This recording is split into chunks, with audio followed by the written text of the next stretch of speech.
Good morning, Mr. Freund. Good morning, everybody. Good morning, Chair. Good morning, Ms. Modise. And good morning, Mr. Masondo. Thank you. Before we start, I just want to say one or two things relating to the Commission. Over the past few days, two incidents have happened which are a cause for concern on the part of the Commission. During the week, I got a report that somebody apparently had fired a shot through the window of one of the offices of the Commission. It must have been in the evening, and a bullet was found in one of the offices of the Commission. Of course, over the weekend, there was a break-in at the offices of the Commission. The law enforcement agencies are investigating these matters. We don't know whether it's just ordinary criminality or whether it's much more than that. Of course, in the break-in, a computer and a monitor were stolen. But I just want to say that if anybody is trying to intimidate the Commission into not doing its job properly, they must know that the Commission will not be intimidated. The men and women who keep this Commission going every day, who dedicate a lot of extra hours to its work in the evenings and over weekends, including Sundays, Saturdays, Sundays, who sacrifice to make sure that we have evening sessions here, are very determined that the work of this Commission will be completed properly. Members of the legal team, members of the investigation team are very committed to making sure that the work of the Commission is completed properly. I certainly will not be intimidated by anybody into not finishing this work the way it should be finished. We are determined to do what we are required to do and to do it properly up to the end. We hope that the law enforcement agencies will do their work and find those who are responsible for this and bring them forward. I thought that it's important that I should just make it clear and that the nation should know we are not going to be deterred in the work that we are doing. Thank you.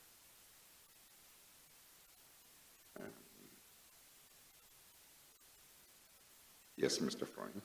Yes, thank you, Chair.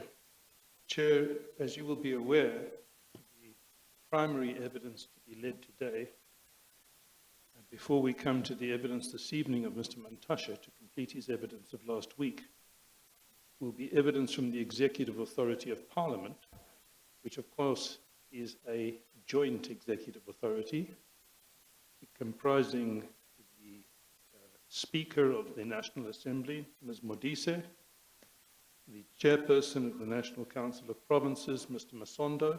They have prepared both a joint submission and a joint supplementary submission to deal with both houses. We propose to start with Ms. Modise, who presently is the Speaker, and later, probably only this afternoon, we will reach the evidence of Mr. Masondo. So, with your leave, I would wish to call Ms. Modise to testify, to be sworn in, and then we can do the formalities of placing the evidence on record. Okay, all right. Before we do that, I just want to say to Ms. Modise and Mr. Masondo, and also to the public, when I approached them last year and indicated that I would wish Parliament to make a contribution by way of evidence, they had no hesitation in assuring me that they would be very glad to do that. They are not here because of anything. They are here because they believe they should assist the Commission. So I take this opportunity to thank you, Ms. Modise and Mr. Masondo, for your cooperation and for the fact that you are here to give support to the Commission and to make such contribution as you can to assist the Commission to make its contribution to the challenges that it is looking at. Thank you very much for coming and availing yourself. Thank you. Please administer the oath of affirmation.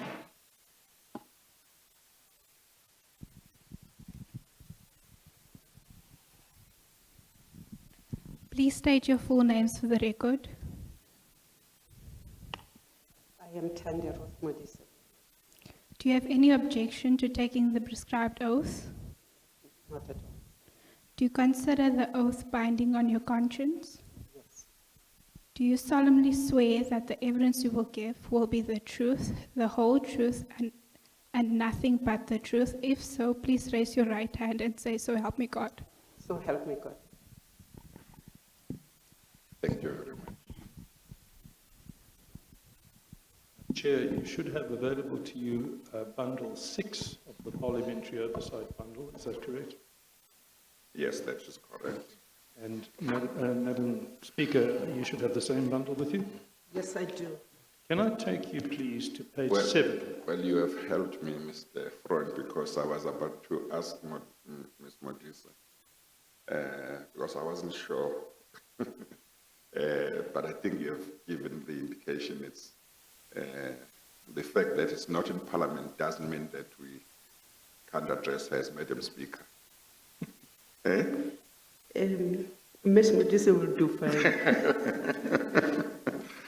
Yeah, okay, all right.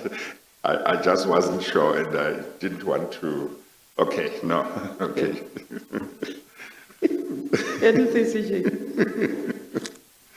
Okay, all right, thank you. I think in this venue, if I may refer to you as Ms. Modise.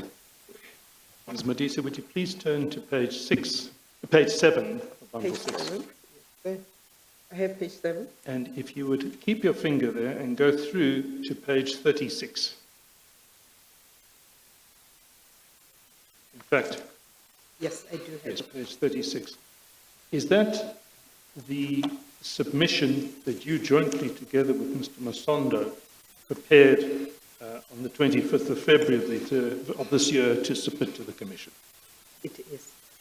And if I can just take you to... Okay, all right. May I ask you to just raise your voice so that it can be recorded properly? Or maybe you can bring the mic closer. Yes, Chair, I'll bring the mic closer. Yeah, okay, thank you. Is the lighting fine there? Can you see? So far, it is fine, Okay, all right. Chairperson. Okay, all right.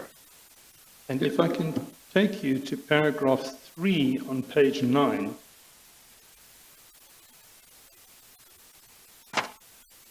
Paragraph 3. You say there, the facts set out in this submission are true and correct. They are within the personal knowledge of the executive authority, unless stated or the context says otherwise, or have been obtained from documentation under the control of the executive authority, where the executive authority relies on information conveyed by others. The executive authority states the source of the information and believe such information to be true and correct. Now, I take it that's correct. That is correct. And I just draw your attention to the Chair that although that is stated, the format of this submission is not an affidavit, but nonetheless, Ms. Modise is testifying under oath and is confirming the content, and I will address the same with Mr. Masondo. Yes, Now, she, by confirming its correctness under oath, she gives it the same status as an affidavit. now, Ms. Modise, if you could just now go to page 37, you will see that is a list of the annexures to your original submission. Is that correct? Page 37. Headed annexures. You see that? I think my bundle might be saying something else, because my bundle on page 37 still deals with committee reports. Okay, I think somebody will assist you.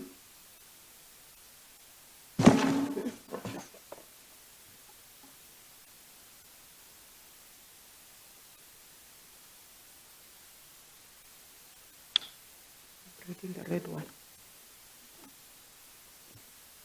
Thank you. Are you with Yes, me, Ms. yes, Modise? yes. Right. That is so.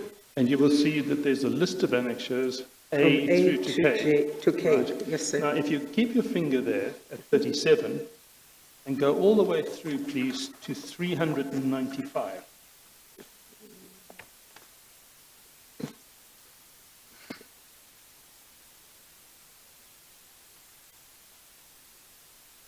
Well, let me stop at maybe 393.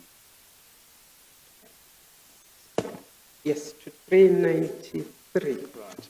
And can you confirm that those are some of the annexures that you originally provided to the Commission? I can confirm that, And Chairperson. then if I take you to 394 and 395, can you confirm that you have also submitted electronically to the Commission many more pages that comprise annexures J and K, which have not been printed, but which are essentially Hansard extracts of debates of relevance to this Commission? I can confirm that, Chair. And then if I take you to page 397 through to 399, is it correct that the Commission addressed, in fact, through me, addressed a further letter to the Executive Authority in response to your original submission, asking for certain supplementary information, and we find the letter asking for that information at 397 to 399. Is that correct? That is correct. Then if I take you to 400, is it correct that that is the letter under cover of which you submitted for what I will call a supplementary submission? That is correct. And then if we go to 401 through to 407, is that the body of the supplementary submission? 401 to 407. Yes. Then if we go to 409 all the way through to the end, is it correct that those are some but not all of the further documentation that you furnished together with your supplementary submission? I can confirm that.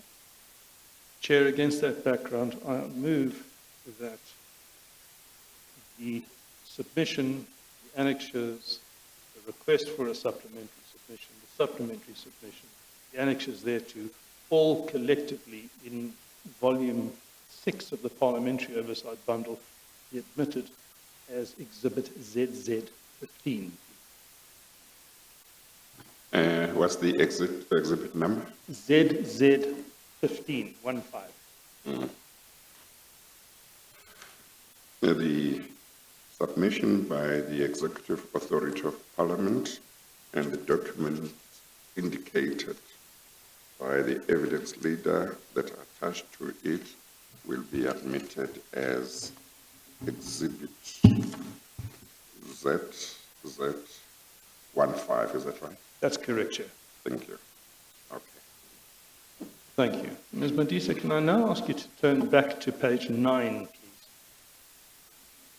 Page 9. Page 9.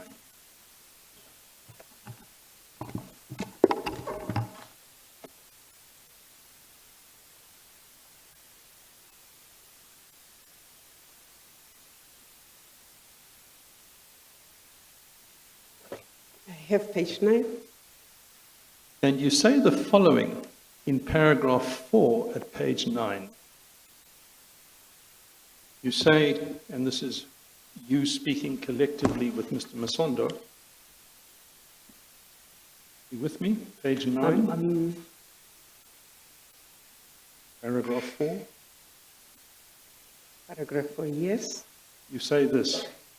This submission provides a high-level summary of the role played by Parliament in executing its constitutional mandate prior and during investigations into allegations of state capture. I take it that is a summary of the purpose of this submission. That is true. Now, before we proceed any further, we have already introduced into the record that you serve as the Speaker of the National Assembly. But could you give the Chair just a very brief, as it were, biography of your political career, and in particular, insofar as it involves participation in the national legislature? Thank you. Chairperson, I was amongst the first to be in the Democratic Parliament in 1994. I spent the first 10 years of my political life there. The first 2 as a member of the Joint Standing Committee and other committees. The 8 years that followed, I was both chairperson of the Joint Standing Committee on Defense and the Portfolio Committee on Defense, here and there serving in other portfolios and other committees of Parliament. I then went from 2004 to 2009 to the Northwest, my province, and served as the Provincial Legislature Speaker. In 2010, I was then requested by my party to go and become the Premier of the Northwest. That was from the end of 2010 up to 2014 when the elections came. From 2014 to 2019, I was the chairperson of the NCOP. And in the last elections, I was given the opportunity and the honor to become the Speaker of the National Assembly. Thank you very much for that. Now, I want to take you just crisply through some introductory points. Can I take you to paragraph 9, please? On page 10. Yes, sir. And while you have your finger at page 9, I ask you to go to page 38.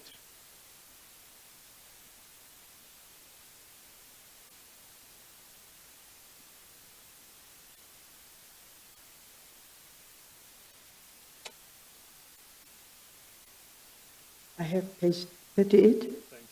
Now, there's no need for us to go through Annexure A in any detail.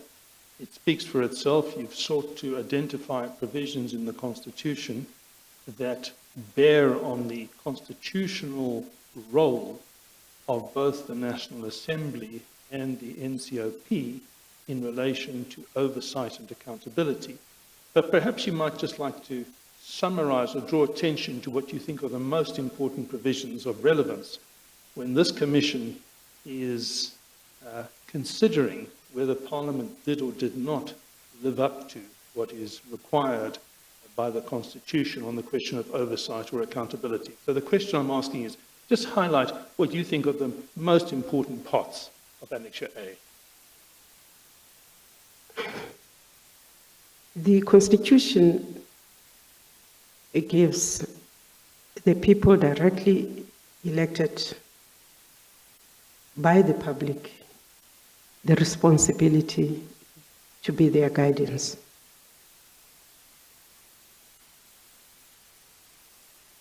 When you become a member of the National Assembly, you take an oath to abide by the Constitution and to, as honestly and as honorably as possible, to represent the people. So it is important for us as Parliament to say that for us, it is not just a prestige, it is about service. It is not just about holding the executive to account and to play oversight over them. It is also to hear on behalf of the people and to speak on behalf of the people. It is about ensuring that both houses ensure that nothing that is in the interest of the people of South Africa is derailed, is diverted.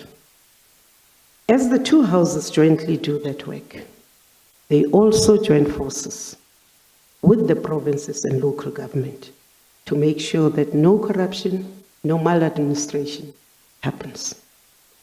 So I would say that on top of that, Parliament has the responsibility to also represent the country internationally.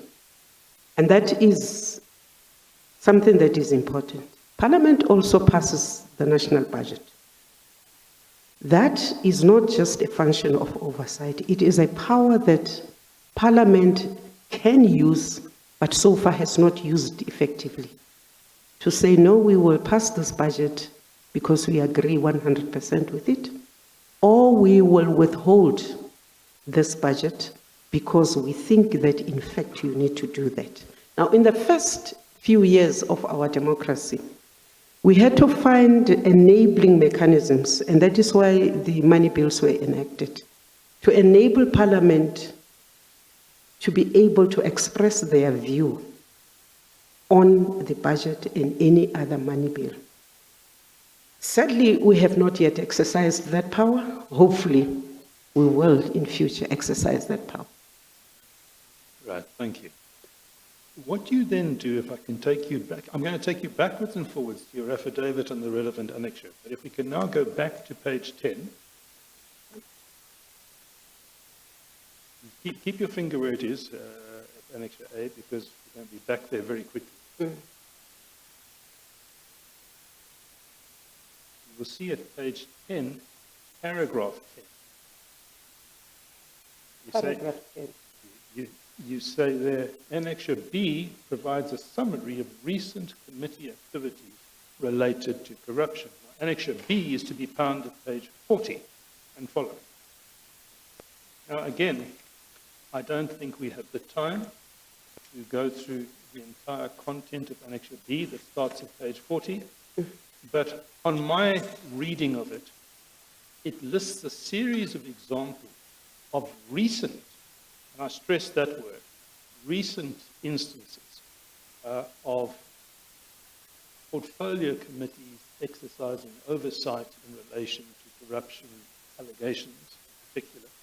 Perhaps you'd like just to talk to this document briefly and in summary.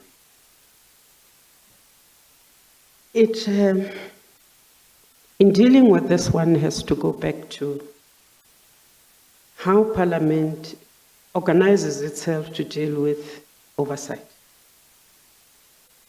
Chair, if you look at the powers of committees, no committee actually has an excuse for not asking pointed questions, for not investigating, for not calling for witnesses, for not summoning people.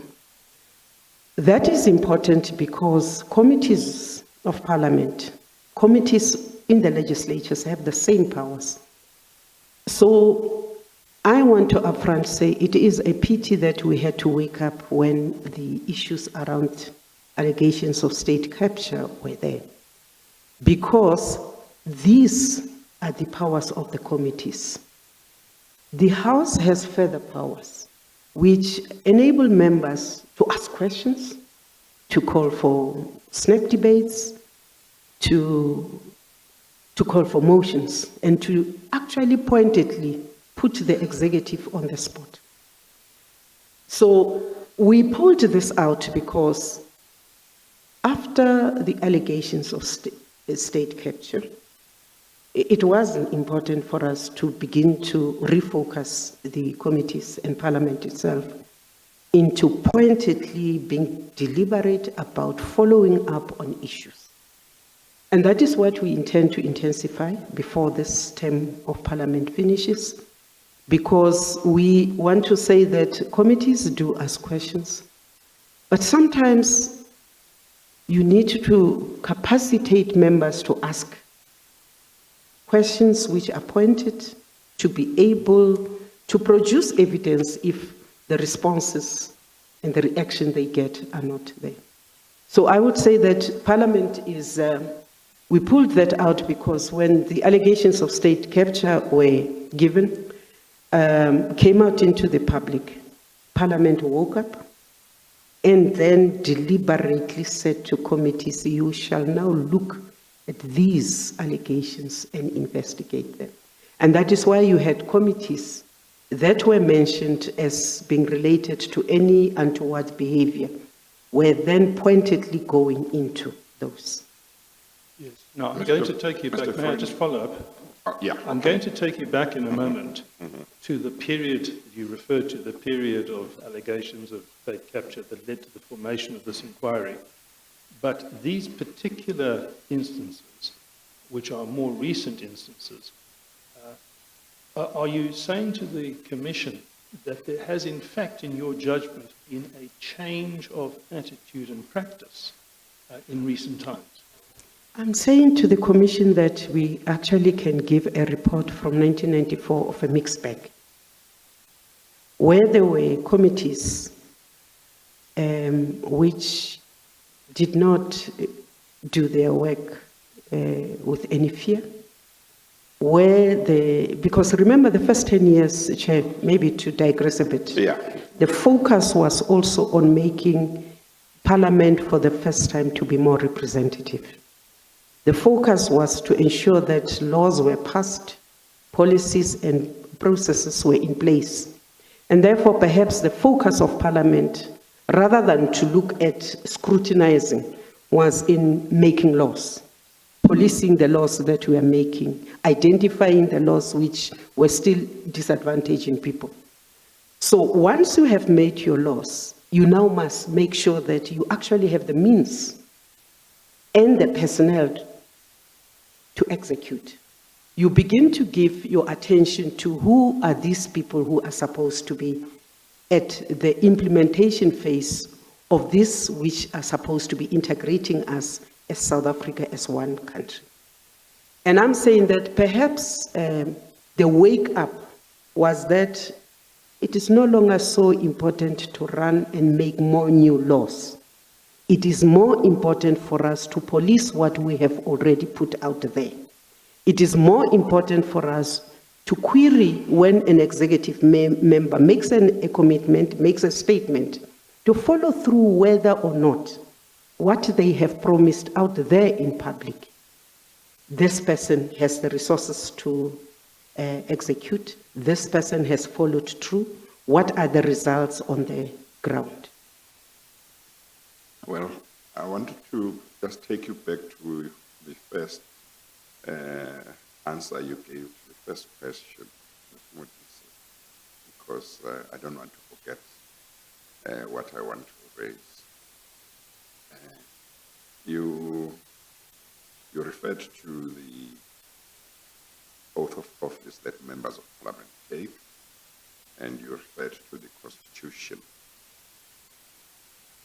And the Constitution makes it clear that Parliament, as I understand it, is about the people of South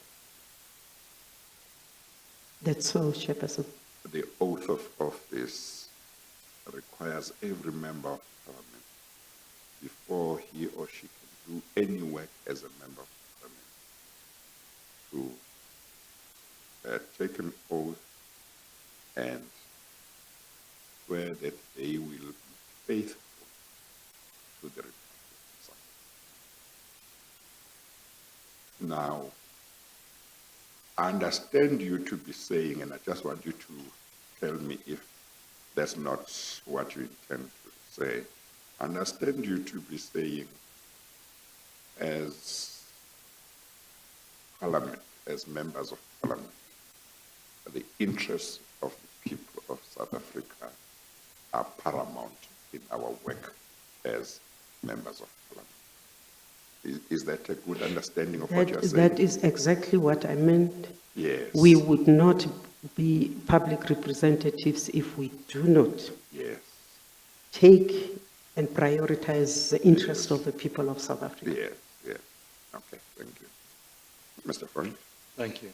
Can I now refer you to page 11, paragraph 12? You will see there are certain subparagraphs.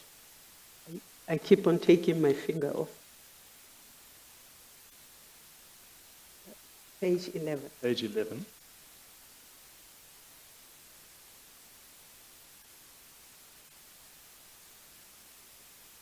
You see there a section headed Functions of Oversight, Yes.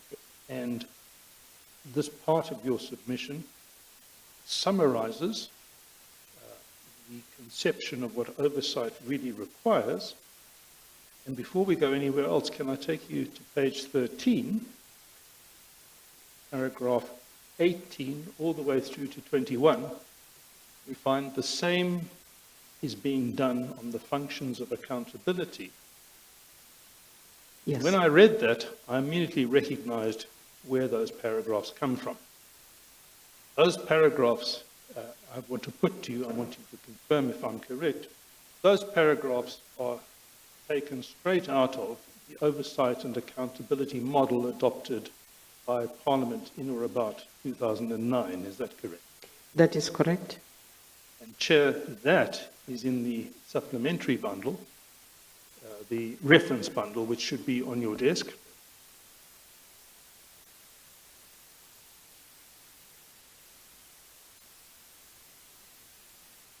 And that is, we don't have the black numbers on the top left, we only have the red numbers on the top right, but PO reference 01 is the beginning of the oversight and accountability model.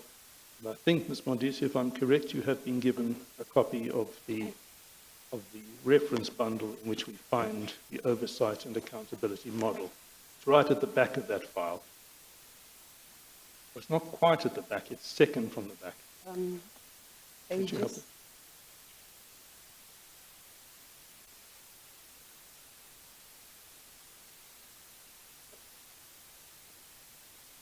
it? PO Ref 01.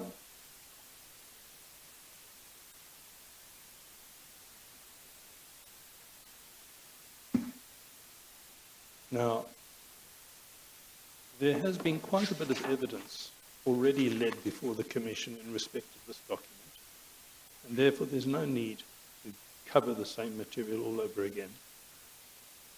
But in summary, is it correct that this document really expresses the considered view of Parliament when it was adopted as to how Parliament should go about its constitutional oversight and accountability responsibilities?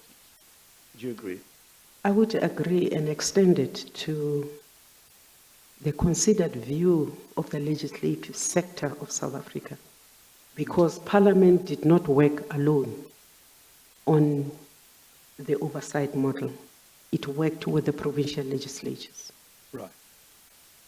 And we have already heard evidence that there are some important features of this oversight and accountability model that were proposed, that were endorsed in principle by the adoption of this model, but were in fact not implemented. For example, a tracking and monitoring mechanism, just to take one important example. And I suggested that you should be given access to the affidavit of Mr. Magashule, speaking for the African National Congress. I'm not going to take you to that, but I think you will have seen that Mr. Magashule's affidavit, which is endorsed by Mr. Mantashe, who will be testifying this evening, says, well, the ANC, for one, accepts that there are certain portions of the oversight and accountability model that were not implemented, that still should be implemented, and that the implementation of what hasn't yet been implemented has become a priority. Do you concur with that? Am I giving a fair summary? I agree. And I'm happy that the ANC in their affidavit says that. We have actually started with that. In both houses, whether members of the executive expresses and commits to doing certain things to or for the public, we take note. Committees take note. When committees report, when ministers make statements on the floor of the House, we write to them to remind them, you have said this, please give us a progress report. What we have not finalized, which we are working on, is to then have a kind of a report at the end of each session that says, we wrote to you, Minister X, on your commitment. But you have not come back to us and said how far you have gone on that commitment, whether you have done it or you have not done it, and what the reasons are for not doing that. That, we agree, is what we are in the process of finalizing and getting the personnel to do that. Right. And that's directly related with another feature that has been much discussed in the evidence that we've already heard on parliamentary oversight. We first really heard about it arising from the evidence of Mr. Gordy, a former chairperson of SCOPA. And his perspective was the following, that SCOPA, for one, in his view, responsibly and appropriately grappled with the problems drawn to their attention, particularly by the Auditor General's report, conducted hearings, drew reports, and in the reports highlighted features that were not regarded as satisfactory, and also highlighted what they believed should be done about it.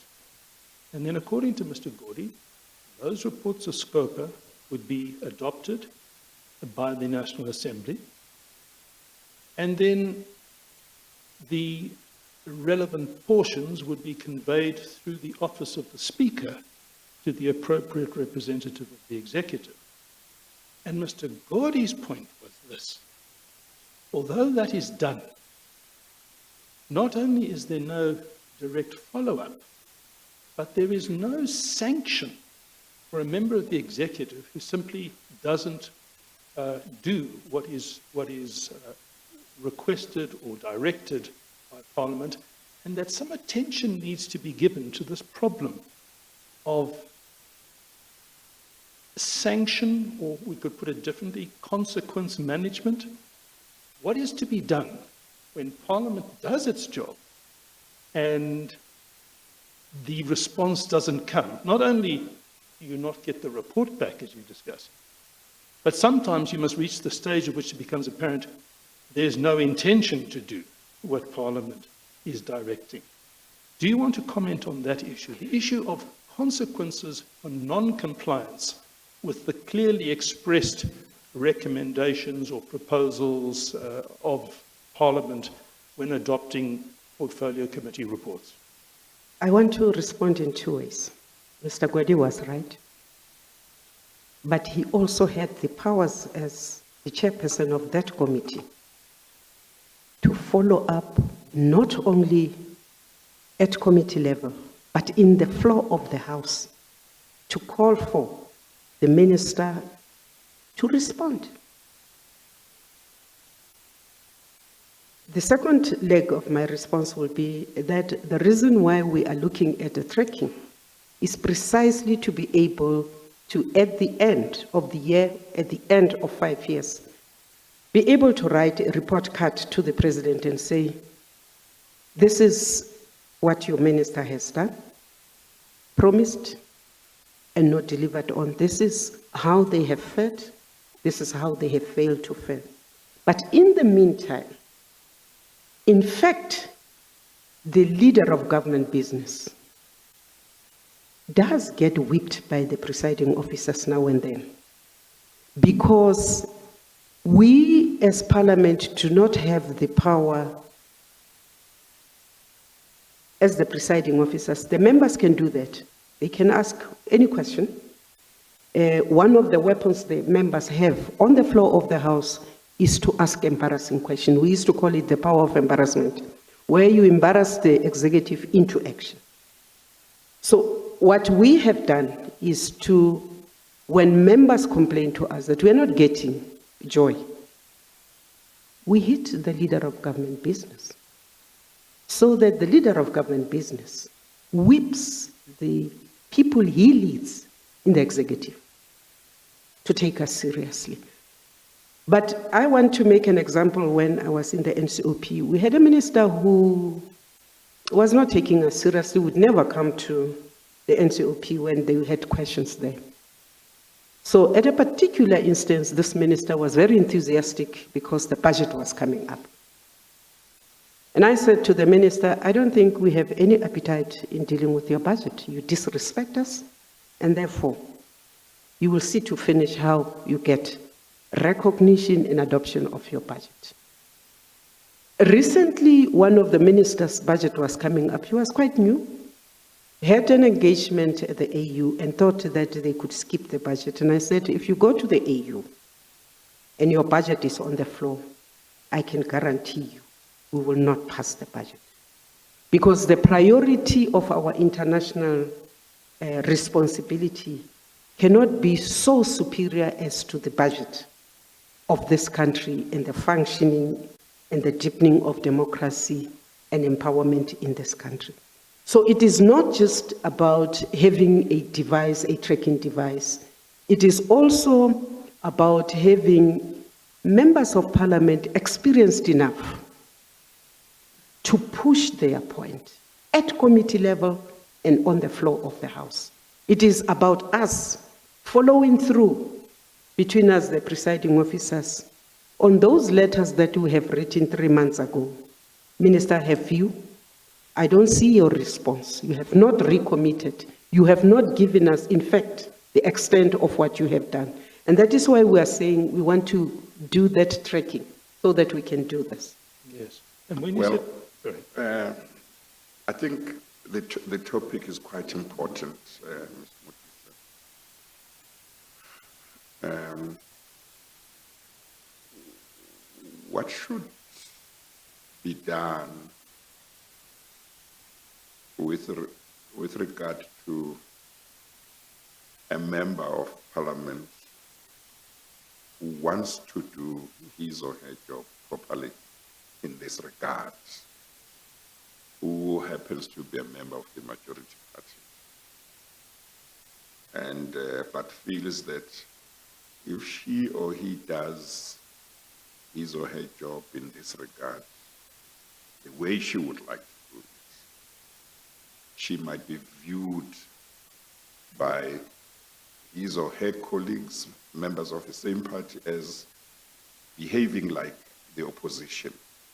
And therefore, she feels, or he feels that, no, I can't be too robust, or I can't ask an embarrassing question to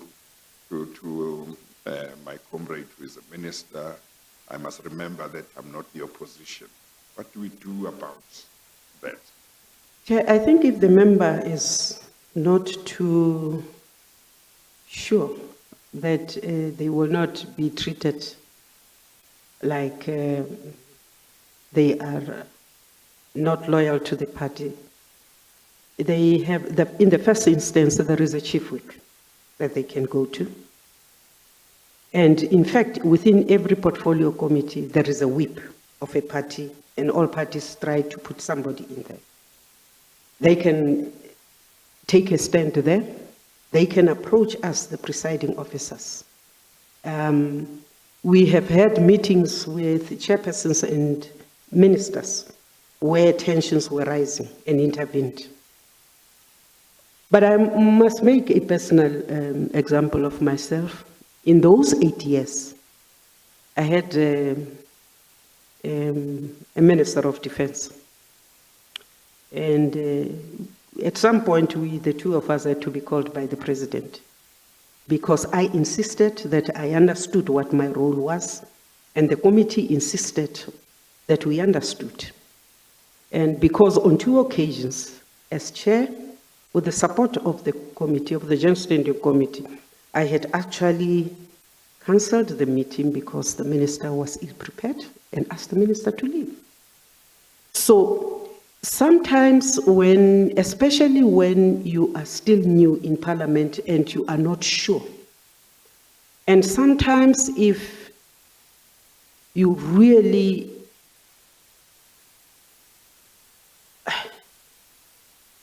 are not certain, you will be intimidated.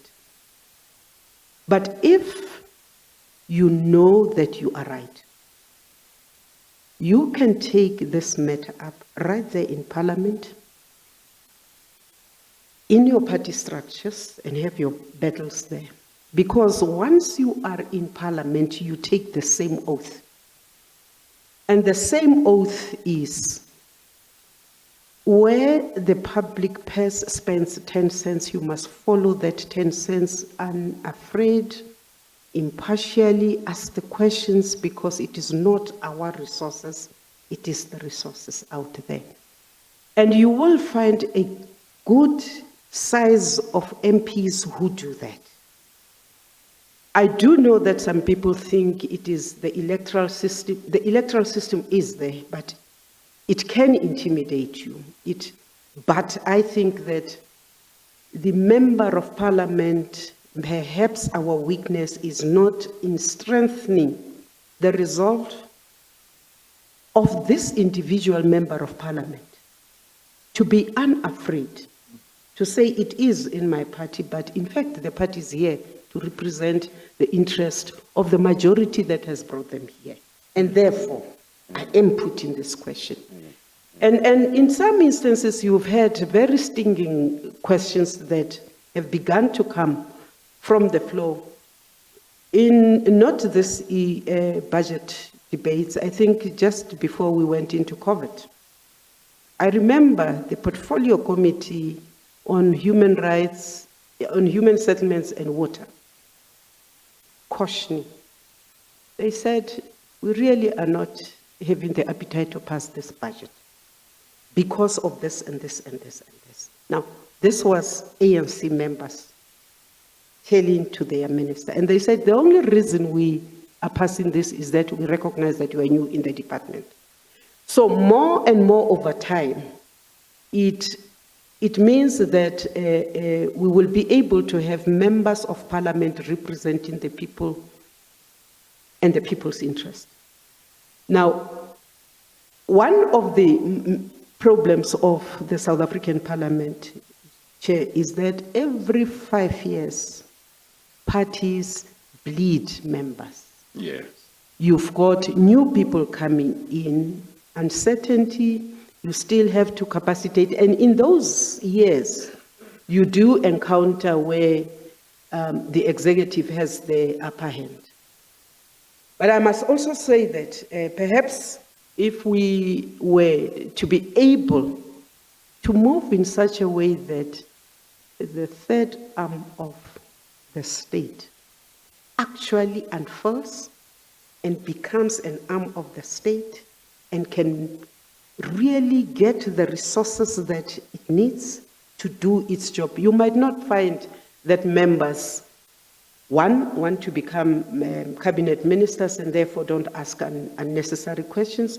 Two, they feel comfortable because the arm of states, the legislative sector, is strong enough to protect all members irrespective of party affiliation.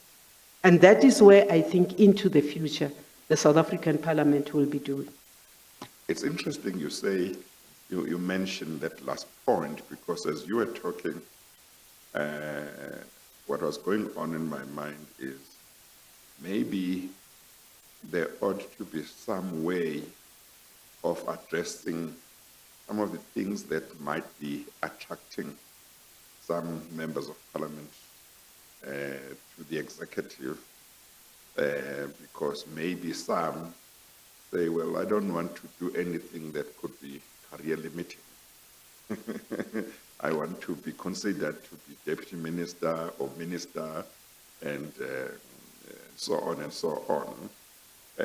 Of course, it may be that some who may have that in mind, irrespective of whatever financial benefit that might come with, but just the position. But maybe if financially it doesn't make a lot of difference, it might contribute, so that people can just do their job without an eye to promotion, if it is promotion. But I obviously that can't be everybody, but I think there would be some people. But I think that what is very important is to try and create an environment for members of parliament which will encourage the robustness that we think should be there in performing oversight functions and holding the executive accountable. And it may well be that the leadership of parliament might need to think about what things need to be done, or what measures need to be put in place to encourage members to do what is right, and to know that doing your job the right way shouldn't necessarily mean that it's career limiting. But certainly, if, for example, political parties or the majority party is going to be sending the message that don't behave like the opposition, then people might feel that, well, the opposition asks certain questions to members of the executive in a certain way. I mustn't do that. I must remember that this is my comrade, this is an ANC minister. But at the same time, one asks the question, who said that your party wants corruption to be swept under the carpet? Who said that your party wants a minister who might not be doing the right thing to address corruption in their department should not be exposed, because corruption should be dealt with properly? So these are all the things that I think we all should look at. But certainly, I think Parliament is a very important institution, but it's important that they don't allow anybody not to take them seriously. And I think that starts with doing its job properly and holding, the executive to account. Chair, I would agree. And that is why we start every term of parliament with induction.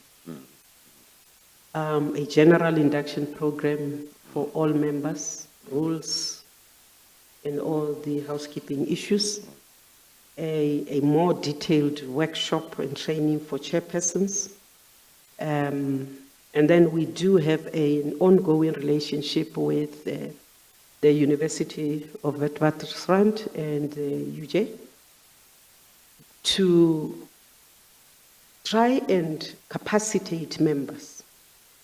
But in fact, nothing beats creating a capable member than a member who really reads up on the portfolio that they have, that they are in, that do research. In my time as chairperson, I could subscribe at the expense of Parliament with any international body and magazine, and therefore I was up to date. The other thing is that, in fact, good chairpersons and good backbenchers actually make the best ministers. They understand why questions are put to them. They have no difficulties in coming clean. They know when they are not supposed to be dilly-dally. So our thrust is get enough capacity for the individual member to understand their own environment, to be able to read and analyze the budget of their portfolio, to ask pointed questions. Because ultimately, if I am sitting at home and I'm watching Parliament, I want to see this person that is supposed to be representing me, asking the minister a question about what affects me, asking the minister about the quality of water I am drinking. I do not want the ANC member to be praising the minister when I don't have water. I want that matter. And that is why you've got motions, you've got questions, you've got matters in the public interest, so that as and when things develop out there, members of Parliament can take the gap and say, I want to discuss this. You have also a balancing act, because you also allow members of the executive to come to the House and say, can I make a statement? This has happened, so that information goes out there. Because one of our responsibilities also is to take the information out into the public, but not take it just and leave it. It is also to ensure that the public is properly educated on issues of oversight, on the laws that we pass, how they affect them, on any policy, on any relationship we might form with any outside body. So Parliament has also that responsibility to educate and to inform. Thank you. Chair, sorry to interrupt, but it's been drawn to my attention that sometimes your personal mic is not centered and that they're having some difficulty hearing your comments. I think it might not be the mic. I think working in this commission for the past 3 years has done something to my voice. I'm sure it has. In the past, nobody would complain of not hearing me. Ms. Modise, if I can just take you back a But little I've bit. adjusted it. Yes, thank you, Chair. If I could just take you back a bit, when I last asked you a question. You started to tell the Chair about a practice of putting the leader of government business on the spot. And I just want to check, as a matter of fact, that when you were giving that evidence, you were talking about, in your present capacity as Speaker, with the present leader of government business. That's what you were referring to, or were you talking more generally? No, it is practice. That has been there. The Deputy President is the leader of government business. The Deputy President and the presiding officers have sessions together. If there is a deadlock on certain issues on Parliament, the Chief Whip of the majority party, the Speaker, and the leader of government business are the deadlock breaking mechanism. So the leader of government business is the middle person between the executive and the legislature. So even when we deal with programs of Parliament, we have to, because we don't want to blindside them, and we don't want to blame them when they don't turn up, when we actually did not also take into consideration. So there is this ongoing two-way street between the leader of government business and the presiding officers. All right, so I want to focus on that more clearly now. Before you were the Speaker of the National Assembly, you were in fact the Chair of the NCOP. So although you were new to this job, relatively new to this job, you've actually been part of the executive authority and therefore would have participated in the sort of discussions with the leader of government business for at least the last 2 terms of Parliament. Am I understanding that correctly? That is correct. And of course, the leader of government business is traditionally, and at the moment and in the preceding administration, the deputy president of the country, so that it's the current deputy president and the former deputy president, now the president, Cyril Ramaphosa. And are you telling the Commission that in the period when you were the chair of the NCOP and when Ms. Mbete was the Speaker of the National Assembly, you would have attended from time to time discussions between the executive authority of Parliament and the then Deputy President Cyril Ramaphosa? I am saying that. I am also saying, as chairperson of the NCOP, I have had to sit down with the then leader of government business on ministers who did not think it was important to attend to the sittings of the NCOP on the quality of responses on questions put to them. And we saw an improvement after taking that matter up with the leader of government business. Thank you. Now, you will be aware, I'm sure, that there's been quite a lot of evidence before this Commission on the manner in which parliamentary oversight was exercised, particularly in the National Assembly more than in the NCOP.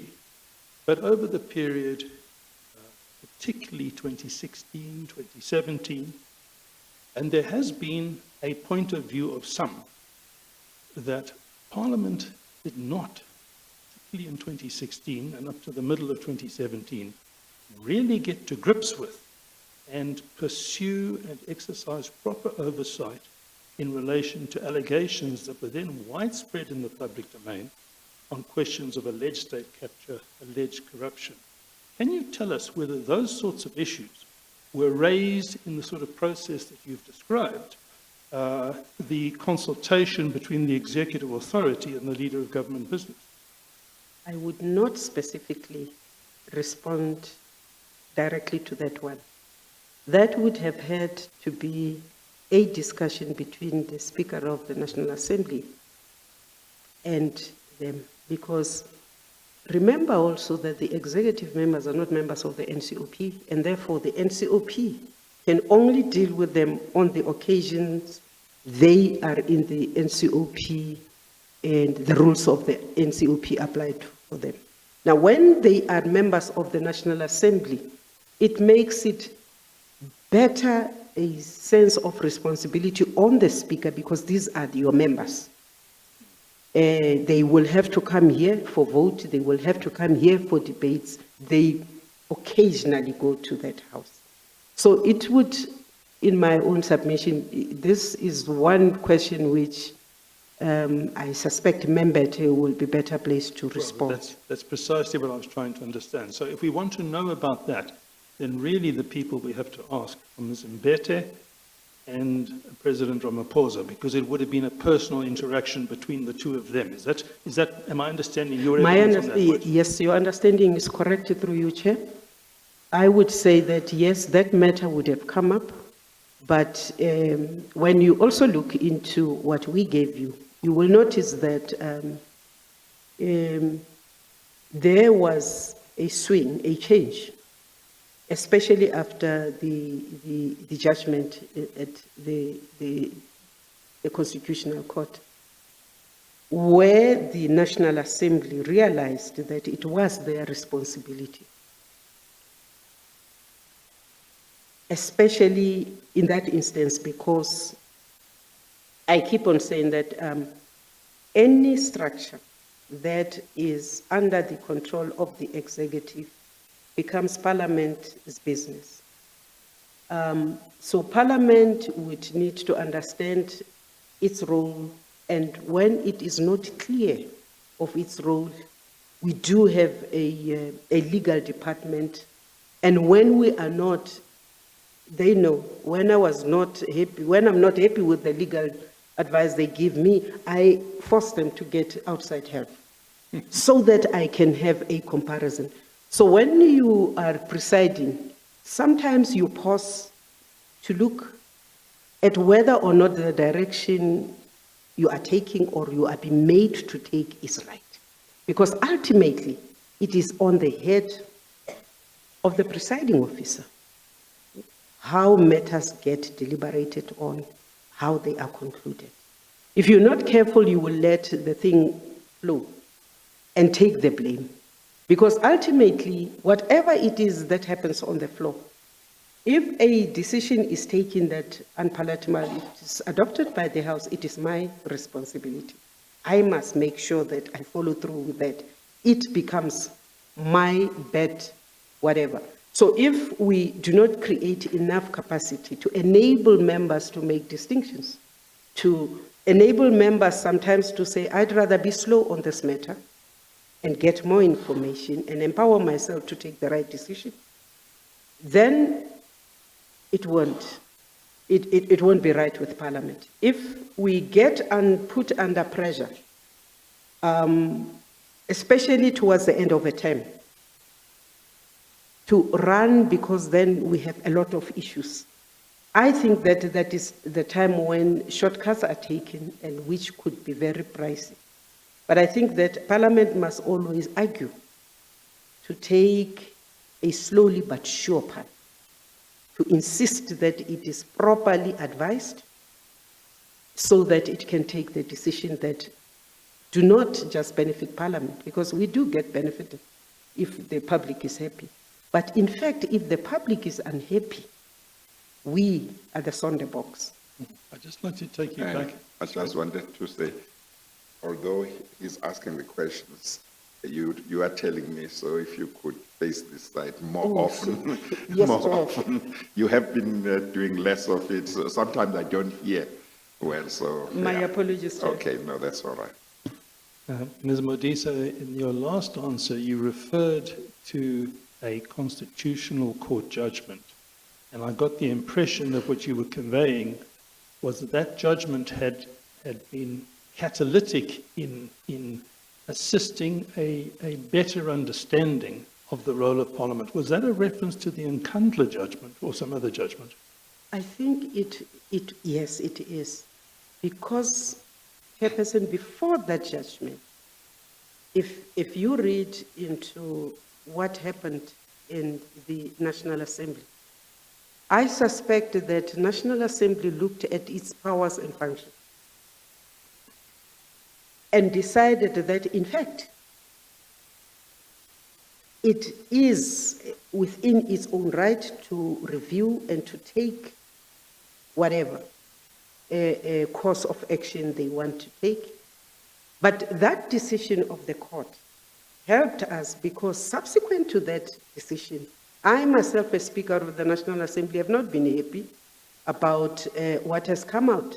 I have rushed to the court to say, look, I think there is overreach here, or I think I don't understand this, please clarify this. So that decision of the court has actually empowered Parliament to begin to do things properly, to respect the space of the Chapter 9 institutions, to respect the courts, but also to insist that it understands its mandate better and must execute. Chair, I'm about to move on to a different topic. I see is this the convenient time to take the break? Okay, let's take the tea adjournment, just 11:15. We'll resume at 11:30. We adjourn.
Thank you very much.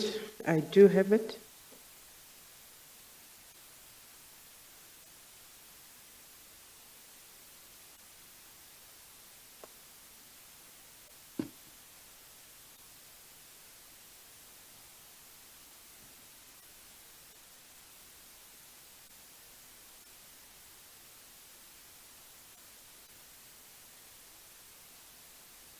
Now, this is one of the annexures that you furnished as part of your, I think, I'm not sure if it was in your initial submission or your supplementary submission. But the point is this: it's dated the 19th of June 2017, and it says this: it's issued by Parliament, and it says, in the light of the recent accusations of state capture linked to alleged emails involving a number of ministers, parliamentary committees have been directed to urgently probe the allegations and report back to the National Assembly. And it then gives further details about Mr. Froelich having written letters to various chairs of various portfolio committees. I'd like to start off by asking whether you had any personal knowledge before this announcement was made that this was coming. Did you play any role or have any insight as to how this came about? Or let me leave it at that. No, I did not. I was in the NCOP. But there had been a discussion between the Speaker and I on what was spilling out in the public. Between the Speaker, that's Ms. Baleka and Bete Ms. and yourself. Mbete and I, yes. And and perhaps I- you could just share with us what you feel you can about that discussion. Your portfolio committees have powers to investigate. And naturally, we would have expected that immediately there is something like this that the committees, without being prompted, would investigate. But I think that what worried us were that it wasn't just your usual maladministration and petty thieving. This was now where a new term was creeping in the state. And I think that she must subsequently have decided to, I don't know whether she had spoken before to Mr. Froelich or not before we had this. It wasn't an in-depth thing, but we thought that, yes, Parliament must actually wake up and smell the coffee. We can't leave this to chance. We could have left it. Some committees might have investigated, some might not.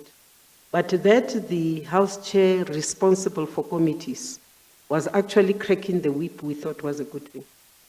Yes, but do I understand you correctly that even before it was announced that the House Chair was cracking the whip, you had already had a discussion with Ms. Mbete in which she indicated that she thought, and you agreed, that there should be some pursuit of these allegations by the structures of Parliament? Yes, the presiding officers have meetings from time to time. We can confer on issues that affect both houses. And now and then, whether it is formal or informal, we will discuss about things. Sometimes even bounce on each other for advice on how to deal with issues. So we did discuss this. But I think ultimately it was between Mr. Froelich and Speaker Mbete at that time to take the matter forward. Fine. Now, of course, a fundamental feature of this is the timing of it. This is in the middle of June, and the very first paragraph of this document refers to what are called some alleged emails, which have become known in popular parlance as the so-called Gupta leaks. You would be familiar with that, I assume. Yes, I am familiar. Now, was it the Gupta leaks that prompted this? And if it was the Gupta leaks that prompted this, why did we have to wait for the Gupta leaks to prompt this? Because the allegations that were allegedly substantiated in the Gupta leaks had been in the public domain for a long, long time by then. I mean, as early as February, March, a number of very senior personnel in the African National Congress leadership themselves were making serious allegations. So I'm trying to understand the delay and the timing questions here, insofar as you have any knowledge. Well, Chair, I will speculate. In politics, sometimes there are games.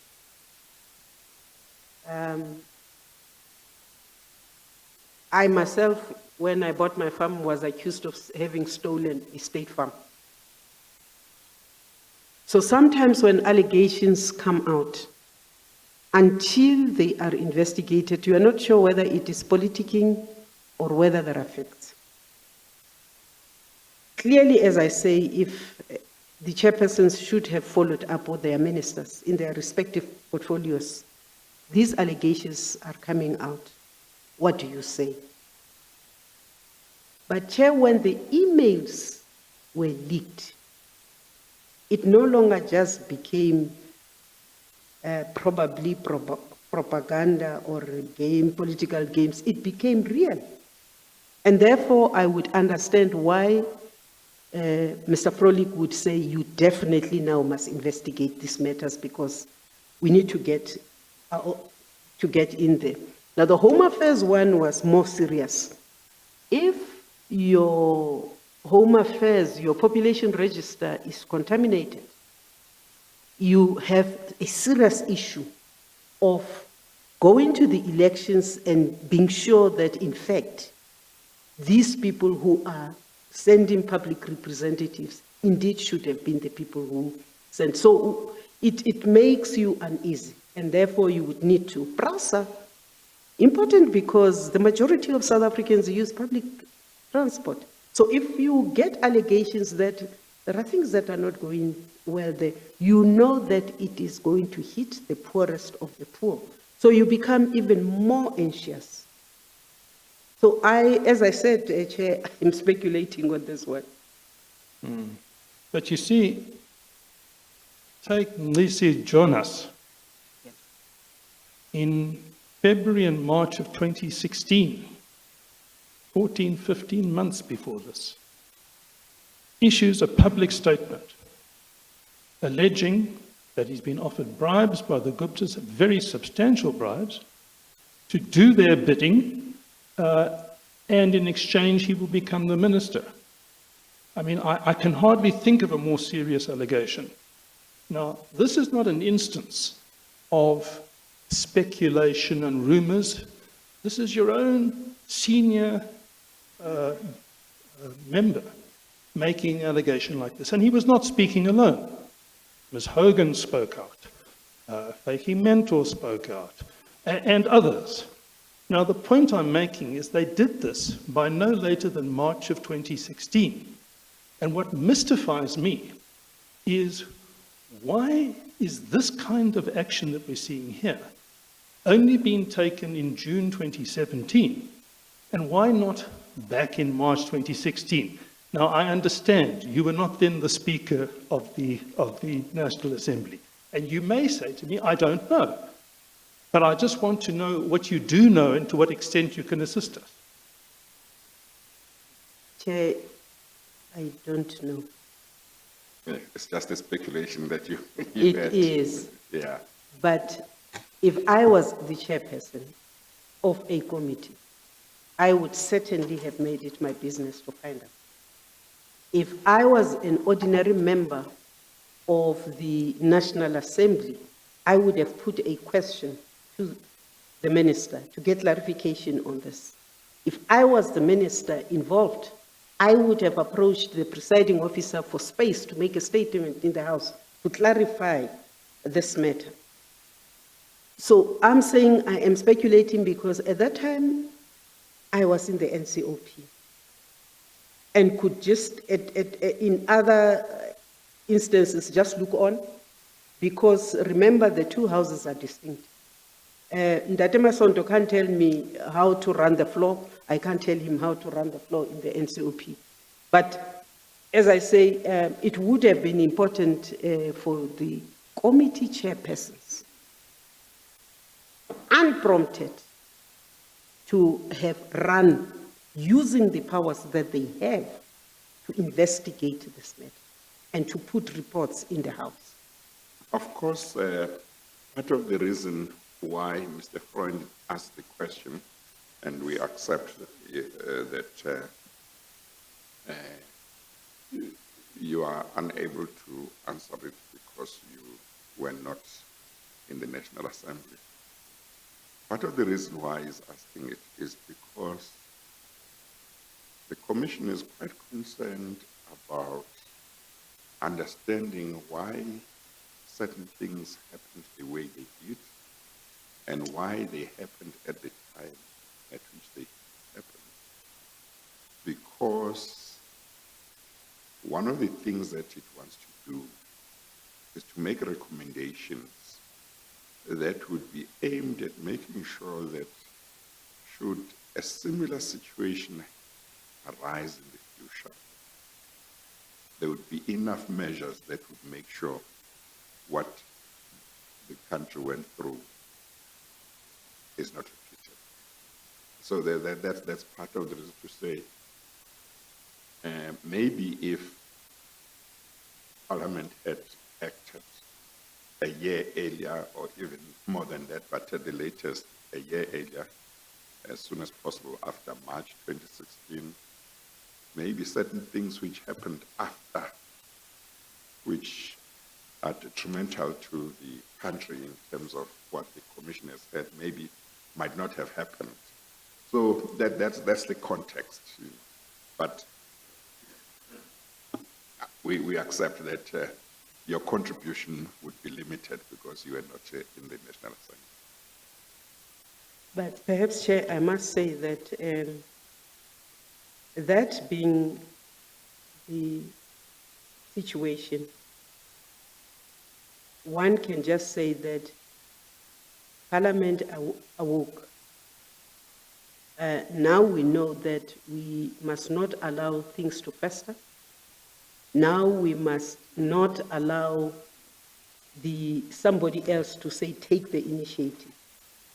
And as we do our annual workshops with chairpersons, we ask them, literally, do you keep up with the newspaper reports? Do you follow? It doesn't matter whether the minister will say it was a joke or whatever, but we're now at a point where we want to know everything. We want to cover ourselves and cover the people. As I say, it is regrettable that, in fact, the impression is that Parliament only woke up when things were now really bad. And for that, we must apologize to the South African people.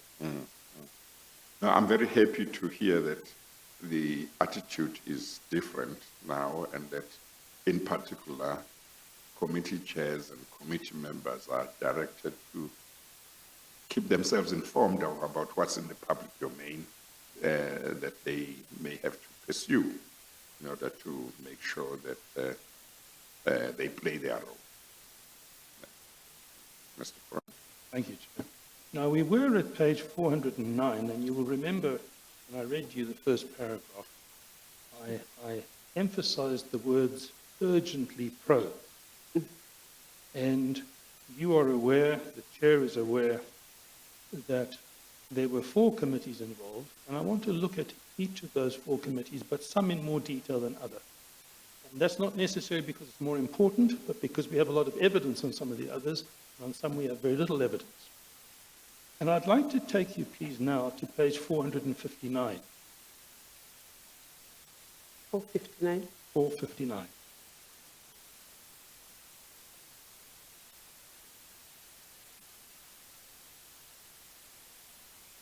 That should be a document dated the 14th of March 2019.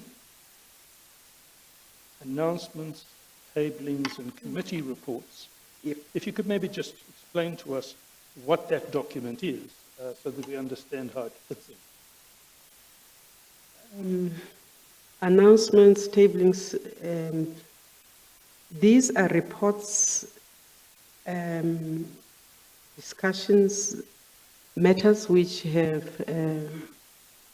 been entertained, discussed and finalized in the committees, adopted by the committees, which then are referred to the administration. They then get into this kind of document so that they become public. They are now ATC'd. Anybody can have access to them. Right. And by this time, we're into the 6th session, 5th Parliament, and we are a long way after June of 2017, where maybe 17, 18 months. Now, can I take you will see at the foot of page 459, you'll see that one of the committee reports that was tabled, the very last one, number 5, is Home Affairs, which it says is at page 49. So if we go to that page 49, that's in our bundle at page 507. Go to page 507.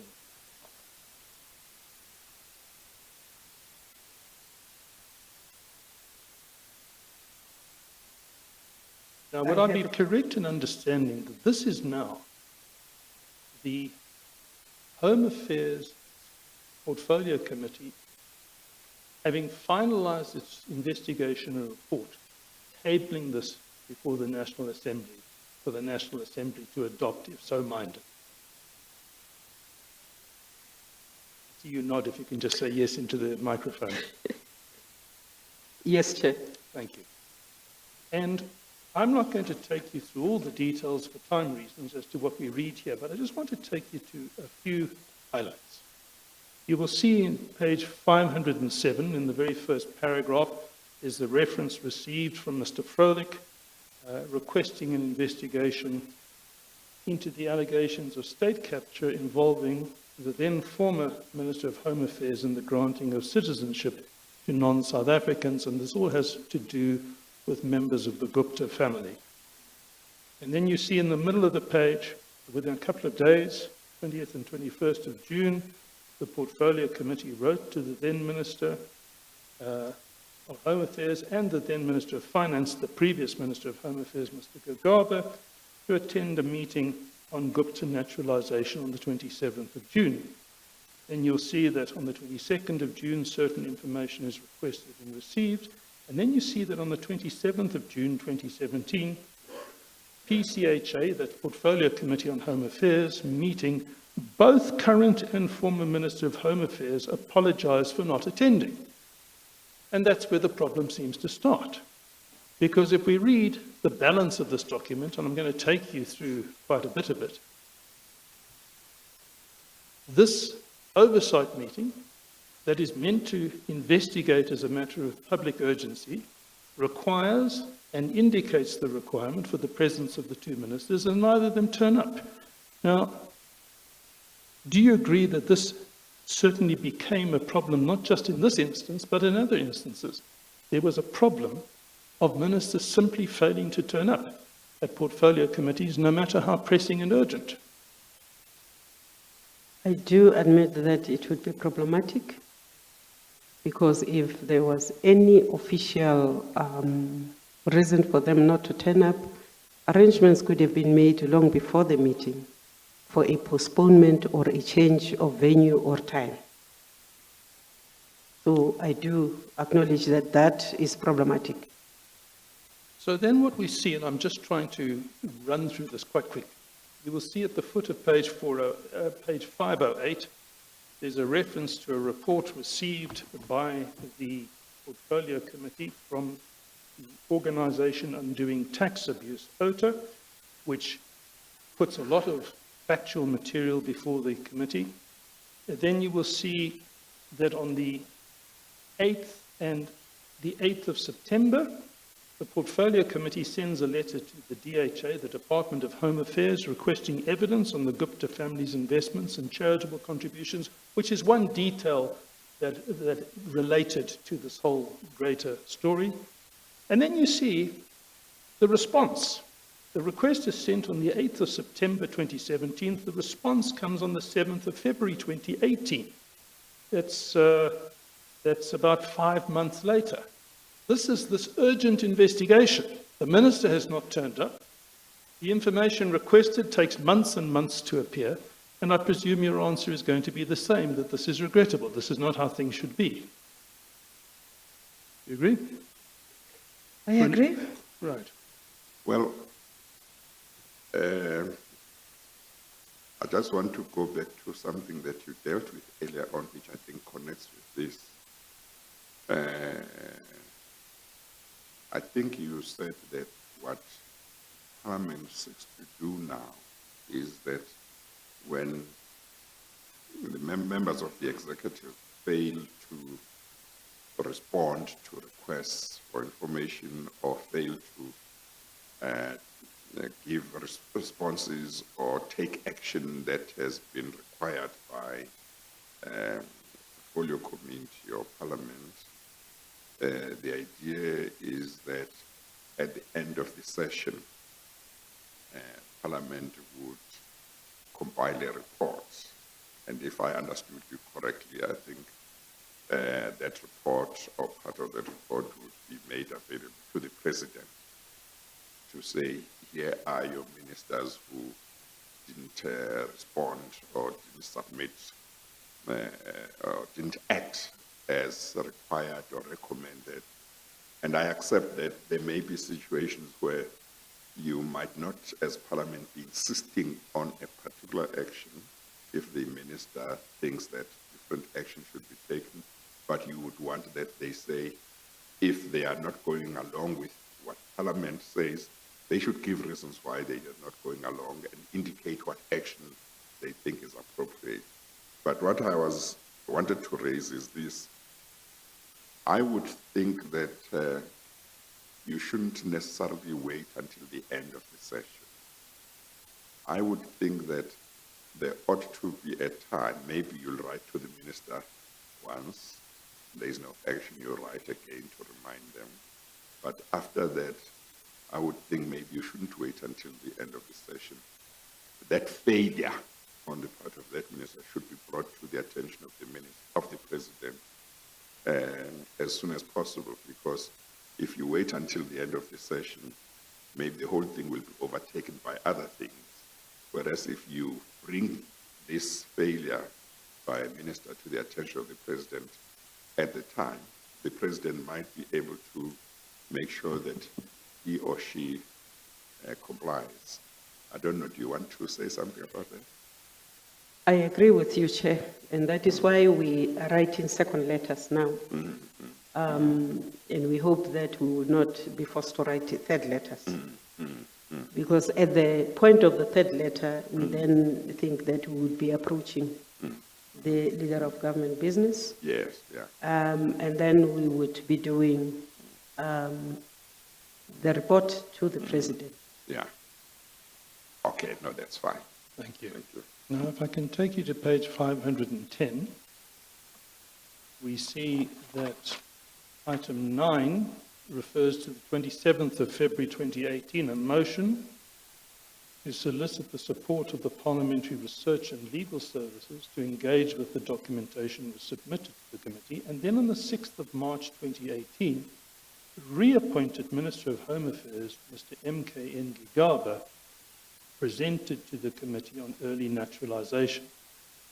Now, of course, something important has happened before this, in this interim. I'm sorry, I think I've lost you. I was still at 509. Yeah, 510, the next 510. page, Chair.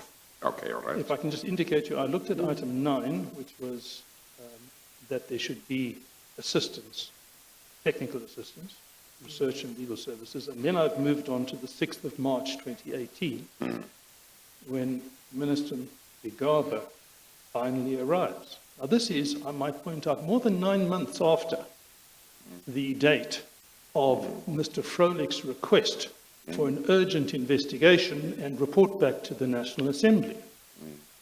And I'm also pointing out to you, not only that there's a delay, but there have been very important political developments in the interim. In the interim, Mr. Ramaphosa has been elected as President of the African National Congress in December, and as President of the Republic, appointed as President of the Republic in February 2018, as I recall. So it seems, from what we see here, that through the duration of President Zuma's presidency, Mr. Gigaba does not see fit to attend this inquiry, and that it's only, it seems, and I'm putting it to you for comment, because I don't know, I wasn't there, one gets the suspicion that this is really a new political broom that's sweeping clean. But until that new broom is sweeping clean, there was in fact not the diligent, urgent investigation of the type that Mr. Frohlich's letter required. Do you have a comment on all of that? Well, Chair, between that time you have, and I don't want to make excuses for the committees because I don't know what the real circumstances were, why they were delaying, but you would also have breaks, constituency, you would have recess. In this instance, you probably also had to break for elections. When you come back, to have a break, when you come back,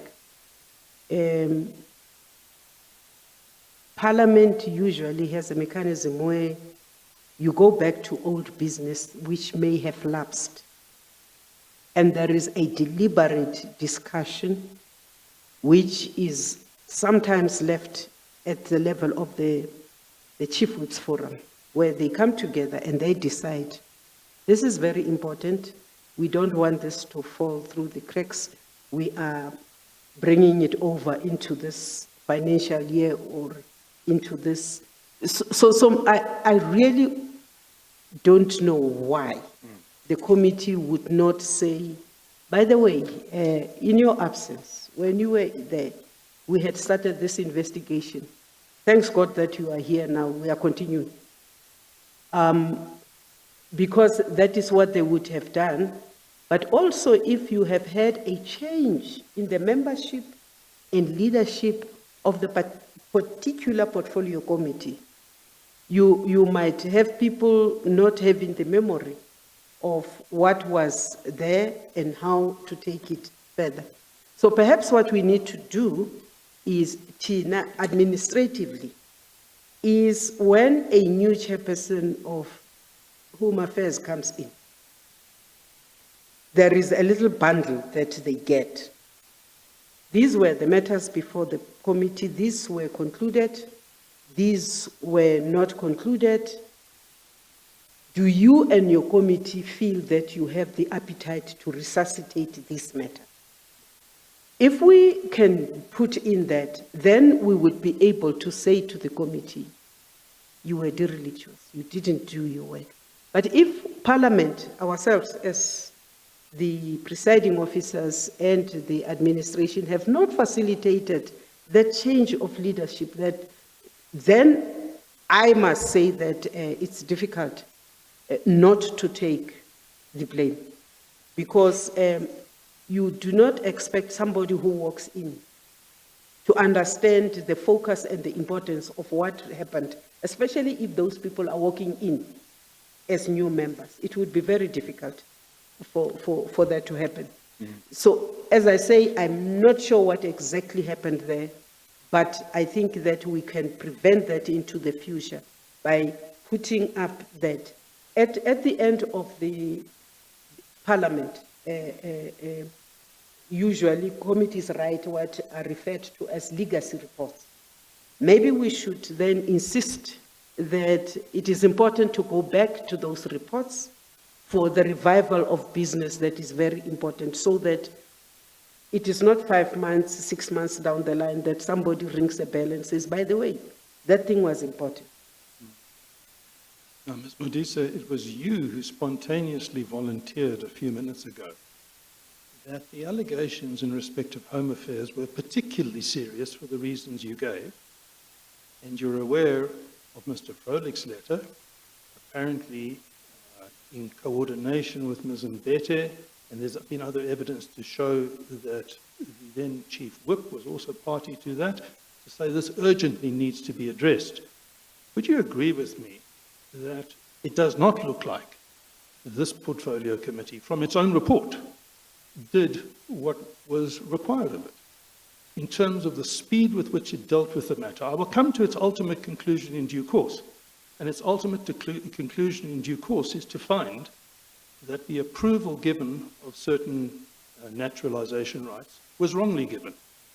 But it took years. And the question I'm asking you is whether you agree that its failure looks at face value to be unacceptable. If I was to give any failure, I would have said to the head of committees, Mr. Frolick himself, having written this letter to the committees, bringing these matters to the attention of committees on the importance and urgency, should have kept his steps on these committees.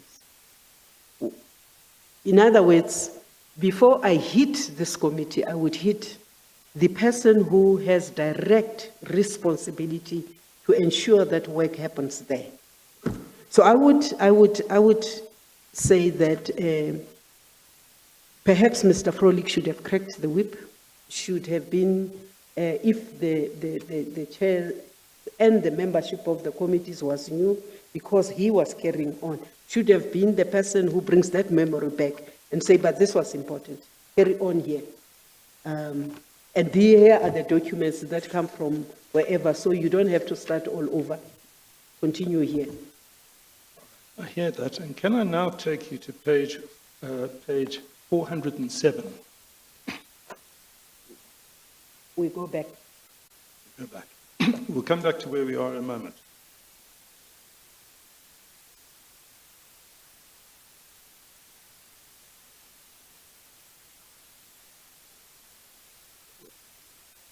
Now, just to get your bearings, if you go back to 401, you've already told the chair right at the outset of your evidence that this is the supplementary submission that was furnished in response to the request from myself, and the request from myself is in the preceding couple of pages, and you answer point by point certain of the questions.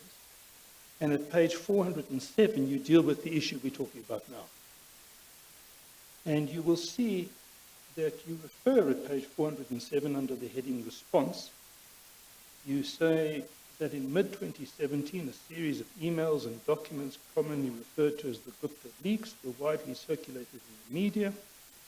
In light of accusations of state capture linked to these emails involving a number of ministers, parliamentary committees were directed by the House chairperson responsible for committees, Mr. C.T. Frolick, to urgently probe the allegations and report back to the National Assembly.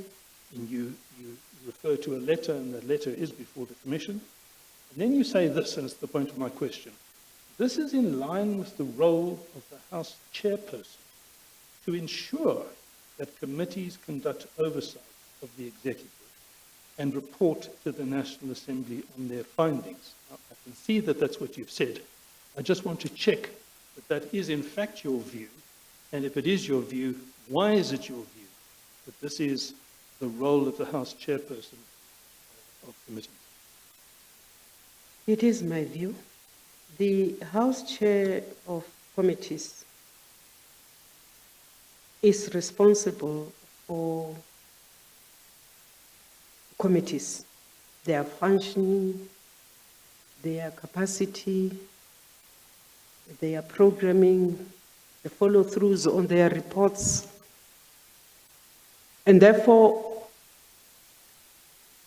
if the House chair experiences any problems, they go back to the Speaker or Deputy Speaker to say, I am hitting a wall here. This is what I have tried. This is what I have not tried. So the House chair would be best placed after his interaction, in this case with the Speaker, to take action. It is the House chair, even though the chairpersons a structure that it falls under the speaker. I don't interact directly with them. There is an intermediary called Mr. Frolic.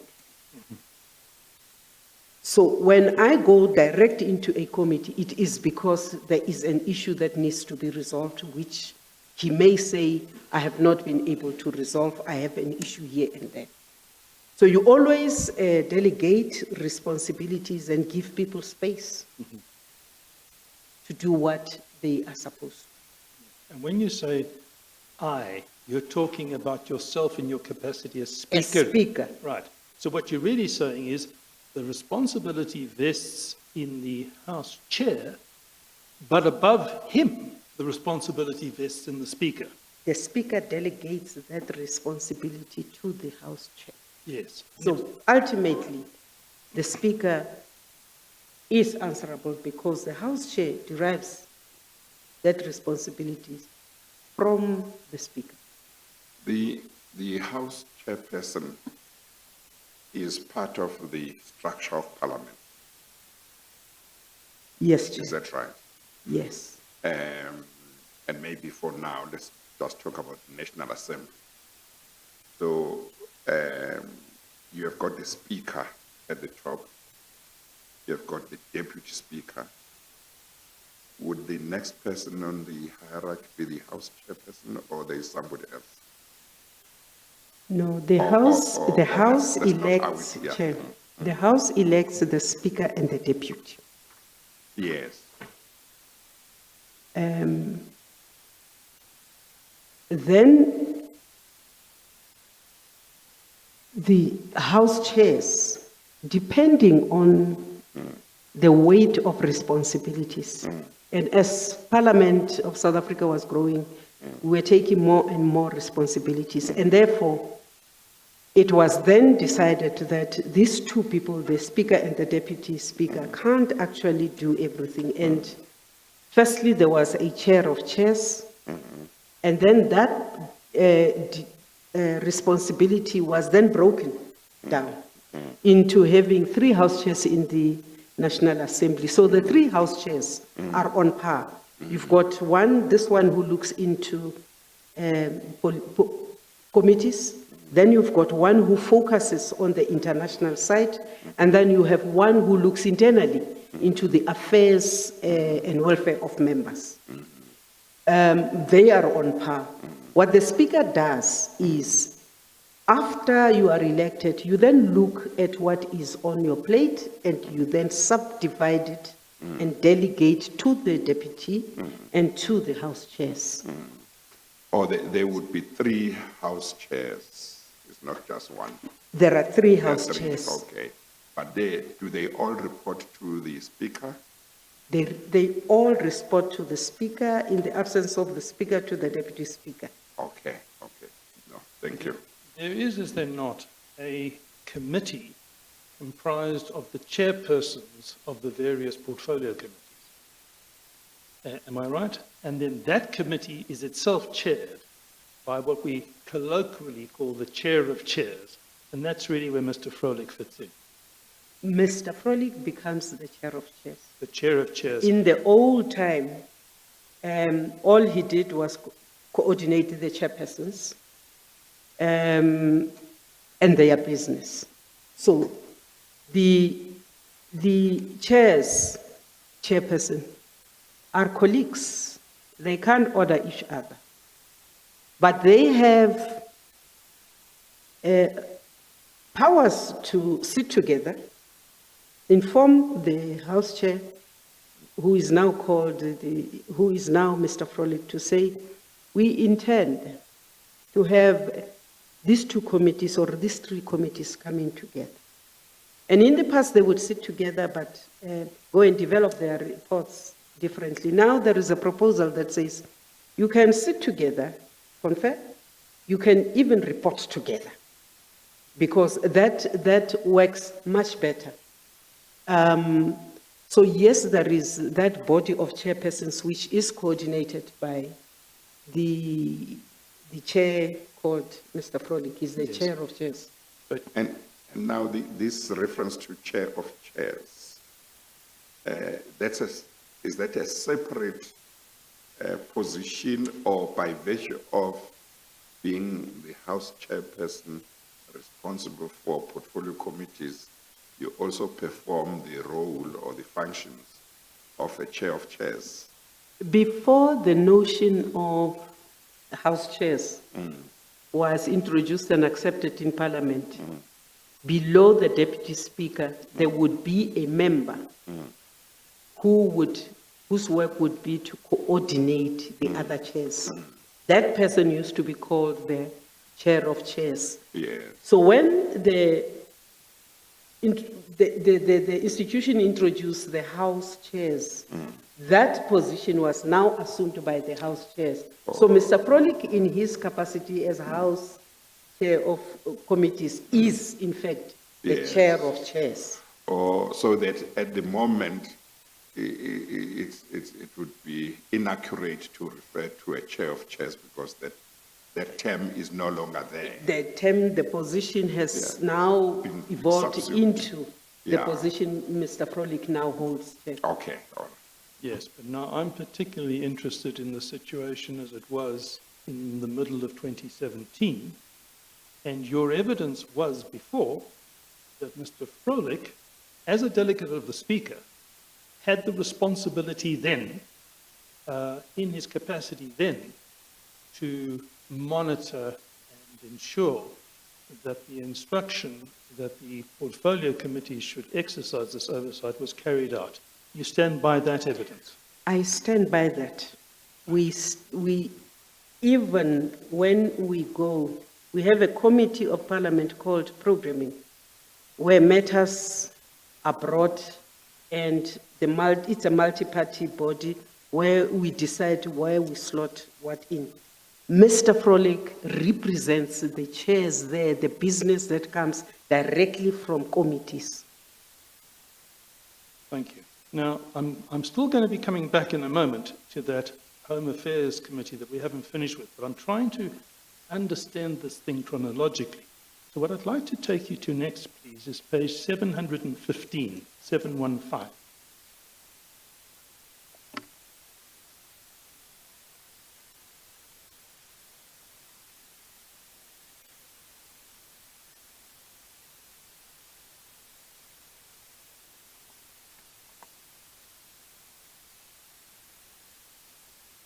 I have it there. And that document runs through, if you can confirm for me, through to 725. It's a confidential memorandum containing legal advice from Advocate Z. Adekari, Chief Legal Advisor. Am I correct? You are correct, Chair. This, Chair, is a document that I, for one, had never seen before. Now, you will recall, and if I can just digress, that there wasn't just the one committee that we're looking at, Home Affairs. There was the Public Enterprises Committee, there was Mineral and Energies, there was Transport and PRASA. And the first to really get going, in fact, even before Mr. Frolik's letter, was Public Affairs. It was Public Enterprises. That was the committee then chaired by Ms. Ranto. Mr. Gordon was a backbench member. Ms. Matsoni from the DA was a member. And back in May of 2017, they decided in principle to have an investigation. That was also in due course discussed with Mr. Frolik and became part of what we could call the Frolik Initiative, but it actually slightly preceded it, and it was the one that got up and going the quickest. What we're looking at here, at page 715, is an opinion dated the 15th of August 2017 on the proposed process for the Portfolio Committee on Public Enterprises to conduct the inquiry into state-owned enterprises. And the chair of this commission can read this at his leisure in due course. But the gist of it, am I correct, is to say you're perfectly within your rights as the Portfolio Committee to proceed with the type of investigation that you wish to proceed. Do you agree with that as a summary? Absolutely. I have been repeating, Chair, that the powers of the portfolios is to investigate, to call witnesses. It is within their powers. In fact, they could have initiated and simply informed Mr. Frolik, this is the direction we are taking because this is what we are finding out and this is what is before us. Indeed. And if I can take you to paragraph 28 in the same document at page 723.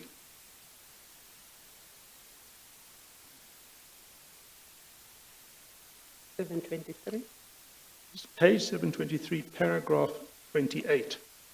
If I may say so, the point that you've just so forcefully made is precisely the same point made in the legal advice. The process that the Portfolio Committee must undertake falls squarely within its oversight mandate. The committee is embarking on a fact-finding inquiry as envisaged in Rule 227 of the NA Rules. It will, only after a proper analysis of the evidence and information presented to it, arrive at conclusions that could result in recommendations for the proposed action and so forth. And it's basically confirming that it has these powers and it could take that decision, as you've just said, at its own initiative. It doesn't need anybody's permission. Yes. The problem with that is that when Ms. Matsoni, according to her evidence, and I don't think that Ms. Letsatsi-Duba disagreed, when she, in March of 2016, was urging the Portfolio Committee on Public Enterprises to do precisely that, precisely in relation to the allegations that I've spoken about this morning, for example, the allegations of Mr. Jonas, Ms. Hogan, and others.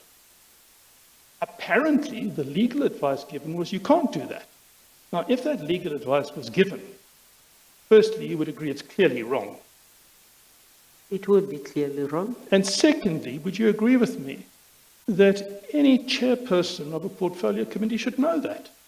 This is squarely within the powers of a committee as clearly stipulated in the rules of the National Assembly, that they can do precisely that type of inquiry.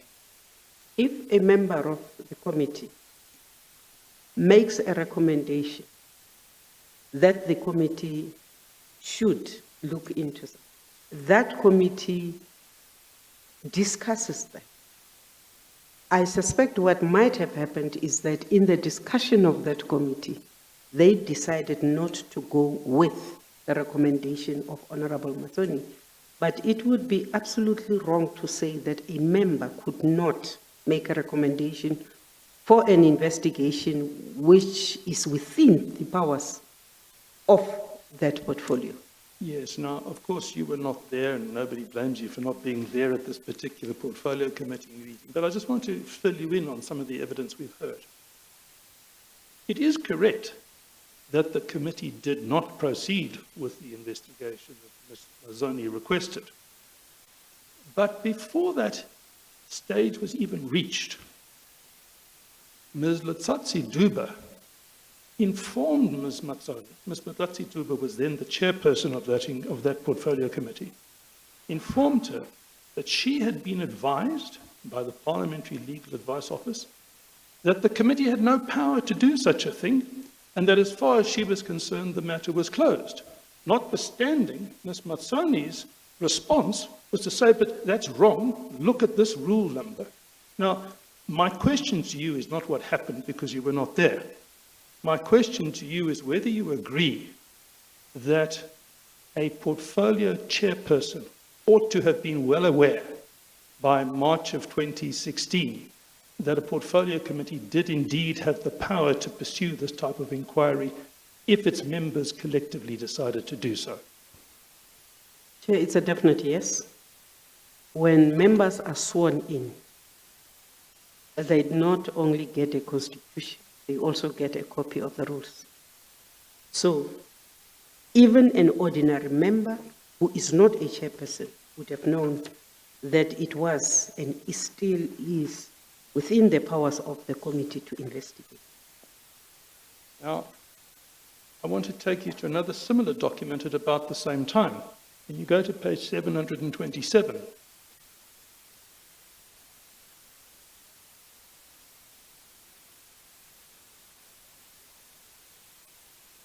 just to remind you, the last document we looked at was dated the 15th of August 2017, and this document, on its face, is dated the 23rd of August 2017. So it's a week later.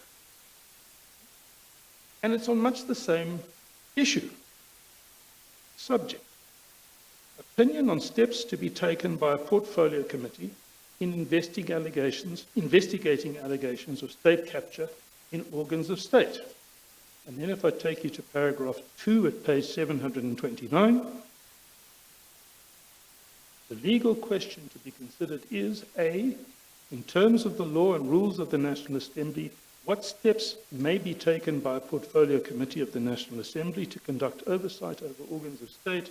B, what other issue must the committee take into consideration in dealing with the referral? And the advice, the chair will read it in due course at his leisure, the advice essentially is you will adopt whatever procedure you think to be most appropriate in your wisdom. As long as you, as the committee, keep control over the process, that's your rights. Now, that, I assume from your earlier evidence, Ms. Modise, is precisely what any chairperson, and frankly any member of any portfolio, should have understood already. I see you nod, if you can just say yes into the record. Yes, Chair. Okay. Now, against that background, because what we're now looking at, if we give the ruling party the benefit of the doubt, and to say, well, in June of 2017, they finally woke up through the chair, through the speaker, through the chair of chairs, through this announcement issued in the press in response to the Gupta leaks. They said, there does now need to be an urgent investigation in 4 committees on these allegations in relation to state capture. Now let's go back and look at how that is implemented. We were at Annexure O, we were at pages 499 to 515. Let me just see if I've completed that. Yes, can I take you perhaps through to 510? I think that's where we digressed.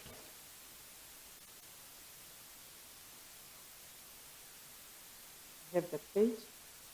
You will recall that I drew your attention at page 510 to the 6th of March 2018, when Mr. Gagaba finally appears before the committee. And then this report summarizes how things developed, and you'll see at page 511 that, and this is Roman numerals 14, in a meeting of the PCHA on the 27th of March 2018, the committee decided to broaden the scope of the investigation into the broader process of naturalization of the entire Gupta family. I can leave it at that. And then you will see, if you turn to the next page, page 5, or if you go to page 513, on the 11th of September, the committee finalized its preparations for the inquiry. On the 12th of September, inquiry day 1. So we finally start this inquiry. And we see 13th September, inquiry day 2, 9th of October, inquiry day 3, 12th of March, inquiry day 4, 13th of March, discussion and adoption of the final report. And that's the very report we are now reading. And if we leave out a lot of the detail, which will be familiar to this commission for other reasons, and we go through to really the conclusion of this, or the concluding parts of this report, it maybe start at page 555.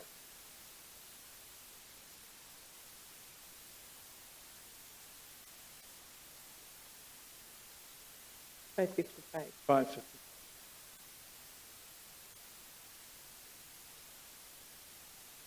Have it.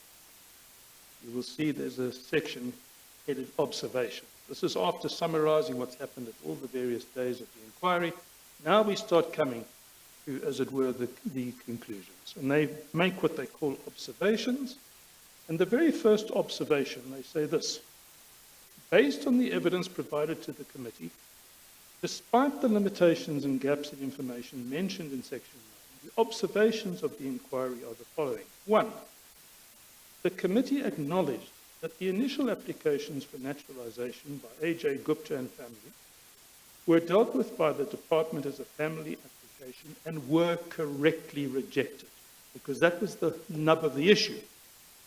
What had happened subsequent to that is the minister had overturned that decision. And what this committee is finally saying is they were correctly rejected. And then point 3 on the next page, the application for early naturalization approved by former Minister Gugaba of A.J. Gupta's family was incorrect. That's one of their observations. And then they comment adversely on various senior officials. And then they make some recommendations. And the recommendations include amending certain legislative provisions and that criminal charges should be laid against Ashu Chawla and members of the Gupta family relating to false information submitted in their early naturalization applications. So what I want to put to you is this. At the end of the day, what appears at face value to be a credible report was produced, but that the delay in producing it was completely inconsistent with the mandate, which was in the middle of June of 2017, urgently to investigate and report back to Parliament. It's quite clear that that did not happen. Do you agree? I agree.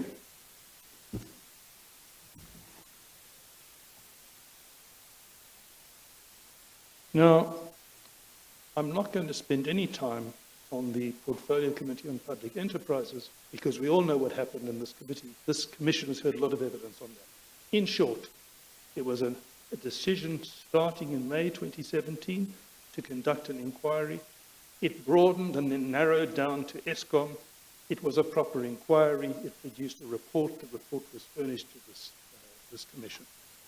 But I would like to look at the other committees. The Transport Committee was mandated to look at allegations in relation to PRASA. Is that correct? That is correct. And I think if we go to your own joint submission, paragraph 46, fairly early in Bundle 6, is the page number? It's at page 19.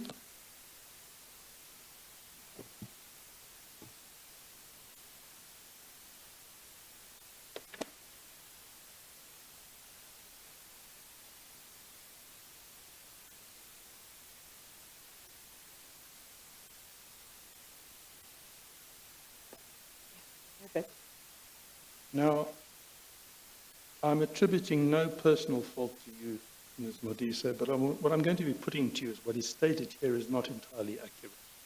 So let's just look at it.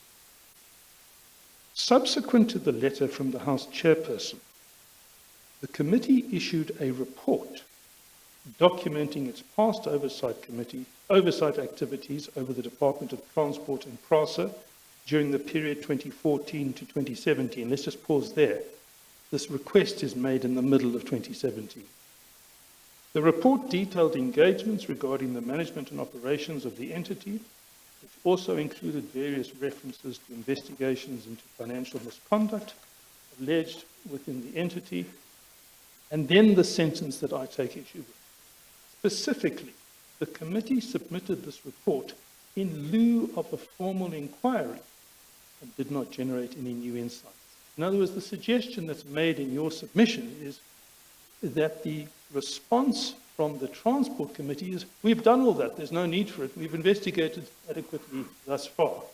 Now, let's just leave that there. I won't ask you a question about it because I want to put something else to you. If I take you now to page 736 in the same bundle.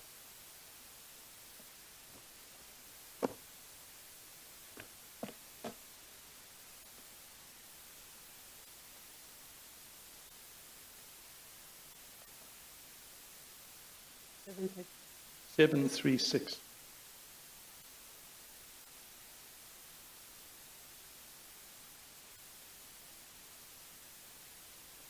Well, perhaps that's not fair.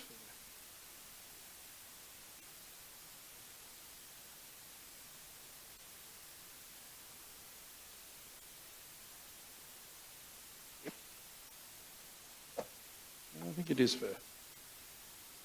You have it. It's a letter dated the 16th of March 2018.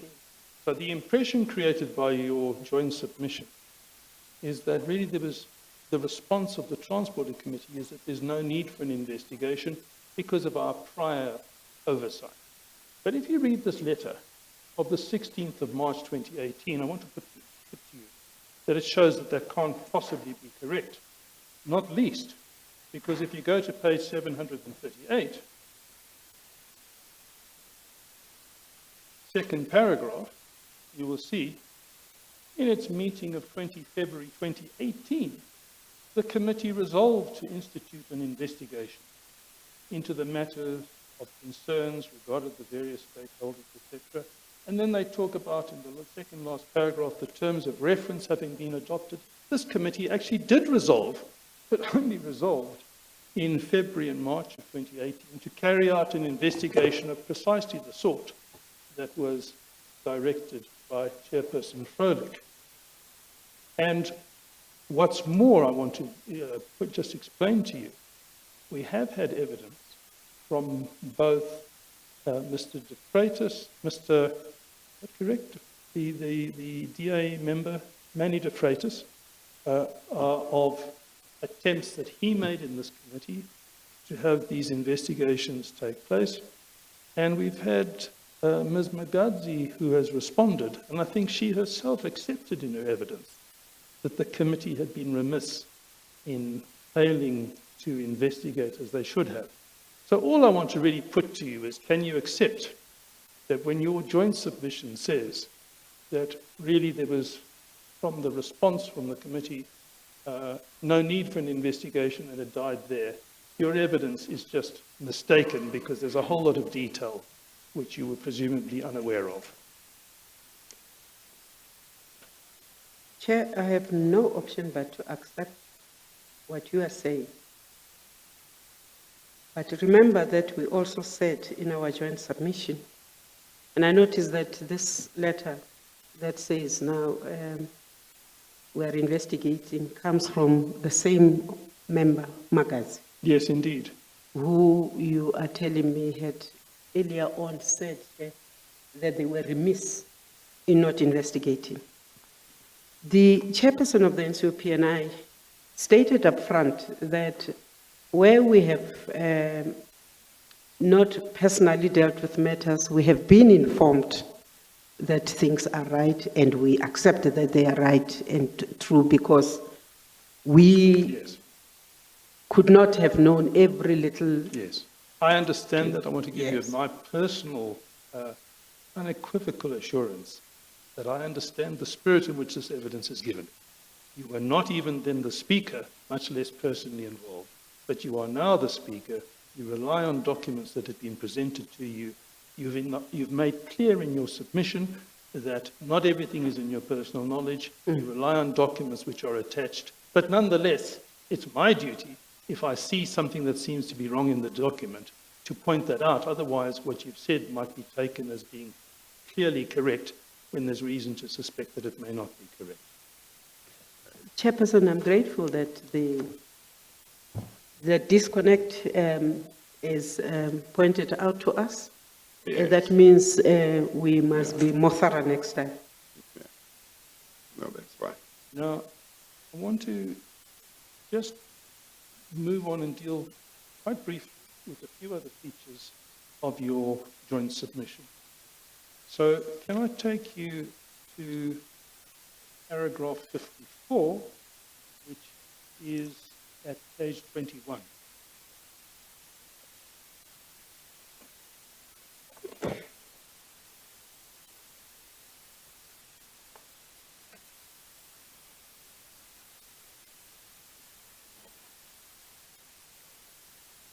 I have it. Now, I just want to put this in context. Quite understandably, what your joint submission does, after referring to the Froelich letter and the press release that we've looked at, you look at the 4 committees that were identified by him, but then you move on and say that it's also important for the Commission to be aware of things that happened in other committees beyond those 4. And one of those that you draw attention to is the Portfolio Committee on Police. And you make the point in paragraph 54, during the 5th Parliament, the Portfolio Committee on Police, in addition to its business, held 6 meetings on state capture, these meetings considered progress reports by the Directorate of Priority Crime Investigation, DPCI, on high-profile cases under investigation, including state capture, and you then itemize those in the paragraphs that follow. You refer to what happened on the 28th of February 2018, the 7th of March 2018, and so forth, through to March of 2019. And I have no reason to doubt that those summaries are reasonable summaries. But the point I want to put to you is, again, this has to be seen in context, does it not? Because this is commencing once the new president has taken office, and it is not showing us what this committee, the police committee, were doing in the heat of the era in which these allegations were being made. And I want to put you, for example, just to illustrate the problem, that there has been a lot of evidence before this commission in relation to Bosasa. In relation to Bosasa, the evidence is that in 2010 or perhaps 2011, the SIU had investigated these allegations. It was publicly made clear that these allegations had been reported, that the report had been given to the National Prosecuting Authority, perhaps referred for further investigation. 8, 9, 10 years later, we are not seeing precisely the sort of response that you are highlighting here as to what happened from February 2018 onwards. We see precisely the opposite.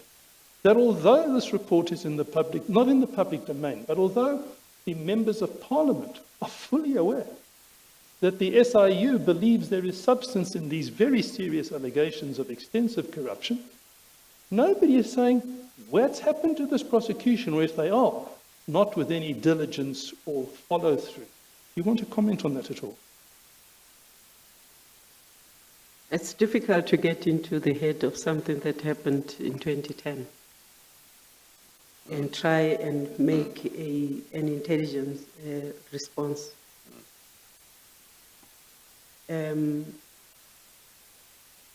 I can't even tell you what I was doing in 2010, whether I had heard of this or not.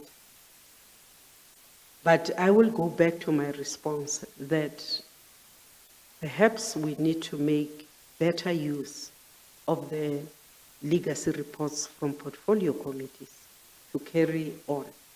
Because between 2010, you have an election in 2014. I'm not even sure whether the membership of the committee is still the same. But what we do have being constant is the administration. And that is why I went on earlier on to say perhaps that's where we need to make the link. So that as you have the new membership, the new committee chair, there is orientation and there is a discussion about the resuscitation of business. Because if you have a new committee and nobody brings to their attention that there are, by the way, there are issues that were hanging there, they will continue and discover new things. And if the executive or the administrative heads are still the same, who says they would be keen to reopen what they perhaps don't want to reopen? Yes. So we can only charge ourselves as Parliament to say we need to be more alert to this. We need to pay more attention to the last reports of committees and the revival of committee work reports. Yes, but you know, I accept your point, but your point illustrates the problem of what happened in fact rather than what should have happened in theory. Because the legacy report in 2009 raised this as a matter of extreme concern. The SIU report is issued shortly into the period of the next portfolio committee. When it issues its legacy report in 2014, not even mentioned. But notwithstanding that, it remains reported on in the press. And nothing happens. Now, I suppose this is really not a fair question to put to you because you're not directly involved in this. But the principle we can discuss. And the principle is that I'm sure you would accept that it is incumbent on responsible members of Parliament within their respective portfolios, when serious allegations of corruption have been made known to them, and when it's been reported to them that the SIU thinks there's merit in these allegations, to satisfy itself by repeated questioning and follow-up that these allegations have been appropriately disposed of. You would accept that principle? I will accept that principle. One would obviously not want to dictate to Parliament how it should deal with its internal matters, but it may well be that the House Chairperson responsible for portfolio committees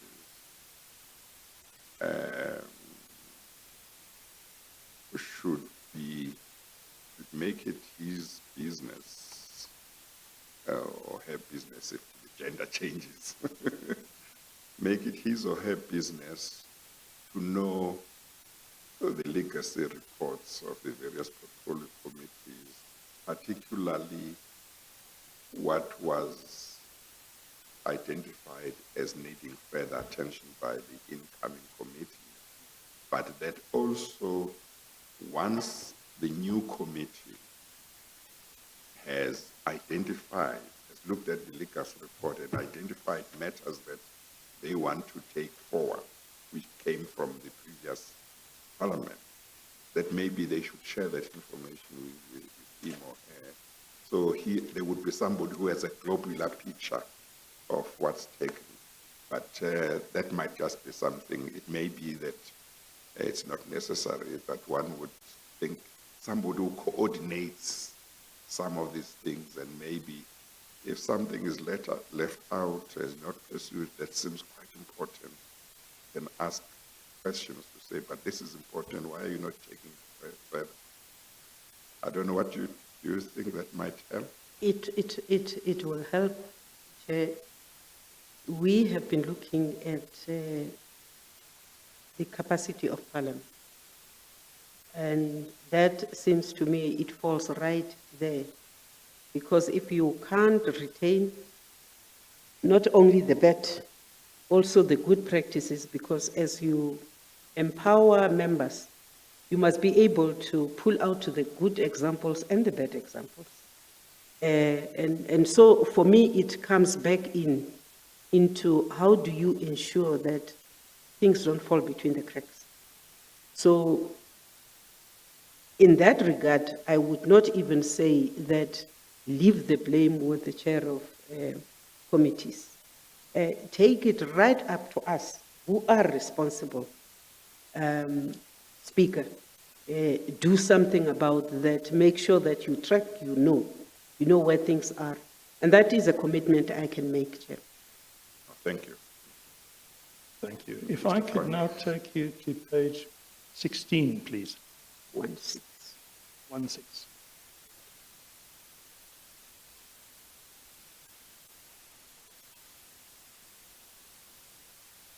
This is when you, after having introduced the topic of what are the duties, what is oversight, what is accountability, you start dealing with the substance of your submission. And you make the point in paragraph 32. You say the Portfolio Committee on Justice and Correctional Services raised its concern about the delay in establishing the terms of reference for the Commission. That is this very Commission before which you are now testifying. Now, I just want to pause and consider this a little.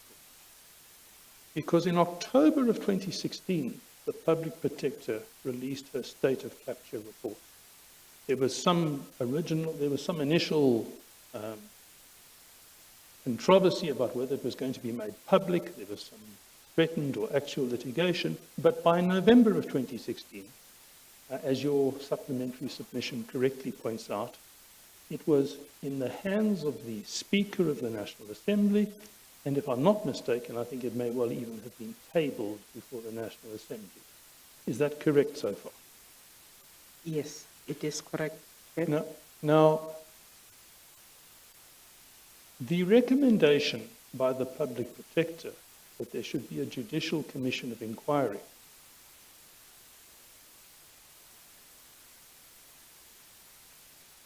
whilst it has its advantages, and we are seeing many of the advantages now, it also could perhaps have been used as a pretext by some not to do what they should have done.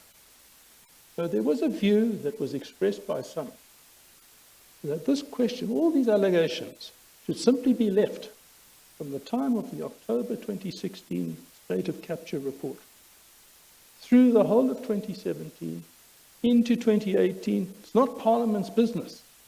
Let the Commission be appointed. Now, from what I've been hearing in your evidence this morning, you would not be of that school. You would be of the school that Parliament must do Parliament's job. And if Parliament is aware of allegations of relevance, they have the power and should exercise the power to investigate, obviously seeking not necessarily to duplicate in two forums work being done simultaneously in both. But the principle that the existence of the recommendation for a judicial inquiry is not a good reason for Parliament not to do its own work. Do you agree with that principle? I agree that within the powers and responsibilities of Parliament, any matter could have been investigated. If the Judicial Commission was then established, then all the committees would have needed to do is to hand over the work that they had done so that there is no duplication. Yes, and I don't think that anybody here takes any issue with that. But what you then say in paragraph 32, and I'm not saying it's wrong, you say the Portfolio Committee on Justice and Correctional Services raised its concern about the delay in establishing the terms of reference for the Commission. But that was one of the issues on which, in my request for further information, I said when. You answered that in your supplementary submission, and we find the nub of the answer at page 412. This is one of the additional documents that you furnished.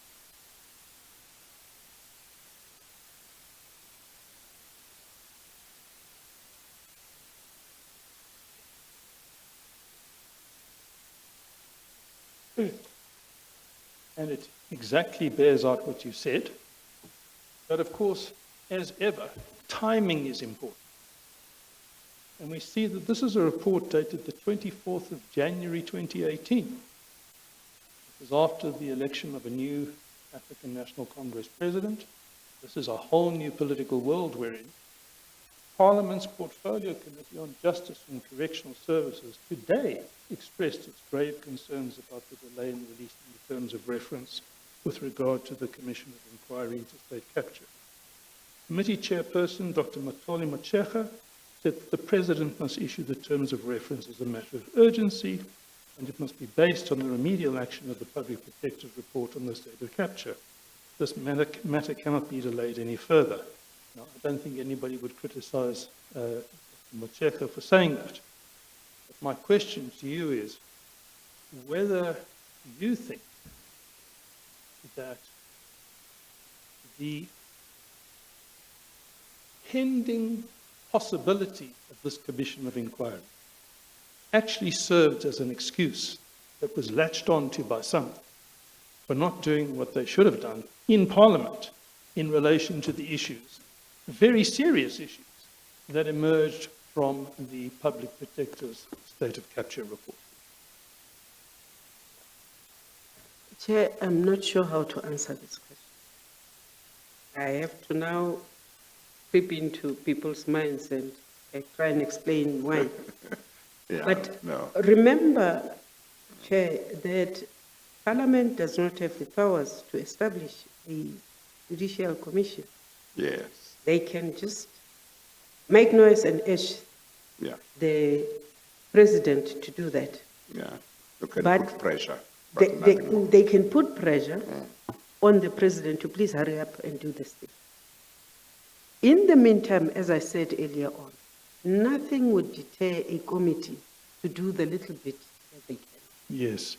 And the only part of your answer I take issue with is the word little bit.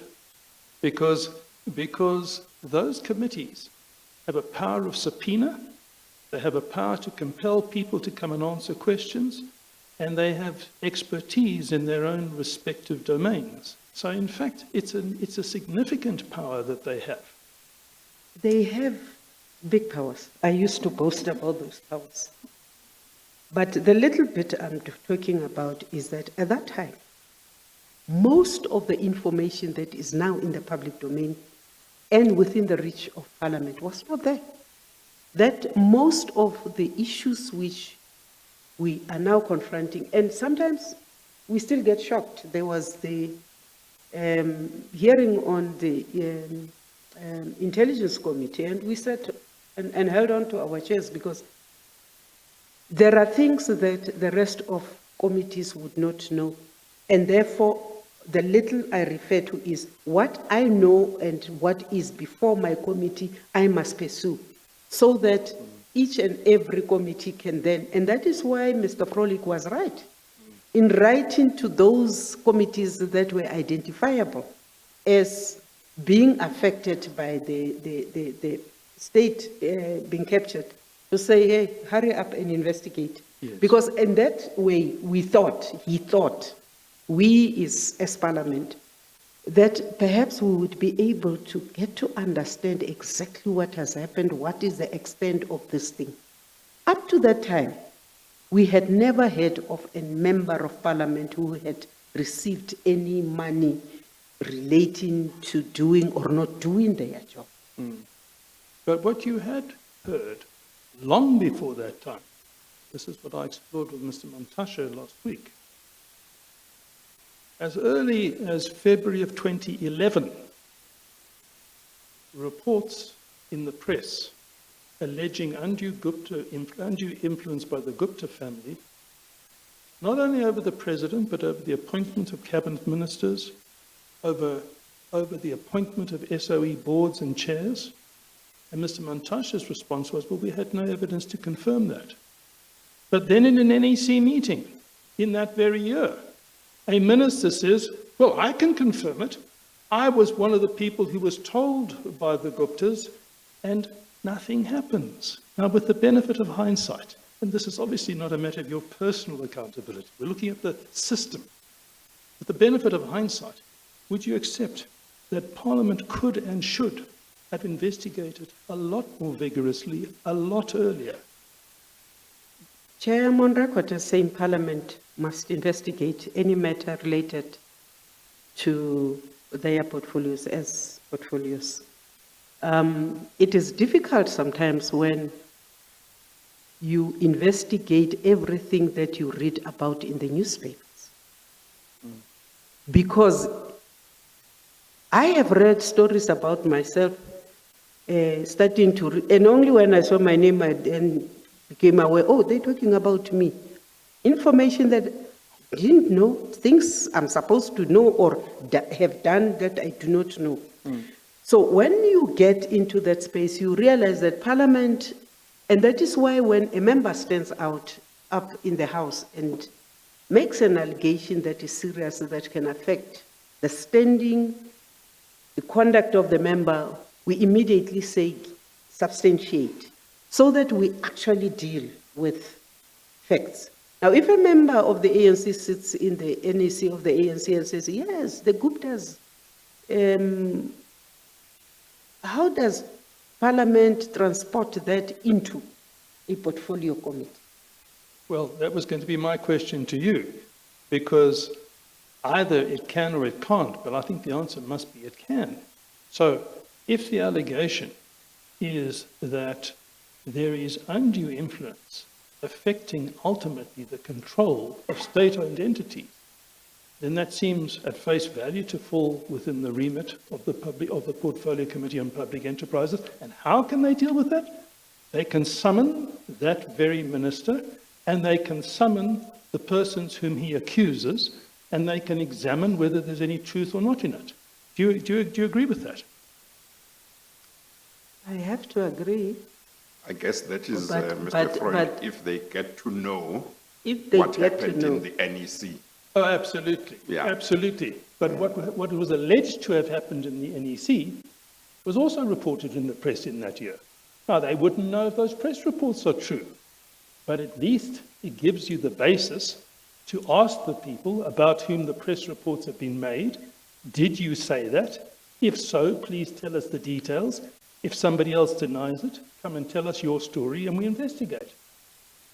That's really the problem, that for year after year after year, these allegations that I, as a citizen, who had nothing to do with Parliament or politics, I was fully aware of, it seems to me Parliament turned a blind eye to and just did not investigate.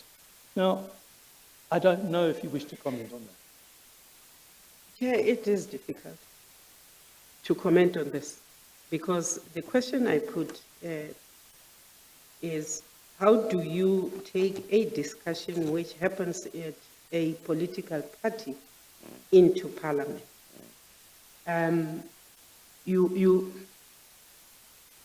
Supposing they had done it, Chairperson, would that committee, particular committee, not have been accused of taking factional issues of the ANC into Parliament and therefore? So sometimes you need to put yourself into the political space and try and understand where were they coming from. If the minister had made that statement in a portfolio committee, in the House, definitely we would have had to say, but this. It's difficult with hindsight to say, but they were wrong here. Is it a matter they could have investigated? Yes, they can investigate anything, anytime. Why didn't they do it at that time? I really don't know. Yeah. No, I understand that you were not party to that. You were not in that committee. It was not a decision that you personally had to deal with. But I'm trying to explore the question of principle here. And the question of principle really is this. If there are allegations in the public domain, not only in the press, well, I mean, they're made in the press, but they are reporting matters which, if true, are a very considerable concern, then I'm sure you would agree those should be investigated. So the question then becomes, well, was there sufficient material in the public domain to justify an investigation? And Mr. Mantashe told us last week that by 2013, the Integrity Committee of the African National Congress was urging the President to stand down in relation to these very sorts of issues. If it was known to them, surely it was known to enough people in the ANC that if the President didn't step down, if the President disputed these allegations, which was absolutely his right, there was a duty to inquire through Parliament. I emphasize, through Parliament, not merely through the structures of the ANC, whether these allegations of state capture are true. My thing would be that the ANC, knowing, getting evidence and perhaps even proof, should have dealt with their internal problem, should have acted rather than to say, we will sit back and see if Parliament can take this matter. Because that for me is not really shouldering what is your responsibility. If Mr. Mantashe said that they knew as early as 2013, then they should have done something about it in their collective leadership, so that today we do not hammer members of Parliament who do not sit in that NEC, who may not have heard at first hand what the Minister Mbalula had said at that time. When you will remember, Chair, that there was a time when I was accused of having written a document and given it to Patricia de Ligt on the arms deal. It was out there. It was not investigated by Parliament. It really wreaked havoc with my personal life. When the Mayor de Ligt came out in the open and said, it is not that one, but I have given my undertaking not to reveal the names of these people. There was no investigation. I asked for it. So I can understand that the frustration is something is being said there, And sometimes somebody is being wrongly accused there. Why are you not investigating? At the end of it, I was told, no, we understand you didn't say it. But the damage out there in the street was something else. And I had to wait until that man who had given the document, whatever it is, to Medilil, died for Medilil to feel free to say, in fact, so-and-so had given me this document. And it was years later. So sometimes not getting, and I couldn't get anything of substance that I could go to the police and say, investigate this, other than to start a fight with my own party. Because the accusations were not coming from Parliament, they were coming from the party. So sometimes you look at circumstances and you know that if the committee perhaps has even tried to probe quietly and they don't get substance, they're going to be unable to run with this thing.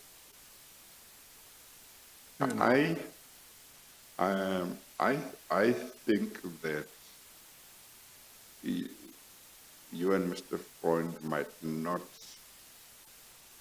be on the same page, or it might look like that, but maybe you are on the same page.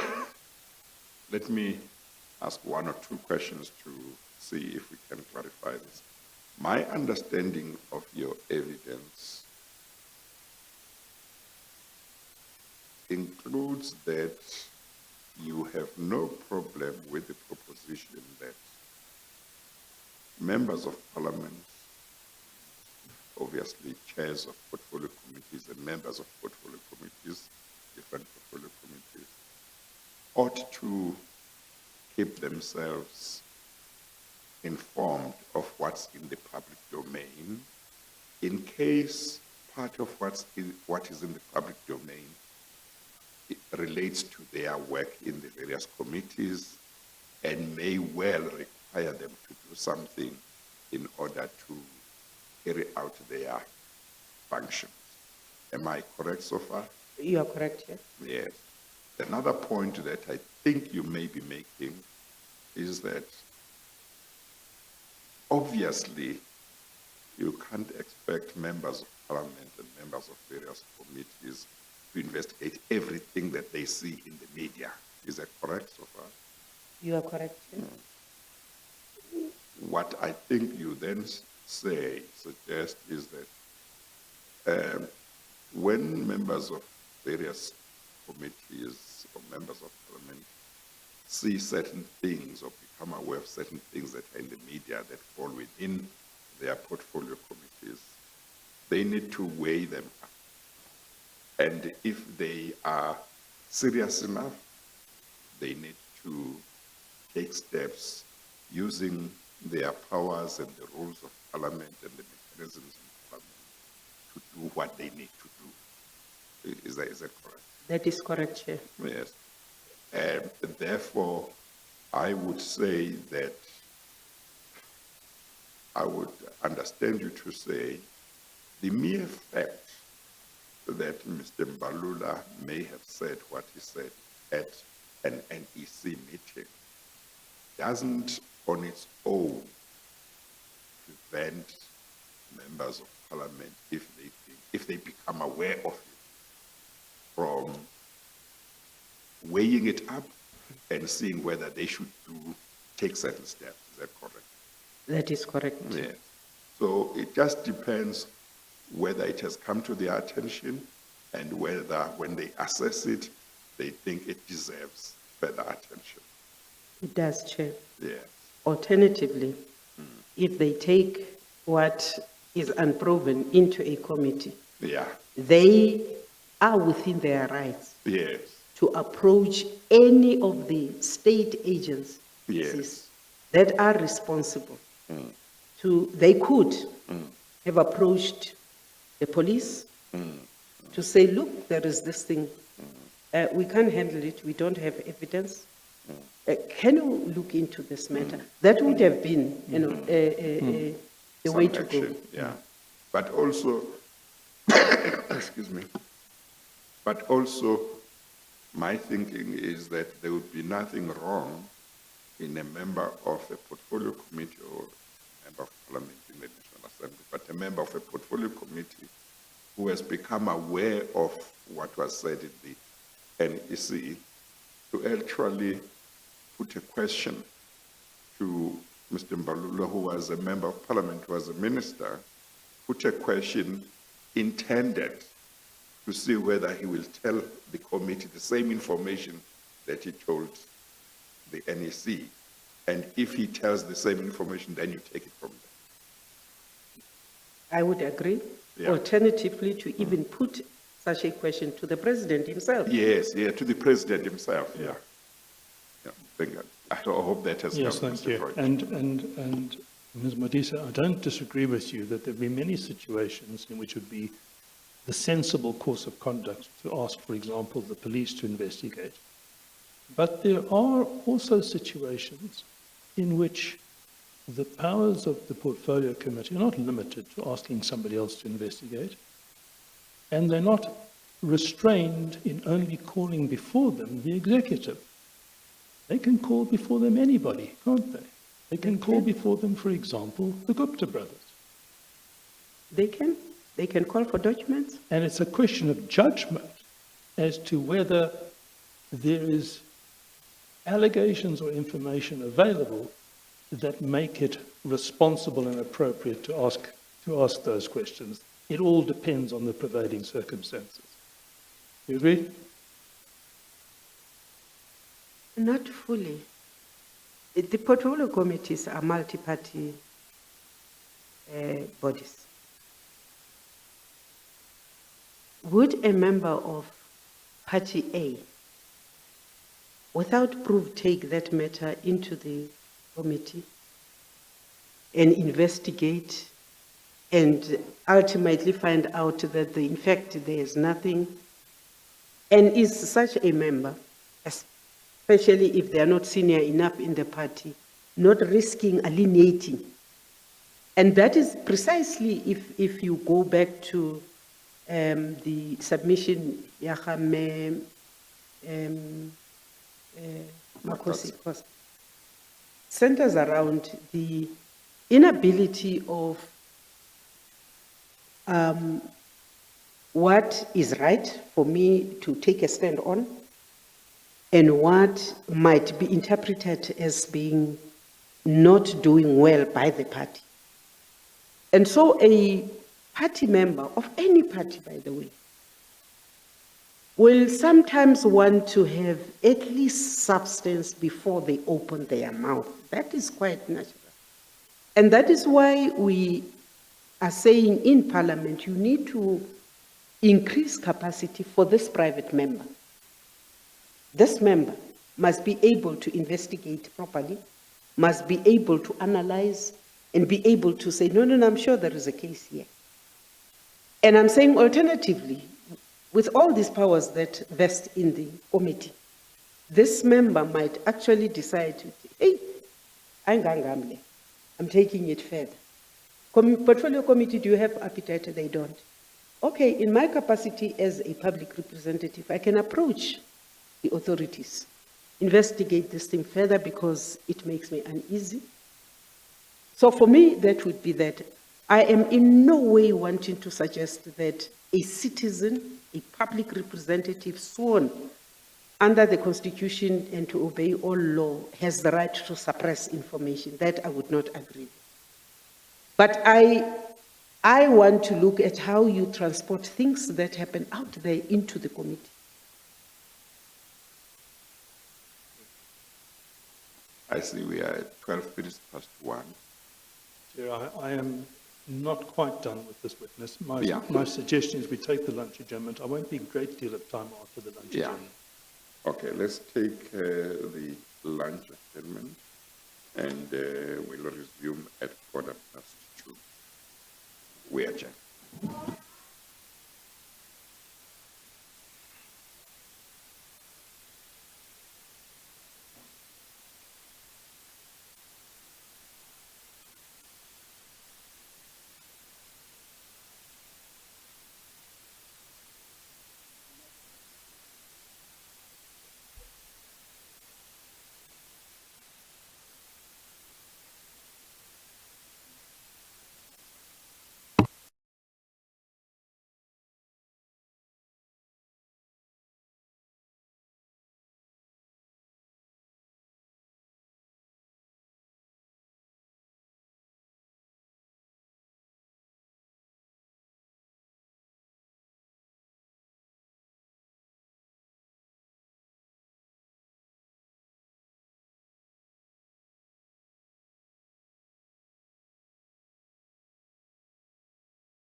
experience and wisdom about what role in fact was played, to the extent that you know this, in plenary sessions of the National Assembly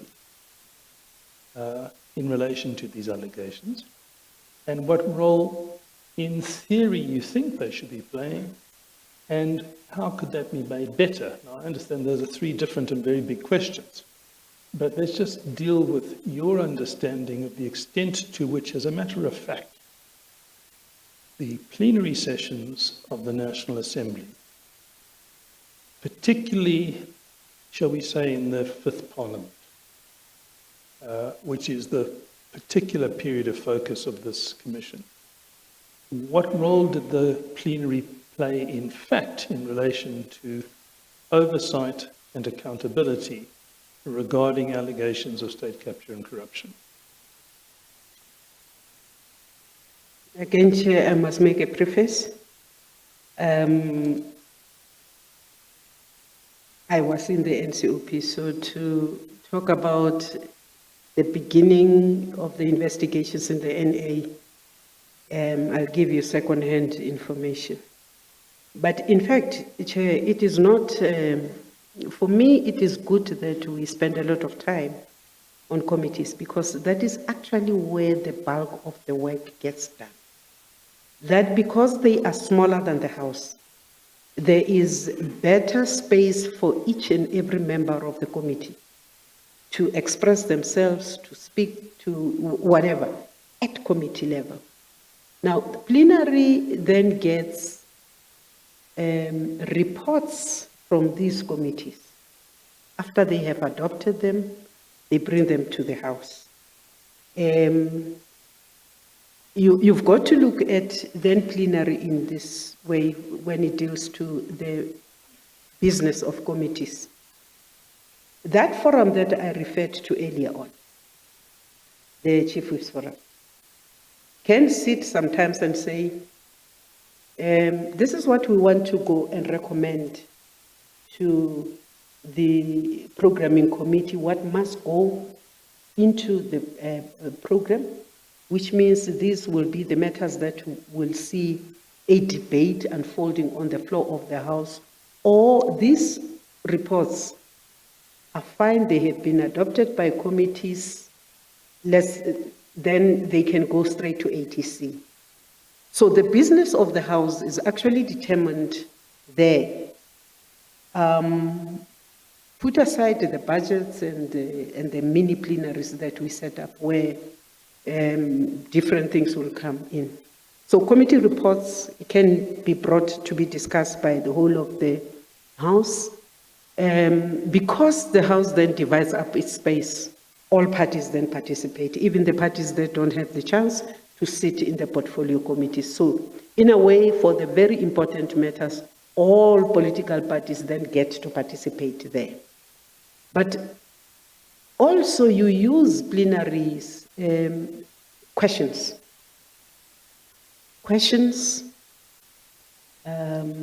matters of public interest, motions with and without notice. And as I said earlier on, you deal with issues that, like adoption of treaties, things that sometimes are of outside-looking issues. Sometimes you use plenary to bring up issues which don't necessarily have space within committee work. You will remember, is it last year that the President asked us to convene a joint sitting? So we'd have a joint plenary of the two houses to discuss a specific issue of gender-based violence and what we can do about it. But the plenaries also are interesting because you can also have sectoral parliaments which happen on the floor of the House, which means that those issues which do not necessarily have an executive member responsible or a portfolio committee that shadows that member, it can be taken straight into the floor of the House. And then, of course, you've got things like the difficult ones, motions of no confidence, they must go to to the plenary. You can't have a subcommittee deciding. What you can have is ensuring that the process leading to that plenary is okay. Now, if I can just follow up factually on that. My impression is that the portfolio committees follow essentially the ministries. One minister, one portfolio committee, or maybe sometimes they have more than one minister. But the point is this: there does not seem to me to be a portfolio committee that has as its mandate oversight over the president. Would that be correct factually? The president is responsible for all the posts. He delegates some of those posts to the leader of government business. So the president entertains those questions which directly he must respond to, the questions to the president. But since he has delegated his powers to the ministers of cabinet, when portfolio committees deal with those issues, they actually deal with issues which are reported directly to the president, and if the minister fails, then the president can face questions from the floor of the House. And yes, we do not have a specific committee that is the portfolio committee on the minister, on the president. On the presidency. Yes. Now, what I want to put to you for your comment is whether that is a lacuna that perhaps there should be consideration as to whether it's necessary. And let me put it in this context. A lot of the state capture allegations, and I underline the word allegations, actually related ultimately to the presidency. And as it were, I wonder whether those problems don't fall through the cracks of the portfolio committees. Because if the question is the president captured, or is the president subject to an inappropriate relationship, or should we investigate that? Is there in fact a structure within Parliament whose task is to do that? My impression is that there's not, and my impression is that when you tell us about things like votes of no confidence, questions to those presidents, to the president in the National Assembly or in a plenary, there are tools for oversight over the president. But I'd be interested in your comments as to whether, just as we now have a ministry of the presidency, whether there shouldn't in fact be some structure within Parliament whose mandate includes oversight over the presidency. This question has been entertained over the years. Some provinces have a portfolio committee on the office of the Premier and on the office of the Speaker. The difficulty is that when you look at the office of the President and the office of the Premier, they actually are coordinating the work of the whole executive.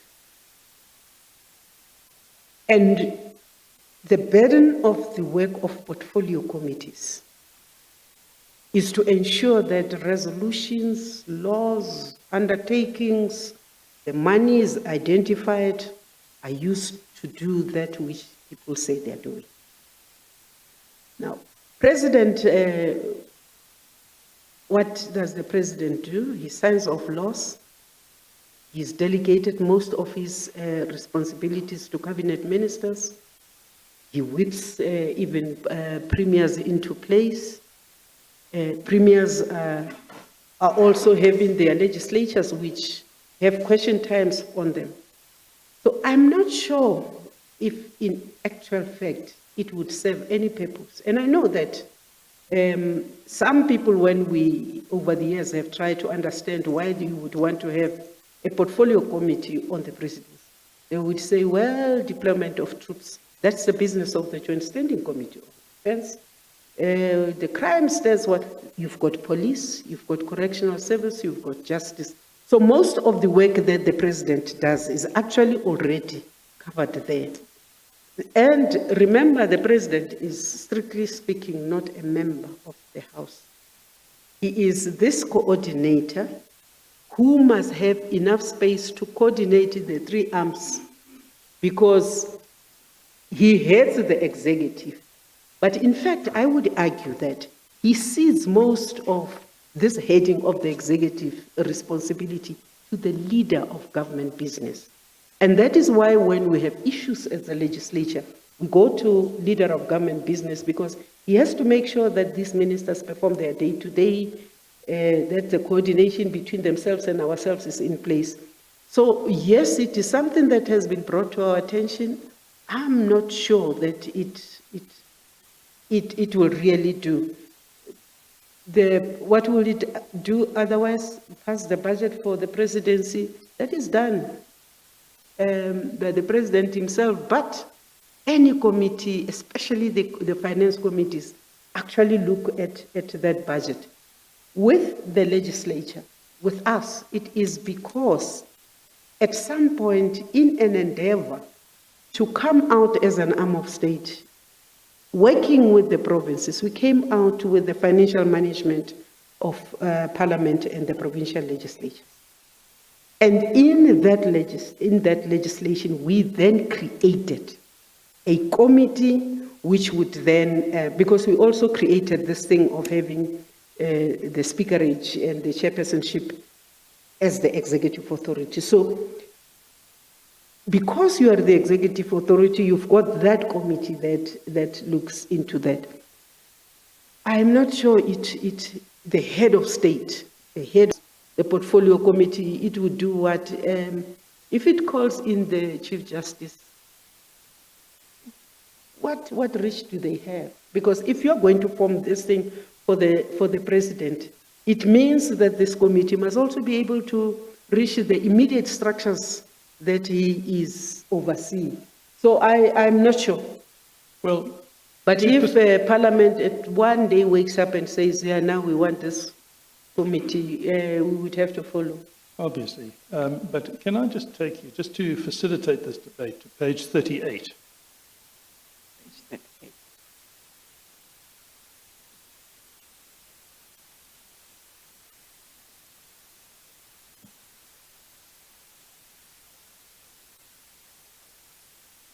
You remember those are the provisions, it's the summary of the provisions of the Constitution of relevance. I want to take you to section 55(2) in particular. Mm-hmm. So the Constitution says that the National Assembly must provide for mechanisms to ensure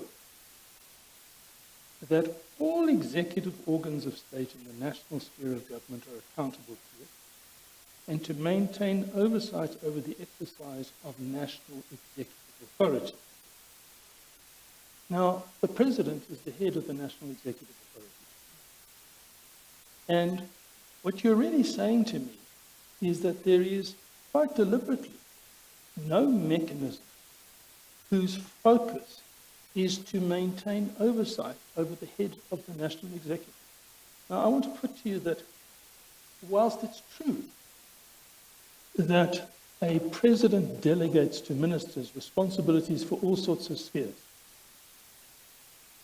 there must be, as the facts of the whole state capture story illustrate, instances where what is really required is oversight over the head of the National Executive. And I just ask you whether you want to reconsider it all, or whether you stand by what you just said, that you think there's really there's no purpose served by a portfolio committee whose primary business is to consider oversight over the President. And maybe before you respond, I could add this so you can deal with all of them. It may well be that you might not need a standalone portfolio committee responsible for the presidency. It may well be that the responsibility would be given to one of the existing portfolio committees, so that to the extent that you may have concern to say, but they won't have much work to do, what will they be doing most of the give the responsibility to one of the existing committees, then that committee has got its normal job, and then you just add this. And it may well be that, apart from the issue of the budget, there might not be lots of times when they have got to do something about the presidency, but if and when a need arises, everyone would know which committee has the responsibility to take up those issues. So I just put that as maybe something that you might think about as you respond. And I just say also, maybe it is something to look at, given what you said earlier on, that portfolio committees that's where the real work gets done, you know. So it may well be that a president comes, just answers questions in the National Assembly, maybe it would not be as effective as how issues would be dealt with by a portfolio committee. I'm not sure. So, but I thought you could just address Mr. Freund's question together with all of those subsidiary questions. With respect, Chair, Mr. Freund seems to suggest that I'm throwing it out. I'm dismissive. I'm not dismissive. Yeah, no, you are not dismissive. I'm not dismissive. Yes, you just have But I'm reservations. saying that you are not sure. I'm not sure. I'm not sure whether this portfolio committee on the presidency has worked anyway. And I'm not saying if it has worked anyway, we can't go and look at it. All I'm saying is that the work of the president is divided into this piece, which. So I would look at, Chair, making sure that you actually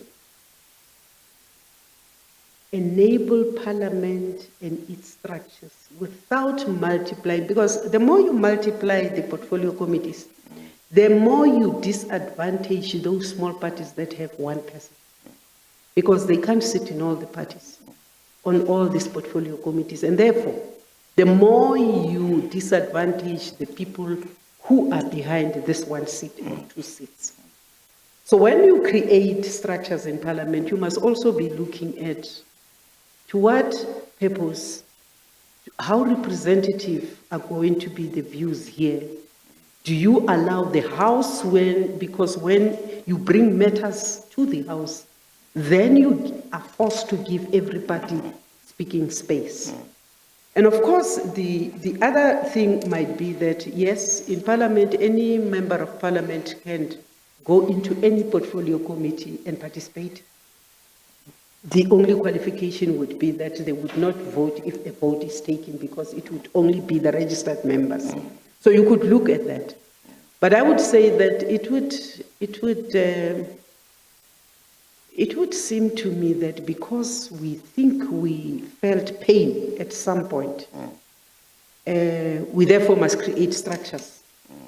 Because the pain that we have felt, we think we will cure with structures. I think what we need to do is to create consciousness within the general society.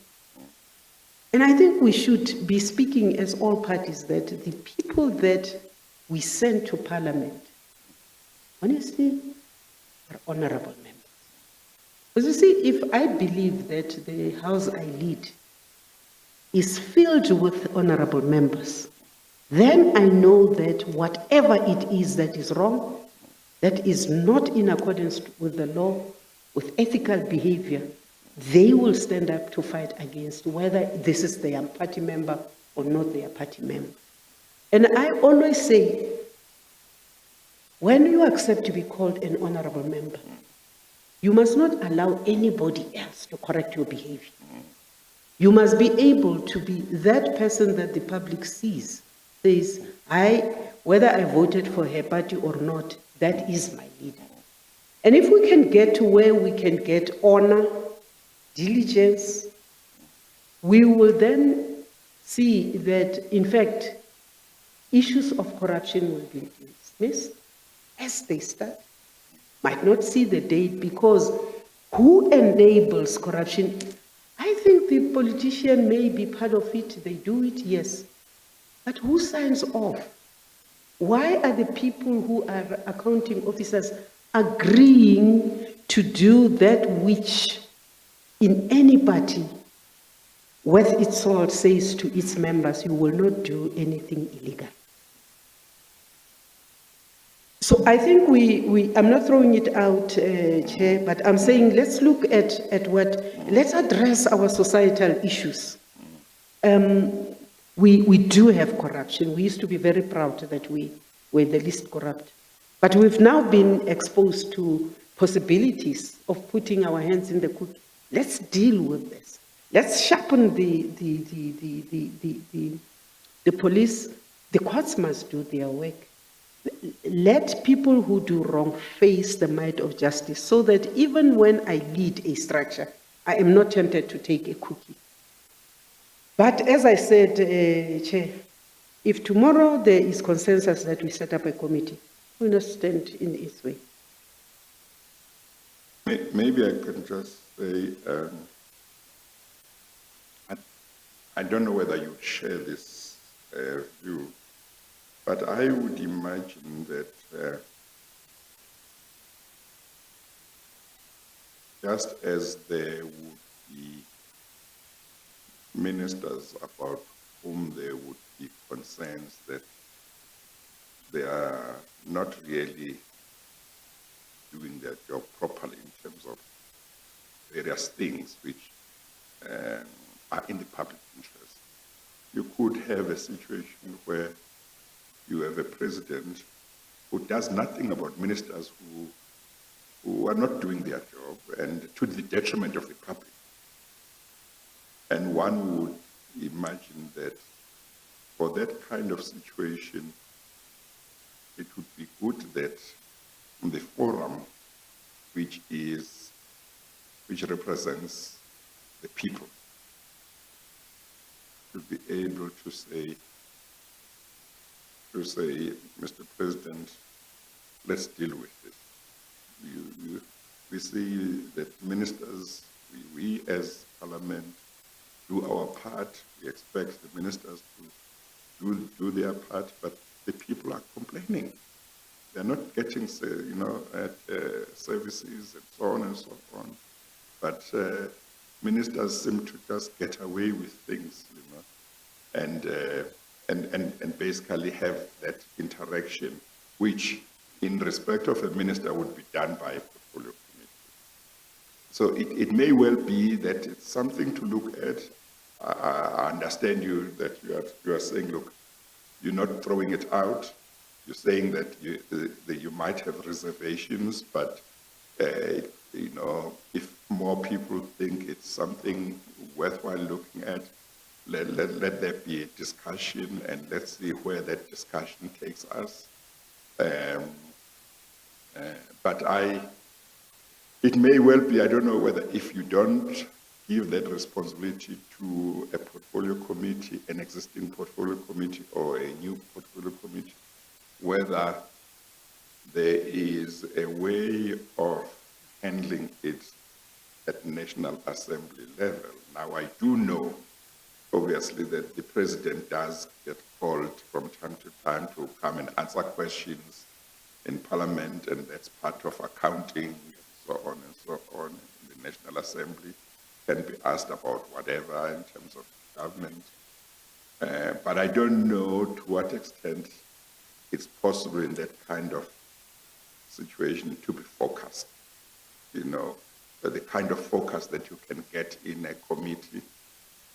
Or maybe it would be a question of making more time, but with a specific focus, so that there could be more discussion. Because I get the impression sometimes when I watch when a president answers questions that there seems to be very little room for follow-ups, and so on. But I don't know. I'm speaking about something that I know little about. You know better.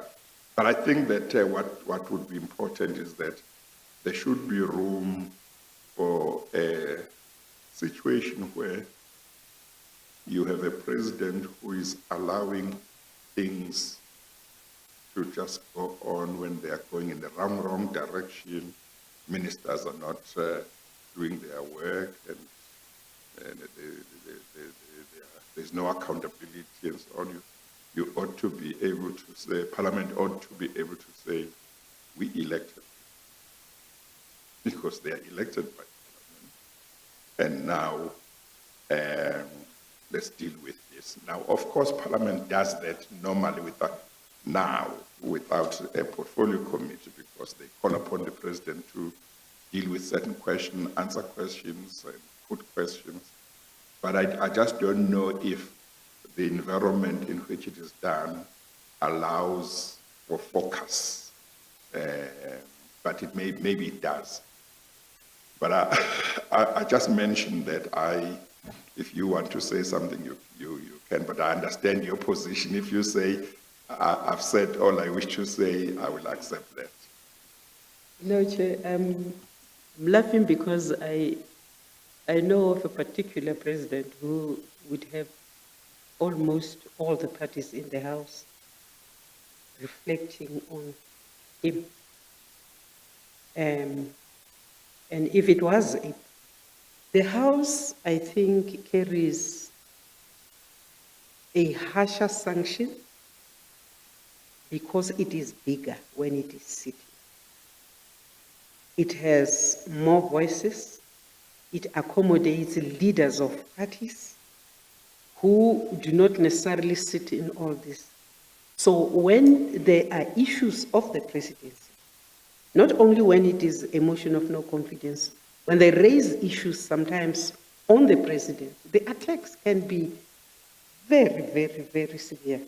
And therefore, in my own thinking, you would have to think very hard of going for a fewer, or else if there is a subject that needs to reflect on the president, that you do not actually find a mechanism other than that of a motion of no confidence, because so far the debates and comes during the question times to the presidency, they reflect on the performance, they give ultimatums there as parties, but also motions of no confidence is when they say, we have been talking, we are tired. So I'm saying, let us, maybe one needs to apply, look at what other people are doing, and if it is doable, I don't think Parliament would say no.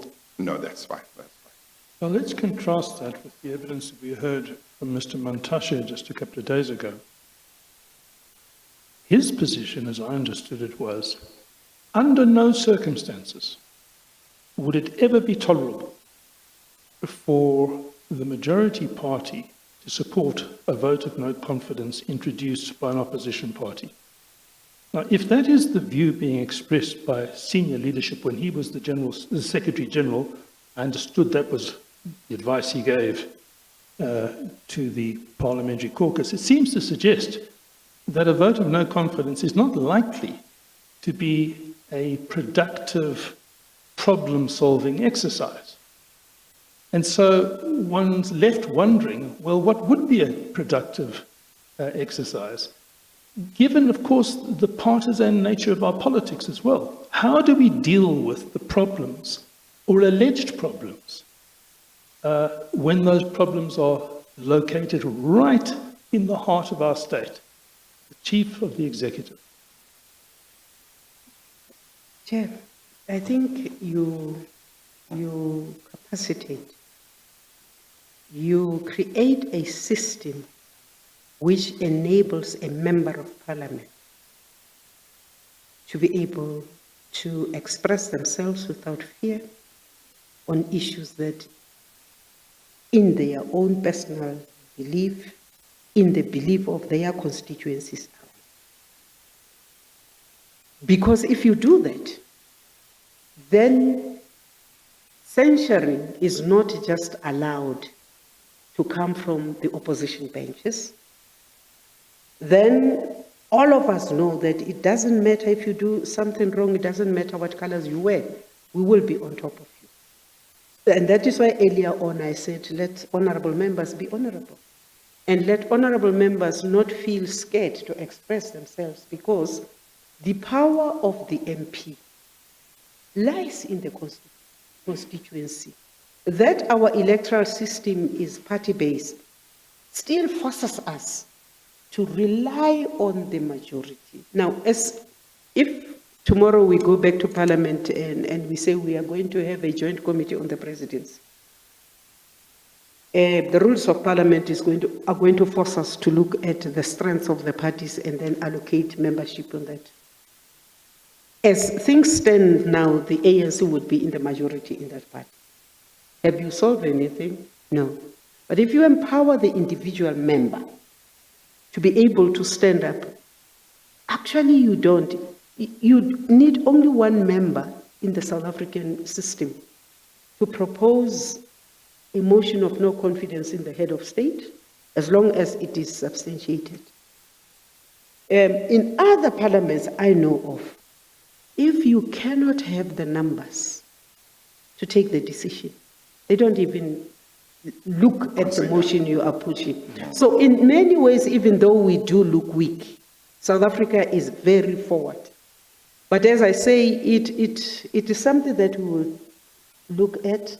But for me, the first choice would be produce members who can stand their ground for the people.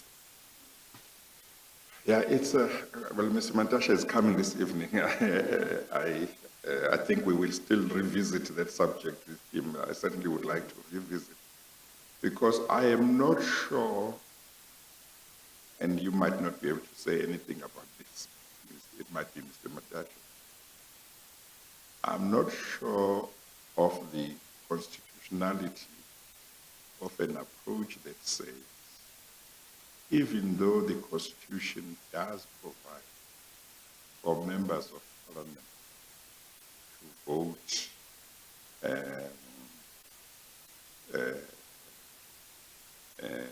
whether they support or not support a motion of no confidence in the President,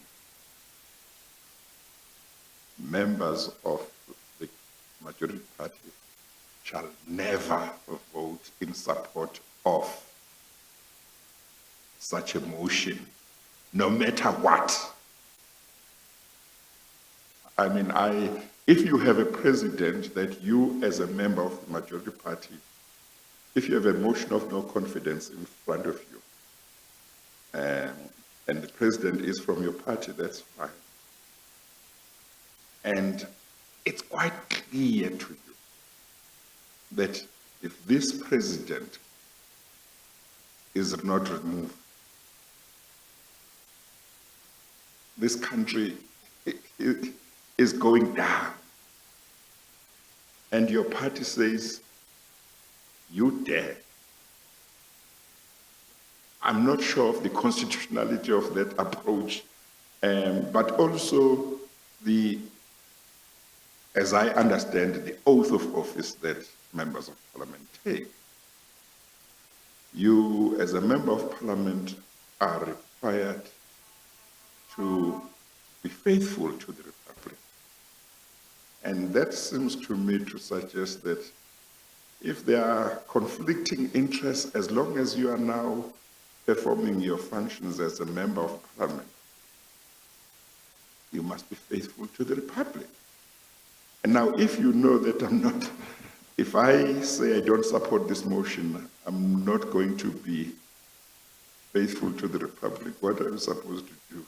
But it's something that you might not wish to say anything about, but I'm sure it's something. It is something, if I'm clever, I must keep my mouth shut.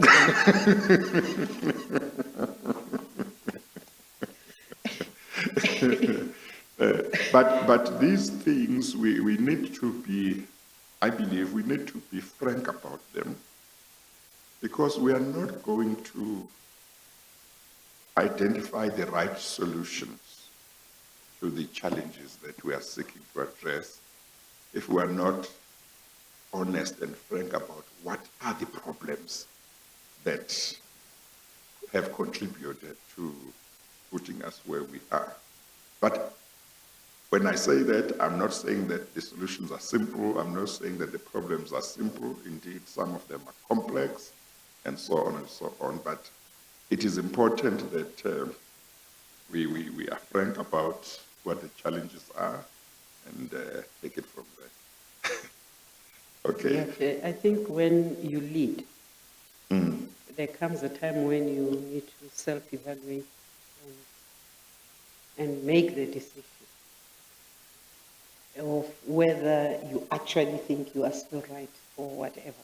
Yes. Make that decision in the best interest. Yes. And for me, leadership, if you can't self-introspect, then you are in trouble.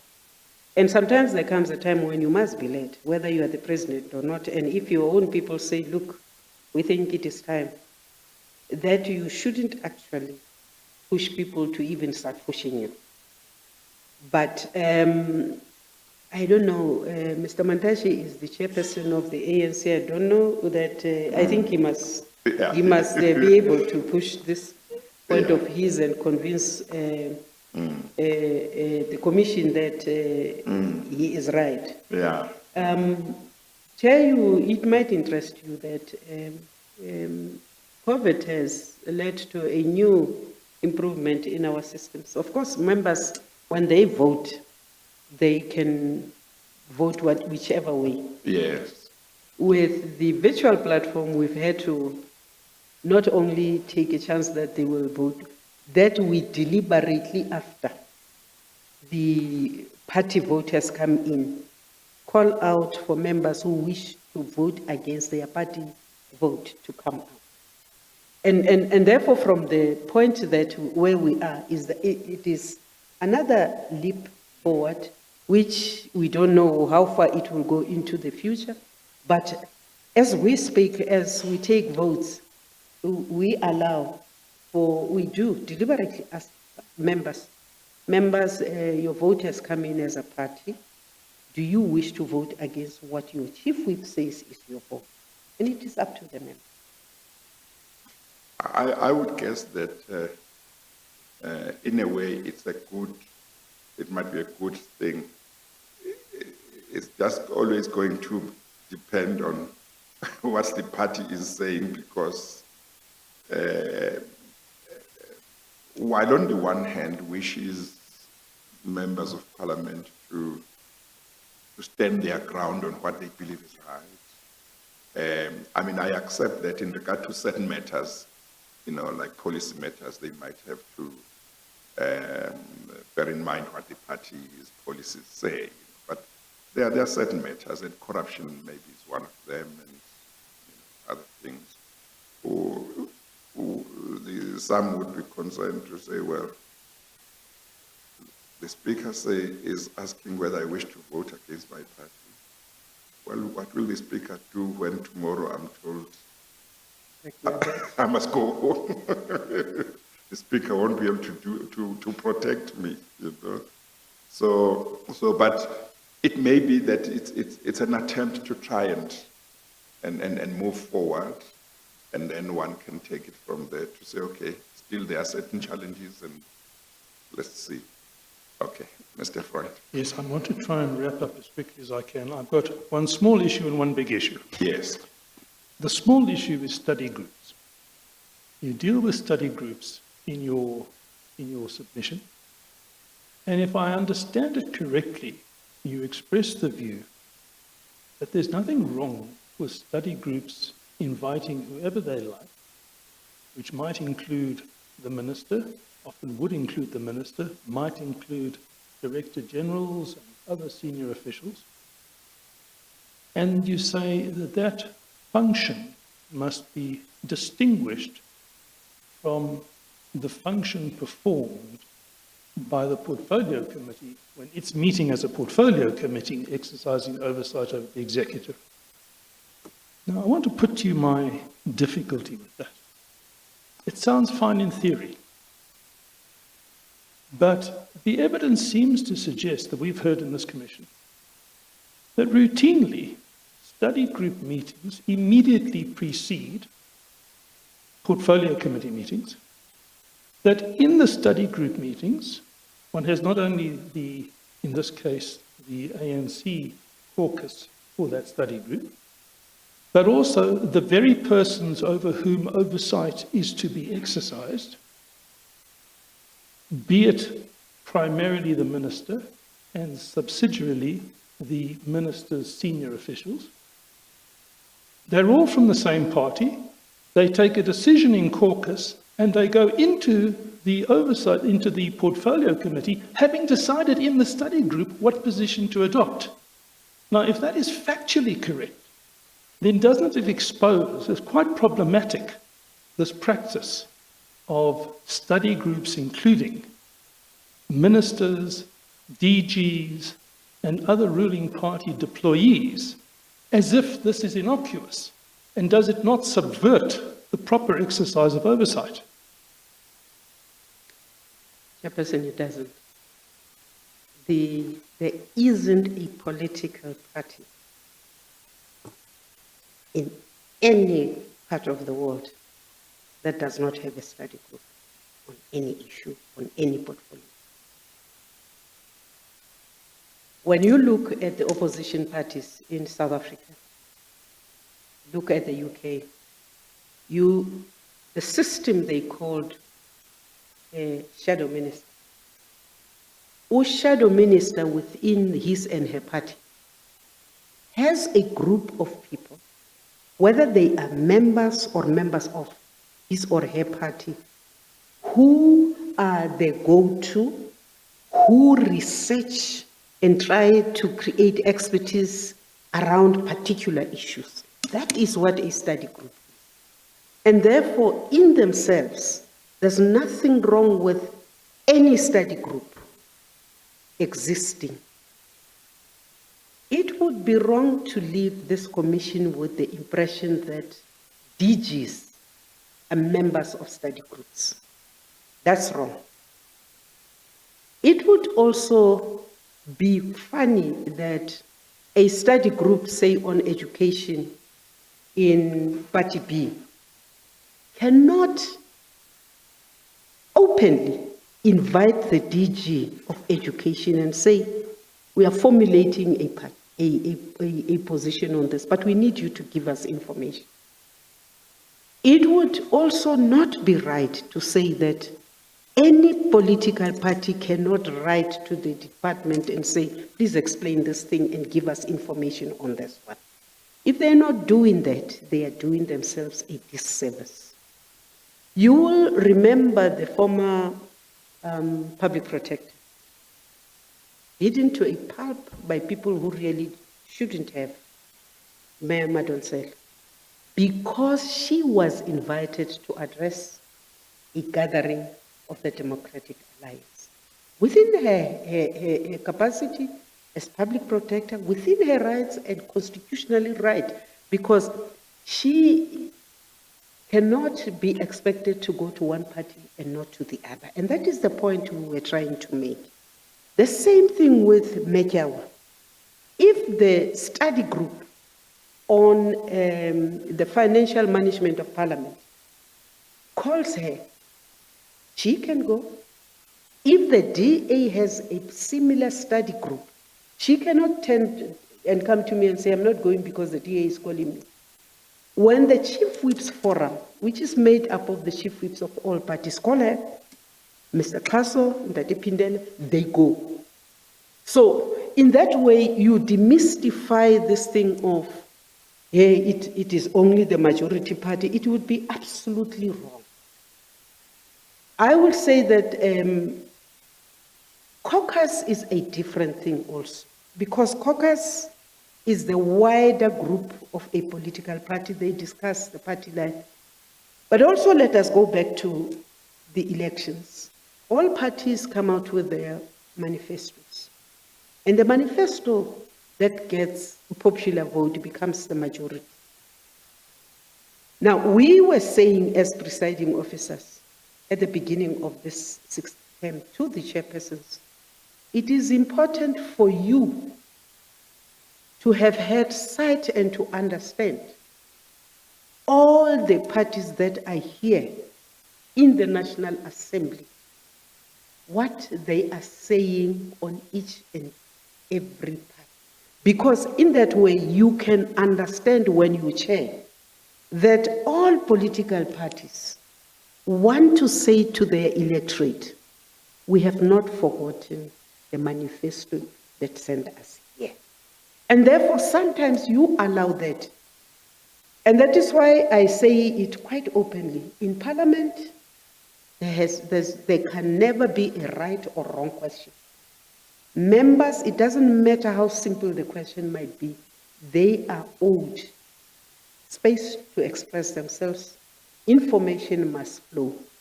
No member, for instance, of this administration of Parliament can be called to a caucus and say, I'm not going, I'm only going to the ANC. I will find a problem with that.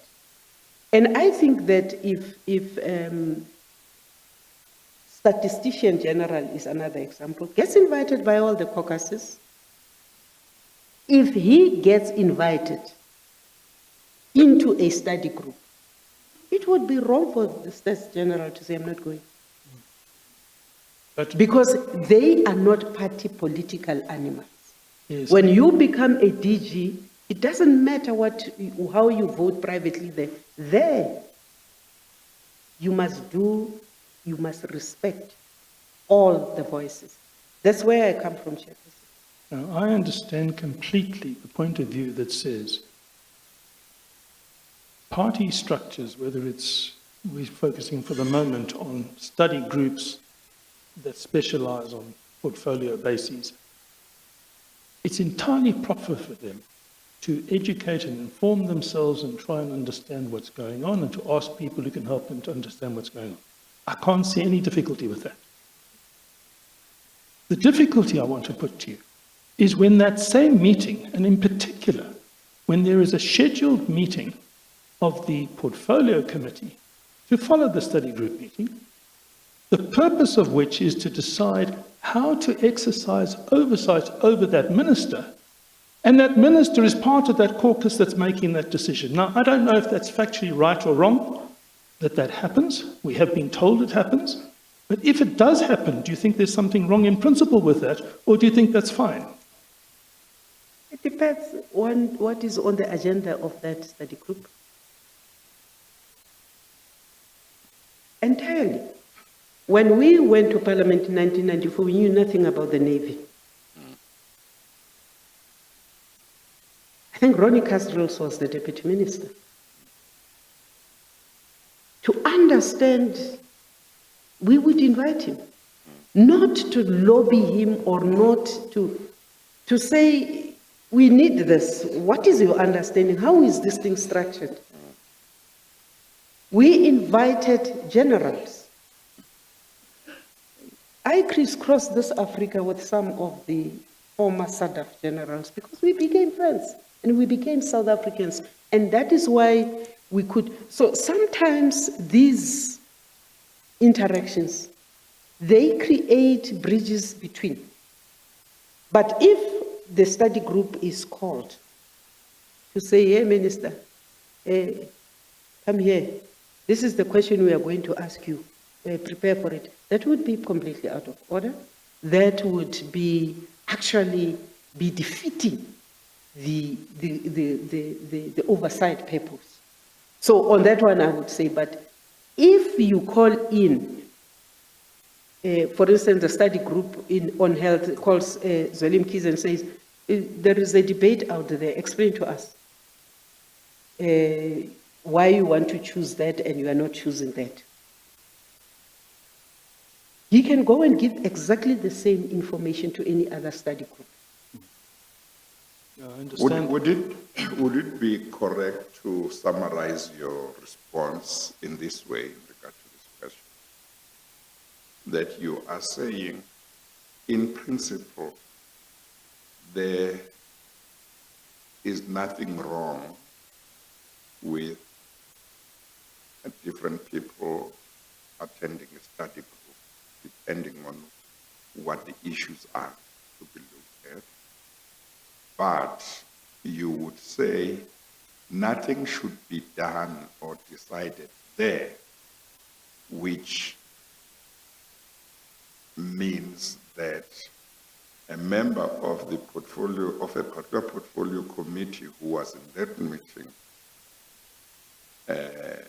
can't do his or her job in the portfolio committee properly, the way she is expected to do.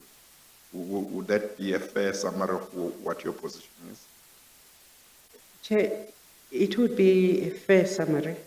Remember that Mr. Mandage's party also has what we call party democratic processes, where you allow for debates.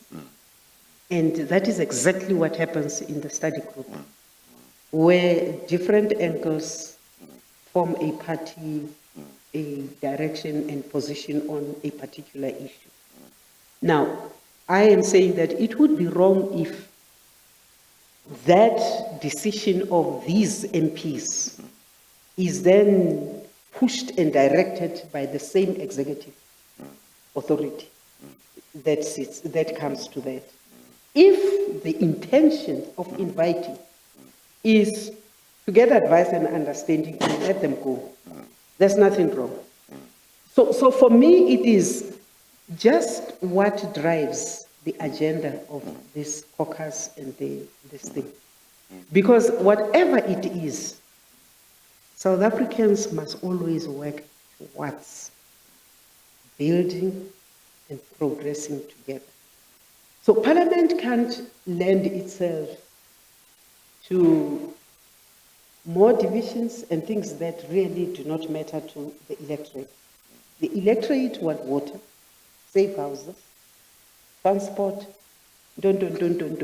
So if they call the executives or the DGs to say, explain, I have no issues. If it is siyakopisana and this is the direction, then of course there would be something very wrong there.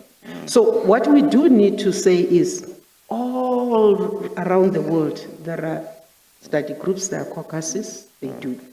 Maybe we should interrogate what happens in there.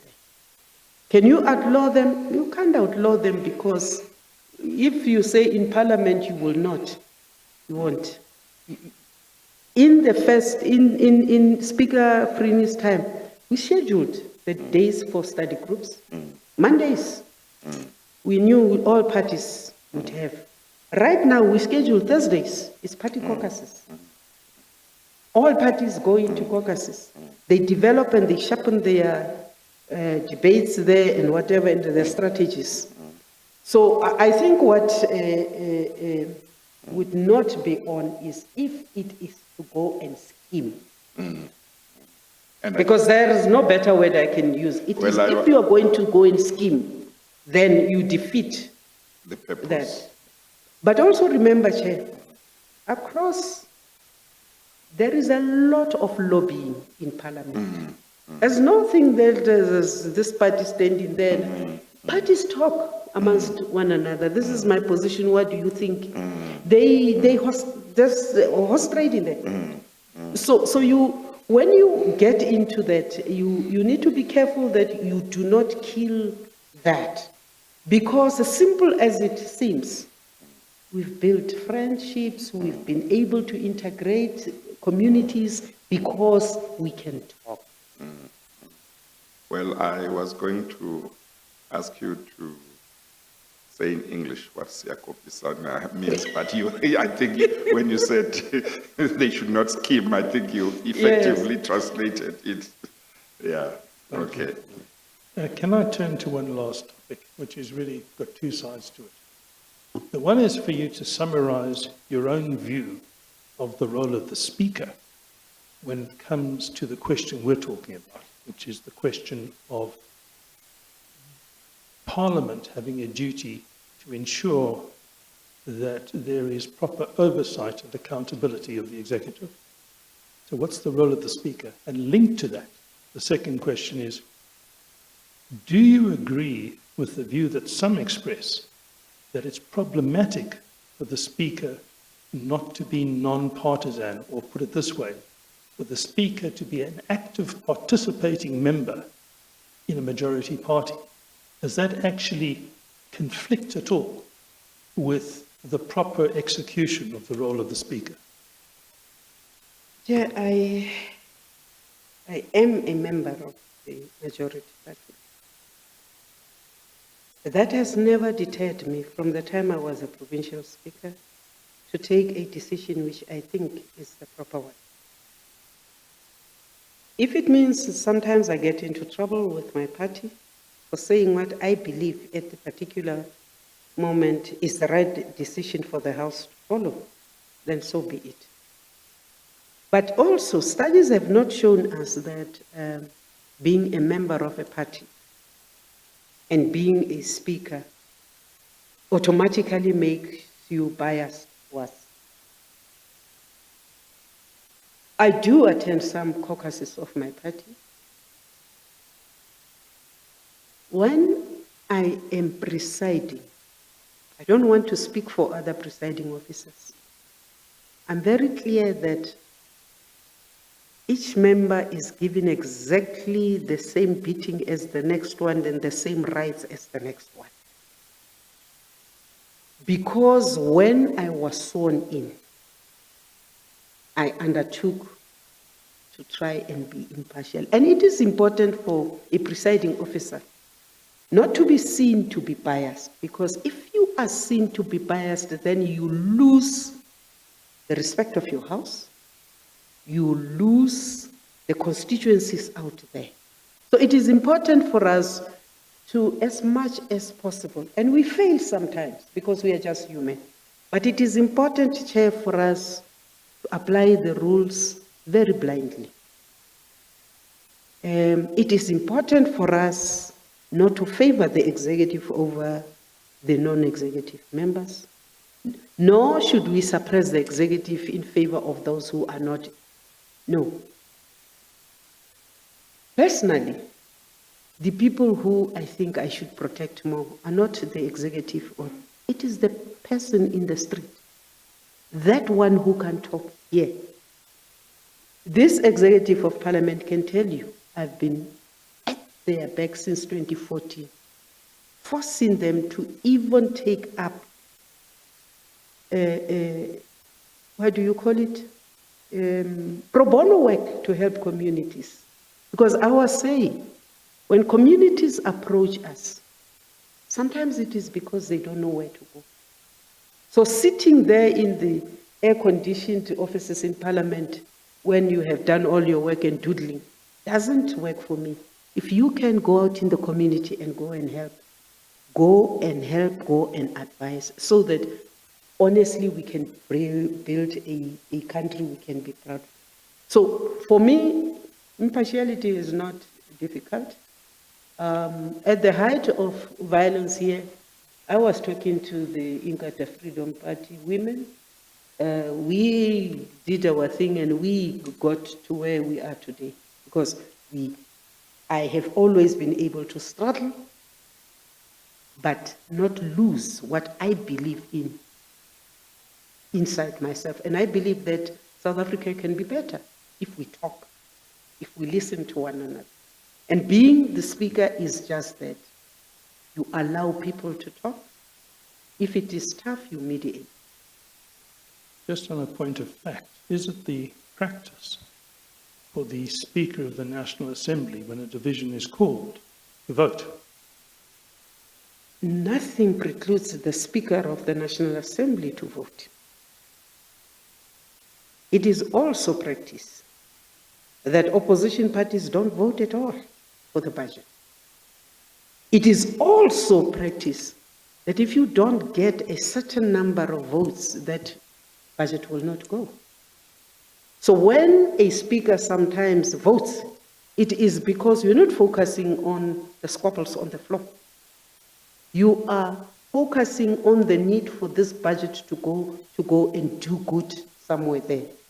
And that is why when you are a speaker, you also want to fight corruption, because it disturbs this train, this route where the money should go. So for me, I have voted if I'm not on the chair. If you're not in the chair. If I'm not on the, when I'm on the chair, I don't vote. And would that be the practice, so far as you know, the tradition of the Well, South the African rules, legislature? the rules would allow, Chair, for the speaker sometimes to have the casting vote. And we rarely exercise that because you allow the members of the House to decide on the matter. I don't remember ever doing the casting vote, but I do know that all of us will vote for the budget to go because people are waiting for it. All right, thank you. I have no further questions.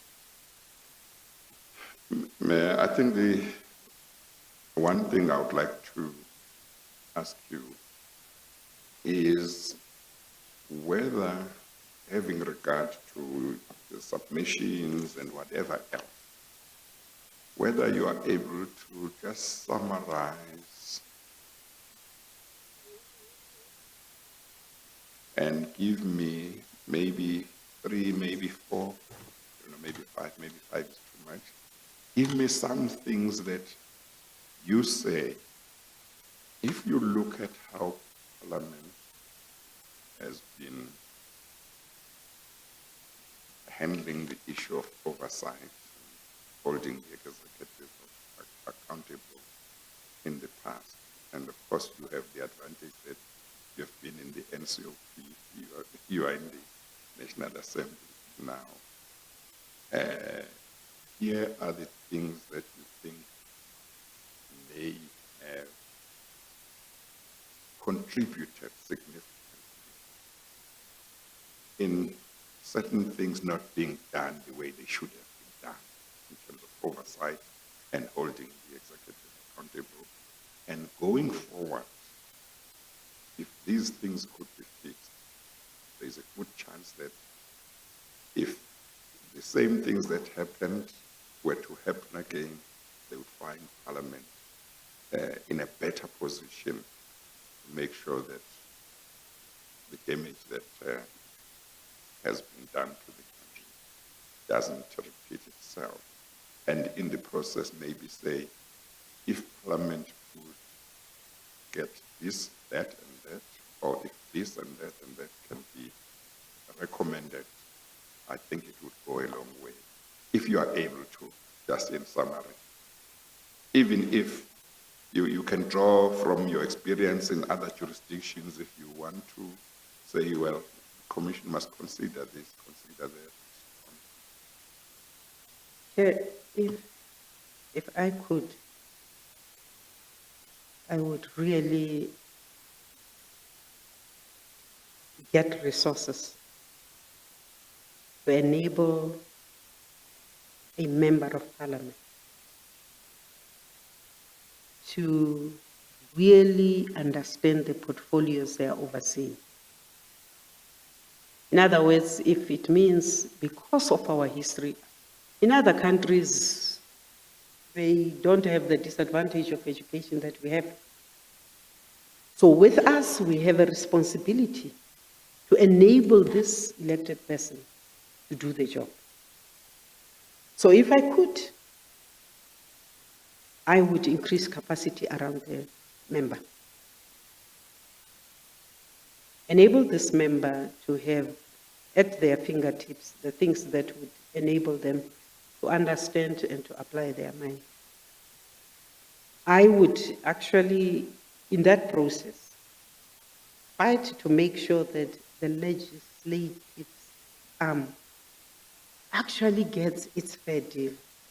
We're unable to do this because we oversee. And it is not an argument that we want a Parliament to be given the same budget, for instance, as that of a particular department. But everywhere else, except for a few countries, the process of Parliament getting its budget is very different from here. They treat us like a sub-department. And that has bearings because you can't plan Then I would say that if you could ensure that all political parties in South Africa try to retain as much as possible members when election time comes. Because what Parliament does is that every 5 years, you have to bring up at least 60% of these people to just an understanding. And that is why the first 2-3 years are difficult.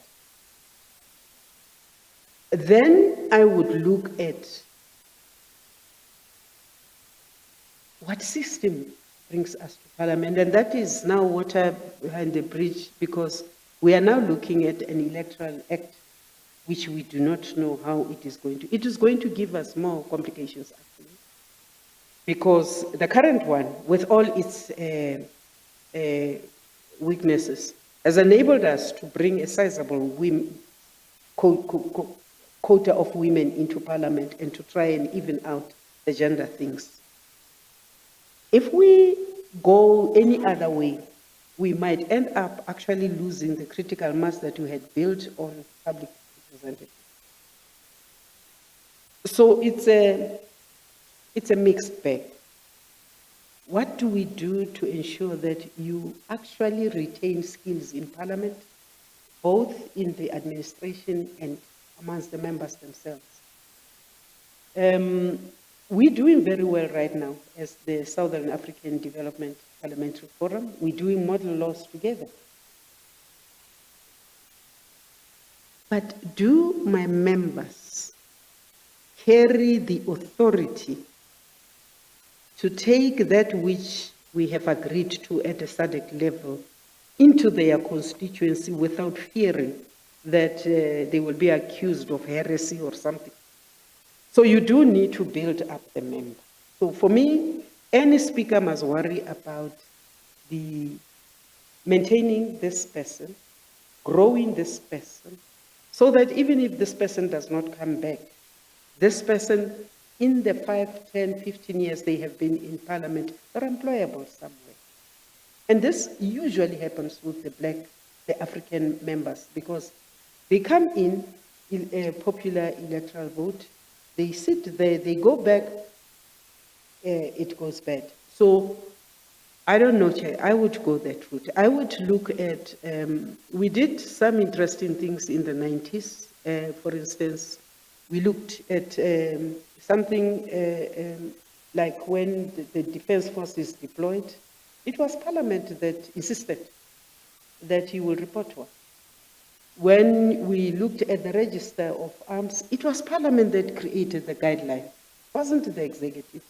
So when you have retained enough of your members and they are confident enough, they will be able to carry their own, and they will be able to hold the executive to account. But we do want to say that as matters are, it is always a matter of balancing the resources. What can Parliament afford? What can Parliament afford? And therefore, sometimes when things fall between the cracks, it is because your resources don't cover what you need. And you are too ashamed as the people's representative to be fighting too much, because you understand that we need to build clinics. You understand that there is that need there. But I think there must come a time where there is a real serious discussion on these issues. No, thank you. In terms of capacity, there you are thinking about, among other things, obviously financial resources, plus researchers, and lawyers, or certain professionals that may be needed in order to capacitate members of Parliament. Enable members, sorry to interject, Yes. to be able to draft. Yes, yes. This Parliament of ours is one of the few that you depend on somebody else when you're dealing with legislation to draft for you. Give them those skills so that, in fact, they can get by and be able to argue their ways out. Because sometimes the legal fundis come, they sway your attention this way. No, that is unconstitutional. You need to be able to create this person to be able to stand with or without legal advice. They must be able to say, but Yeah. No, thank you. Nothing arising? May I just say this, Ms. Modise? It was indicated to me before you started testifying that you wanted to make an opening statement. We overlooked that at the outset. And then I said to you over the lunch break that if there's anything we haven't covered that you wanted to deal with at the end, you would be free to do so. So if there is something that you feel that you had wanted to raise, I don't want you to leave here feeling that you were deprived of the opportunity. the person needs perhaps 2 sentences. It is that we also wanted to reaffirm our commitment to the Republic, but also to say to you, as Parliament, we will do everything in our power to follow up, not only on corruption, but on all issues, maladministration, make sure that we really do our job, and that we will support this commission to the best of our ability. Thank you very much. Thank you very much. Thank you. Okay, all right. I will excuse you, Ms. Modise, now, and I think we'll just need to take a short break, and then Mr. Masondo will then take the witness stand. You are excused. Let's take a 10-minute break, and then we won't take it at 4 o'clock. No, we won't. Then but we'll just move we'll straight. move yeah. through. Clearly, Yeah. we need to finish sometime well before 5 o'clock. Yeah, okay. But I no, don't that's think we fine. should have difficulty in doing that. Yeah, okay. We adjourn.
prescribed oath?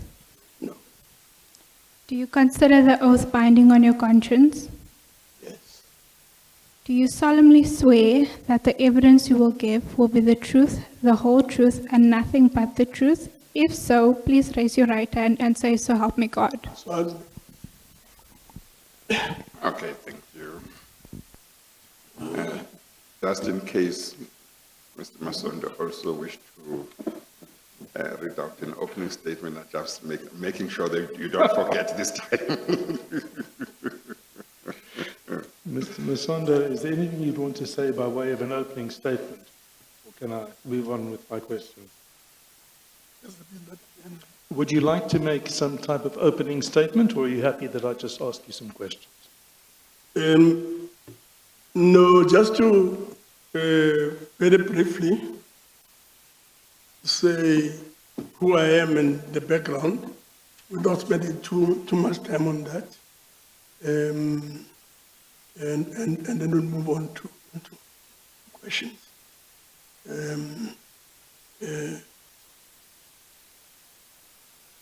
Just very briefly to say, of course, having said good afternoon to everybody. Good afternoon, Mr. Masondo.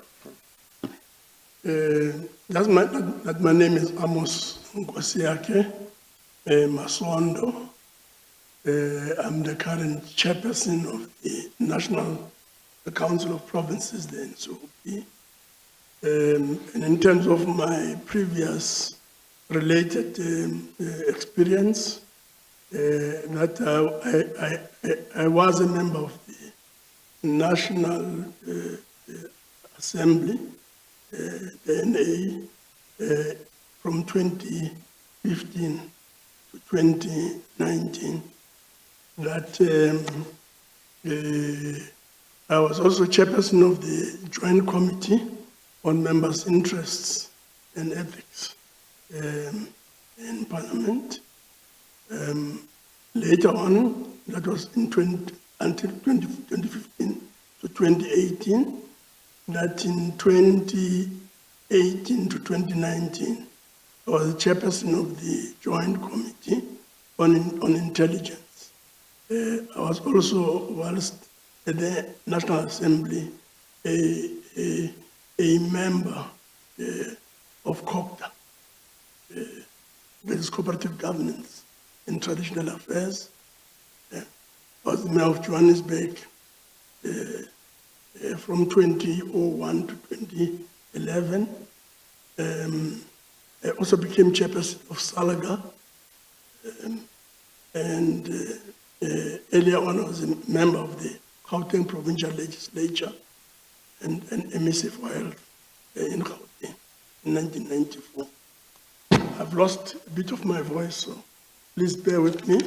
Yes, no, that's fine. Just a word or two, without also going into too much detail, to say that in the NCOP, we have fewer committees, select committees, and all in all, there are 11, and they're clustered. So instead of having a committee just dealing with one aspect, say for instance, justice. Justice is linked to security as well. And just to again say just that MPs, ministers are not members of the NCOP. And although they are also held accountable through questions, reports, and so on. Very, very briefly, NCOP is somewhat different from NA, although NA and NCOP constitute what is referred to as Parliament in South Africa. Right. May I then proceed? Yeah. Yes, you may proceed. Just for the record, Mr. Masondo, if you look at pages 7 to pages 36 can you confirm that you are a joint author, together with Ms. Modise, of this submission to this commission? I confirm. And also, just for the record, you have in fact been present throughout the evidence of Ms. Modise today. Yes. Right. So I want you to understand that if at any time you wish to qualify something she said or disagree or add to something that she said, you're free to do so. But I'm not necessarily going to take you over all that same material. So if it occurs to you that you feel it's necessary for you to comment on something that you've heard today or that's in the submission, even if it's not specifically on the NCOP, even if it's not specifically in direct answer to a question I ask, you must feel free to do so. Because really, this is going to be the one and only opportunity for this commission to get insight into the role of the NCOP on oversight. But perhaps let me start off by asking a few questions just to get the process going. Now, if I take you to page 38,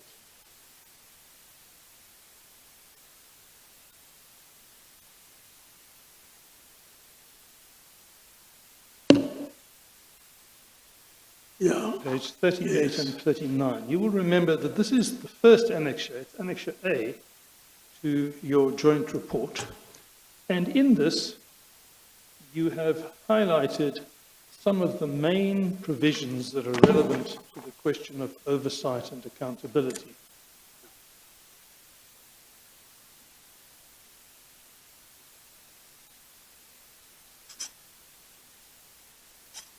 They've given me some hot water, hoping that my voice may become a bit better. Okay, no, that's fine. And if at any time you need a break, you just let me know. Mr. Masondo, at pages 38 and 39, there's a summary of the provisions. And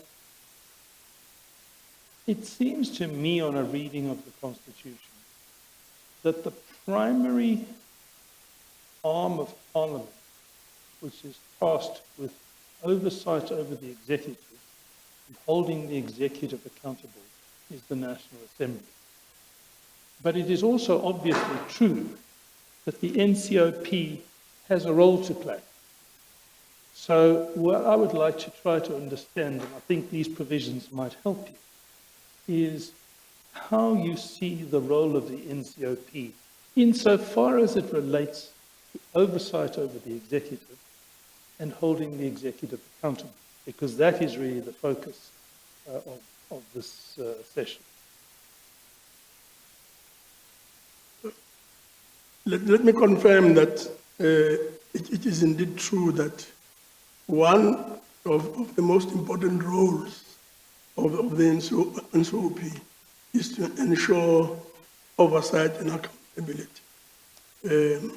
But what distinguishes the NCOP from the NA is the fact that in the NCOP, we put a lot of emphasis on linking up and building and deepening relations with communities in provinces as well as in municipalities. So we work closely with provinces and look after provincial interests. We work very closely with the South African Local Government Association, SALGA, and we really seek to ensure that a parliament is brought as close to the people as is possible. One of those aspects is put a lot of emphasis on the work that we do in relation to parliamentary offices. It's yours. Right, now if I can take you to page 11.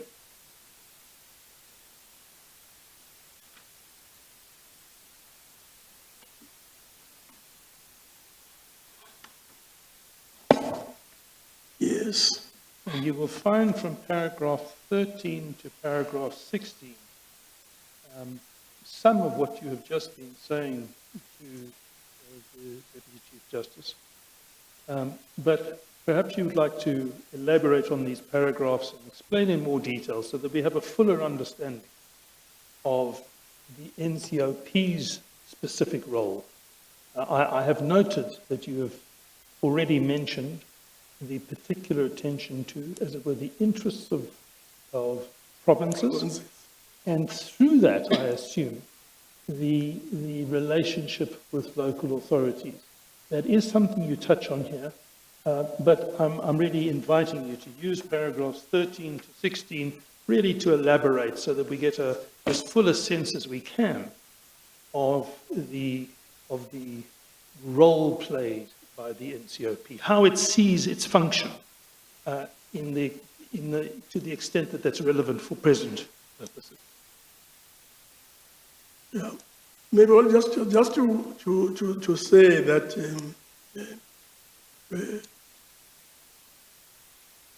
the NCOP, like any legislature, is a platform to deliberate on matters. And these debates range from the finances to the programs. They really center on what we think the NCOP is about, which is we can't talk of the NCOP outside of the people. It is the people that makes the NCOP relevant. We also tend to pay a lot of attention on ensuring that in an ongoing way, we are kept sensitized on issues that arise at the coalface of government, and that is local government issues, either through interaction and engagement with the SALGA, South African Local Government Association, or even really ensuring that SALGA, though it may not have a vote, its 10 representatives continue to have a voice. Maybe just also to add that the NCOP organizes from time to time in our program what we refer to as taking Parliament to the people, where we go to communities out there and ensure that we organize these mass meetings and gatherings where not only do we have MPs from the NCOP speaking, but we also get the President's office as well as ministers to raise a whole range of issues that relate to governance. We also have a local government week, which also provides a platform for local government-related matters to be raised, and ministers, as Minister of COPTA, or related people who do government work, and this includes South African local government associations and related stakeholders. So the NCOP is really preoccupied with ensuring that the voice of people find an expression, and that you provide a platform that engages on matters that are closer to the minds and hearts of ordinary people. All right. Can I take you, please, to page 26?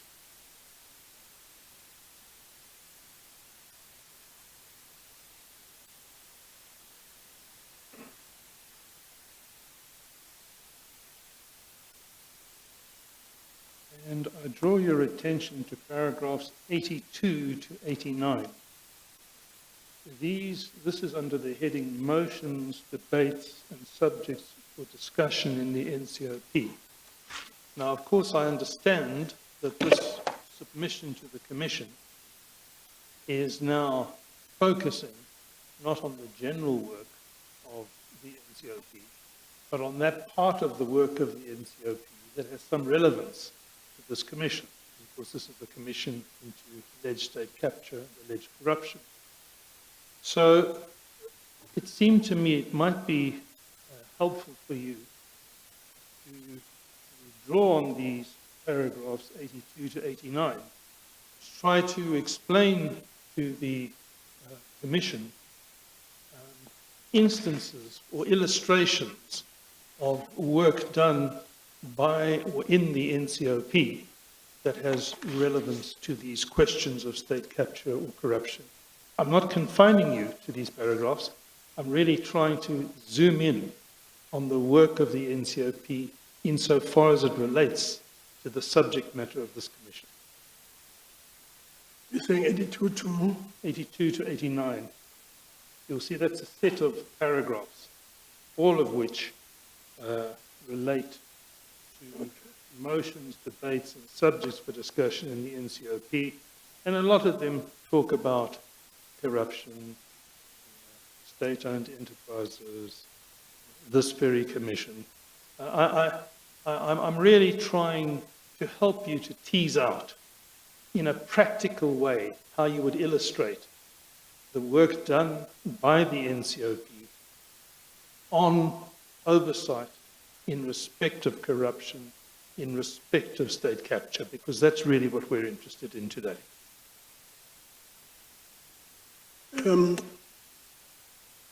Maybe one should start off by saying that the subject of corruption is not anything new.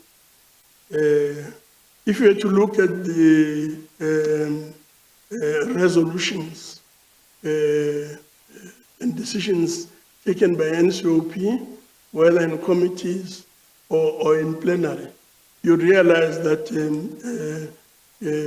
this matter would have surfaced in the past from time to time. And the stance that's generally taken by members of parliament or the NCOP is that of being anti-corruption, broadly anti-corruption. We have tended to have debates that seeks to indicate that we should be building from what we know to be happening in communities. For instance, the whole notion of wrong and right, that generally in communities, people have that as a starting point. And these are things that one learns either from home, or if you like, from various institutions in society, religious organizations, churches, and forums like that. And to say that we need to build on this by basically getting as many people in our communities to reinforce these beliefs and understanding and seek to build on them moving into the future. Because when all is said and done, I mean, the question of corruption is not something that is sustainable. Looting and abusing state resources and so on. Of course, I must say, of course, that corruption is not just limited to the problem. The problem of corruption is not just limited to the public sector. There's corruption in the private sector and so on. But in general, this is what we have sought to do, to use the NCOP as a platform to educate, to inform, to ensure that corruption is opposed and that it is fought not only by members of parliament, by communities and the society out there. All right. If I can take you then to page 20.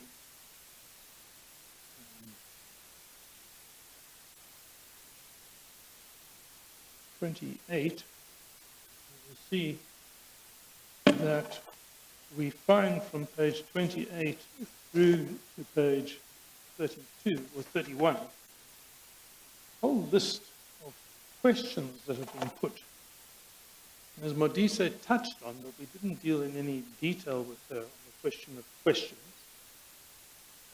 But if you look at page 28, you will see there's 3 examples of questions in the NA, in the National Assembly. If you look at page 29, page 30, page 31, you will see a whole list of questions that have been put in the NCOP that have something to do with questions of corruption and the like. So perhaps you might like to refer to these to illustrate the way in which the capacity to put questions in the NCOP serves as part of the effort to hold the executive accountable on the question of alleged corruption. The question of corruption, as I've already indicated, has been debated quite a number of times in the NCOP. But one of the instruments that we have used at Council has been that of questions. And questions come from the different political parties, and they get directed ministers, deputy ministers, deputy president, the president, and the questions serve a number of purposes.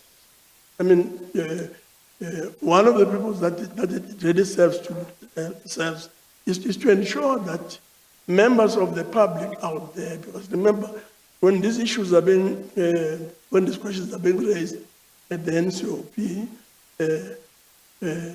there are thousands and thousands of people out there in communities who follow the debate and therefore get enlightened.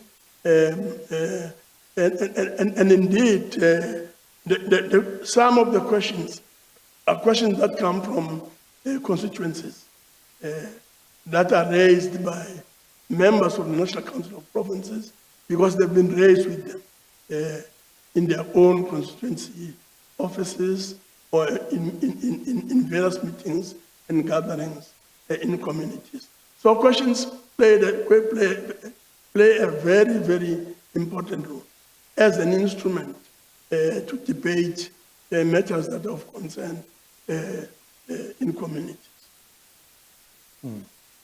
Now, if I can refer you to page 35, paragraph 112, this is part of your joint submission with the Speaker of the NA, page 35, paragraph 112. You both say this, you say, whilst acknowledging that since the dawn of democracy, Parliament has put in place mechanisms to ensure that effective oversight is conducted over the executive, there is still room for improvement on our oversight and accountability system to ensure that Parliament's oversight over the executive is more robust, more effective, and more meaningful. Now, what I'm really interested to know is what room for improvement? What is it, in your opinion, that needs still to be improved if the object is to be more robust, more effective, more meaningful? And in particular, what within the NCOP, in your opinion, needs still to be addressed? Well, my view is that it doesn't matter how good the organization is, the platform is. If you do well, of course, we need to acknowledge. But it doesn't really matter how hard you work and whatever improvement you make. There will still be room for improvement. So for me, that's really a starting point. Mm-hmm. That in an ongoing way, we need to be seeking to improve on the work that we're doing. If we're robust, can we be more robust and more engaged? If we are effective, can we take that to a higher level? If we do things in a manner that is meaningful, can we do a bit better, and so on. Mm-hmm. So it's the whole question really of saying there's room for improvement in relation to the question of oversight, and we must learn from others. Well, if the legislatures are doing some innovative work and so on, we must engage in interact with them, and with the aim, of course, of ensuring that we improve for the better. So what I'm saying is that there's room for improvement in relation to oversight, and in an ongoing way, we need to engage the question. We need to be finding more innovative ways of doing this work, getting everybody else in government, from president to deputy president to ministers, deputy ministers, the departments, the state-owned enterprises, and so on. Get all of them to pull up their socks and act in a manner that is in keeping with the expectations of communities out there. Well, if I ask you just to look back with the benefit of hindsight, I know hindsight is 20/20, but if one looks back with hindsight, whether you feel that in fact we have experienced a serious problem of corruption, and if you do feel that we have experienced a serious problem of corruption, and I'm focusing for the moment in the public sector, if you feel that that is correct, whether you can see any fault in the manner in which the NCOP has dealt with that. In other words, are there specific areas where, in your opinion, with hindsight, the NCOP did not do as much as it should have? And if there are, then we can start to talk about what, if anything, could be done to improve it. But let's start at the beginning. Do you accept, with the benefit of hindsight, that the evidence before this commission has demonstrated quite a serious problem that warrants concern in relation to corruption over an extended period? Well, the starting point really is that corruption is a real challenge. It constitutes part of a context. If one talks about South African legislature and similar institutions, and if that indeed is the case, and I believe it is, we need to say, what is it that needs to be done to address the problem? Some of the things are being done as we speak. This commission is part of that work. But the commission alone, I mean, won't really solve all the problem. So we need to address specific areas. And just to mention a few of them. One of them is really to ensure that we develop leadership in an ongoing manner. So leadership is very critical. Is that leadership within the NCOP? Within the NCOP, within the National Assembly, and so on. So we need to be spending some of our resources in leadership development in an ongoing way.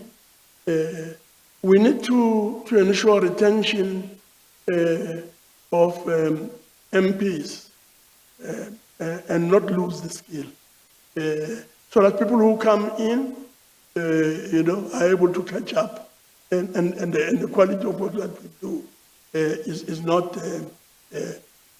seriously undermined and compromised.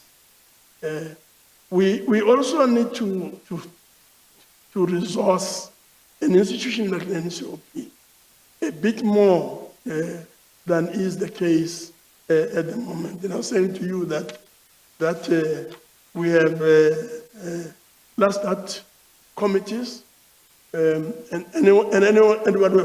we've done some work with the NCOP, including the speaker, would agree with me that people in the committees in the NCOP tend to do more work than MPs in the National Assembly. The numbers are smaller, the work is more intense, given the clustering, and so I would say that there are specific areas that we need to address. There are areas where we need a bit of an improvement. Quite a few studies have been done. I've seen some reports that may be of assistance going forward on this question. I'm going to turn in a moment to the broader questions addressed in your joint submission, which really focus largely on the National Assembly. Is there anything else that you would like to say or to contribute at this stage, in addition to what you've said in relation to the NCOP? I think the Speaker covered a lot of ground, and the joint submission speak to all the issues that we need to pay attention. All right, well then let me just, in conclusion, give you the opportunity. You have sat, you have listened to the Speaker, you have been party to the preparation of this written submission and the supplementary submission. Is there anything in particular that you feel you either want to add or you want to qualify or slightly perhaps disagree? This is your opportunity to make your contribution. I don't want you to go home tonight and to say, Mr. Friend was very unkind to me. I was burning to say something, I never got a chance. This is your chance. No, I think we've been broadly covered. I've been broadly covered.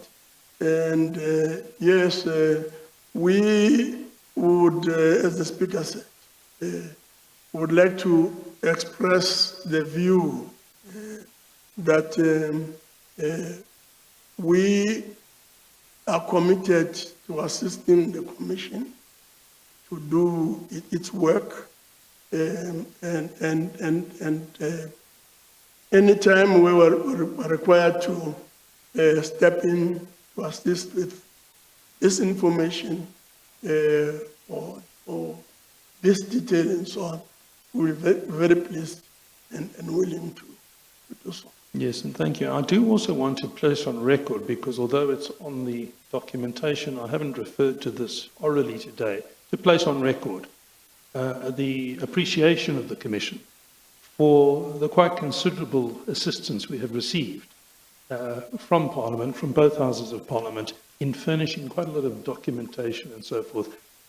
I'm sure the Chair would join me in just placing that on record. Chair, I have no further questions. I don't know whether there are issues you Yes. might like to raise. Yes, no, that's fine. But before I also emphasize our appreciation, I just have one question, Mr. Masondo.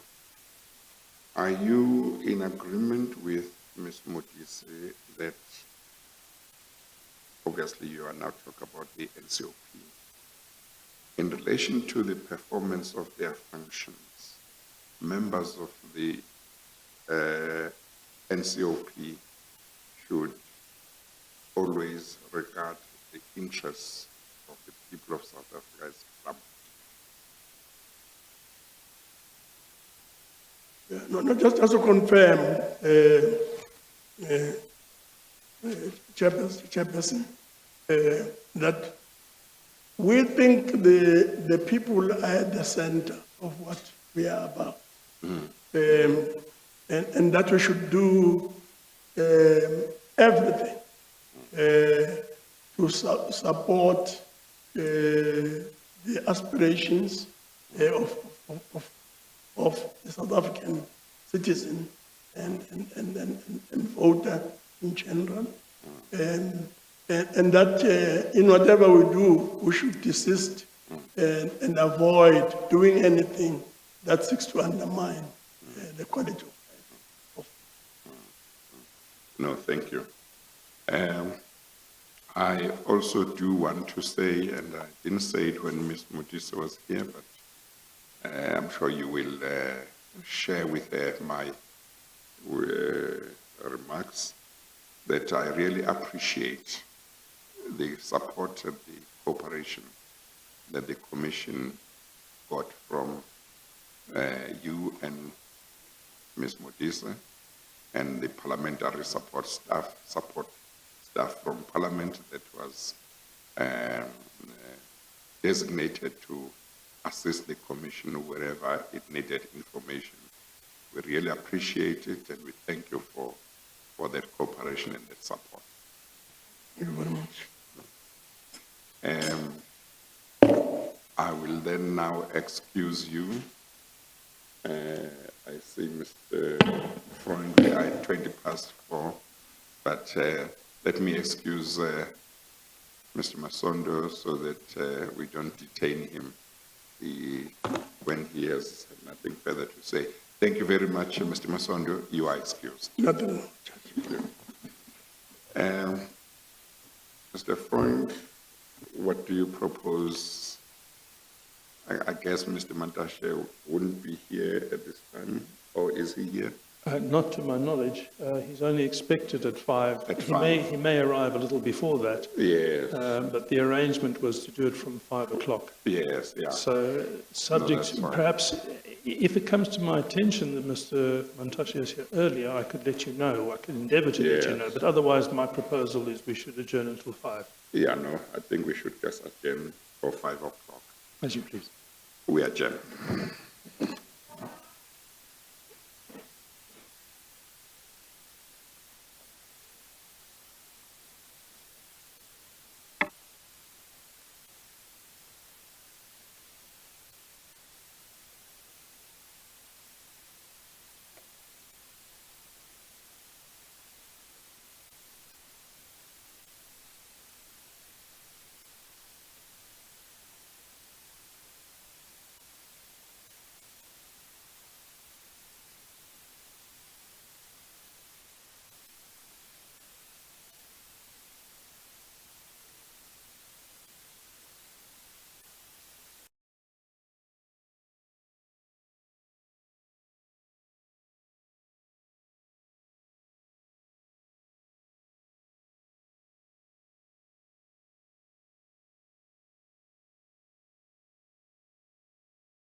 Each member of the Commission, speaking in turn, outlined the reasons why Comrade Zuma should step down as President of the country and of the ANC.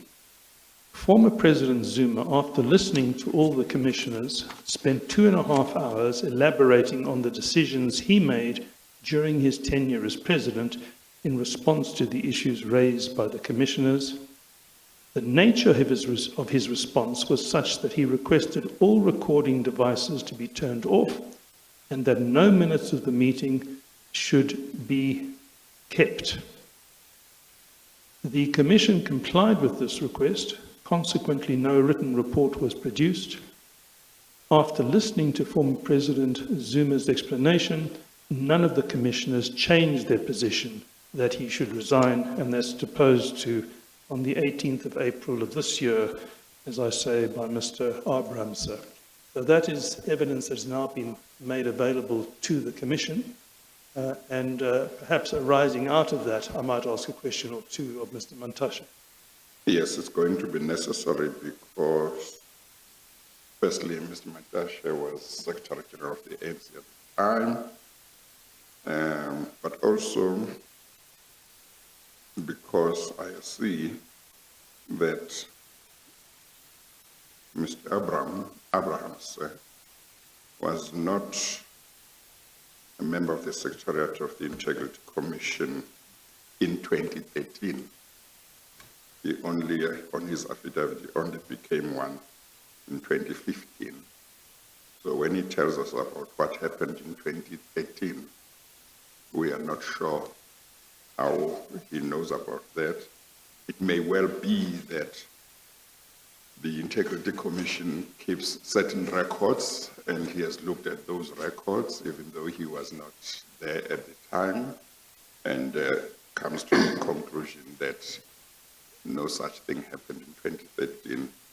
So it may be necessary that he clarifies how he comes to know what happened in the Integrity Commission at that time. Maybe it's the records that are available to him, or maybe there might be somebody who was there at the time who can definitely say no such thing happened in 2013. But I think Mr. Naidu is listening, so he knows what my concern is in regard to part of the affidavit. But otherwise, it will be proper for you to ask Mr. Mantashe certain questions arising out of it, whether it changes anything in terms of what he had said. Yes, if I might do that, and Mr. Mantashe, if I might refer you to your own affidavit in Bundle 1 at page 100.41. Page 100. 0.41, 41.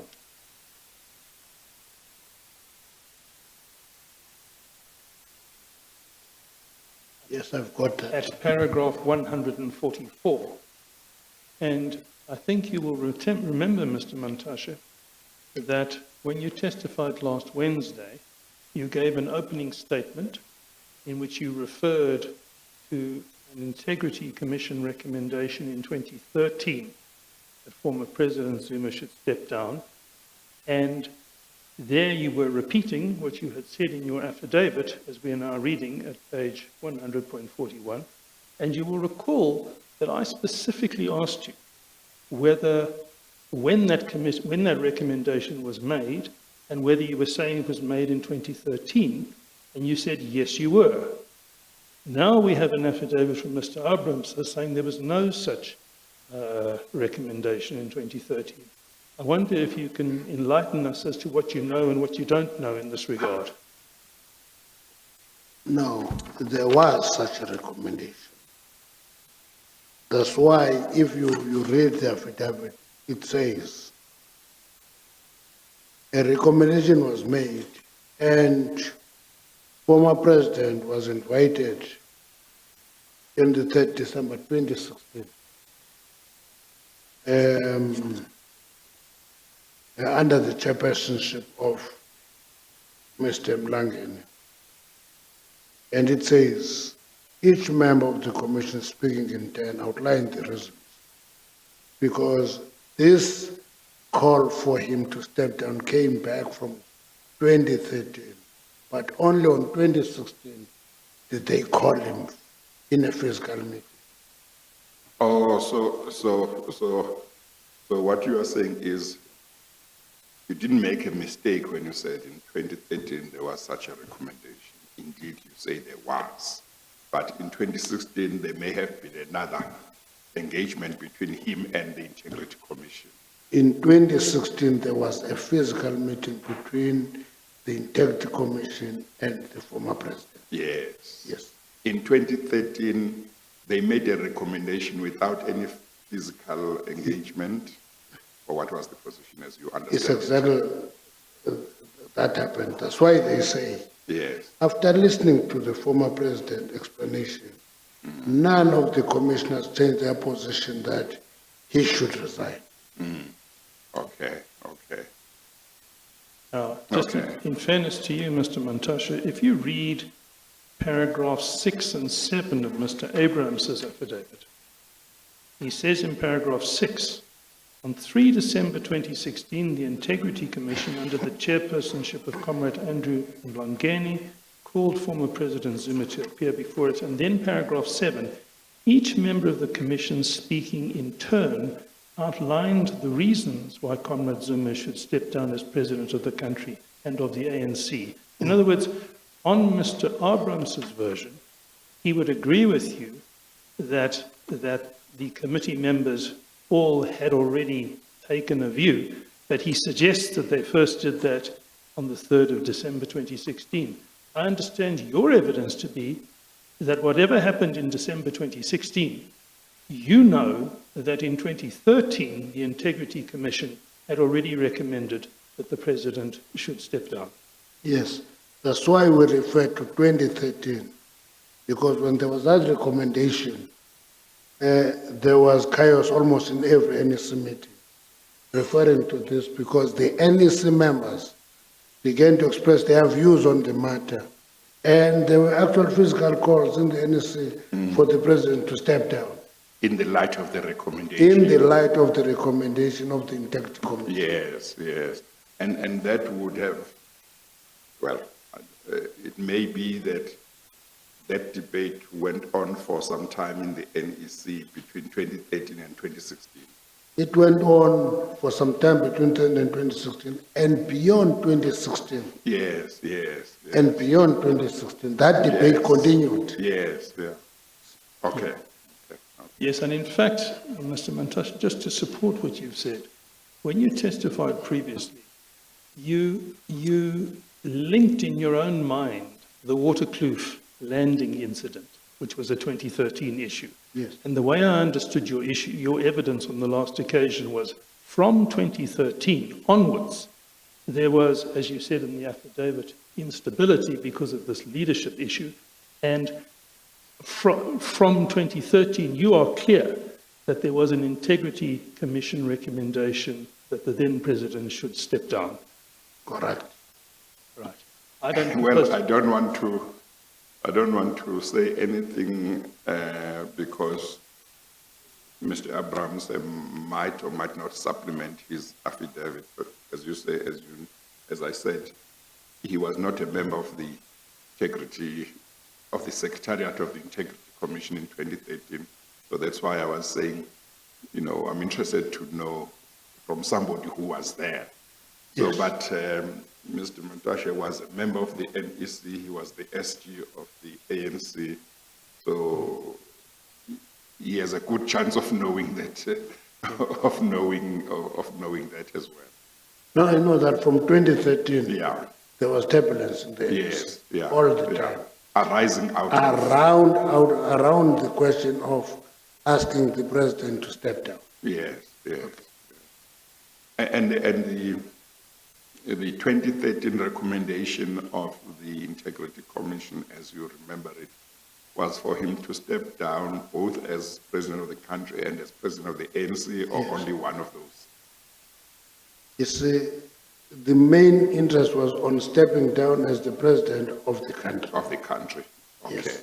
Okay. And if you recall that time, It was time that there were matches to union building by many, many formations demanding that the president step down.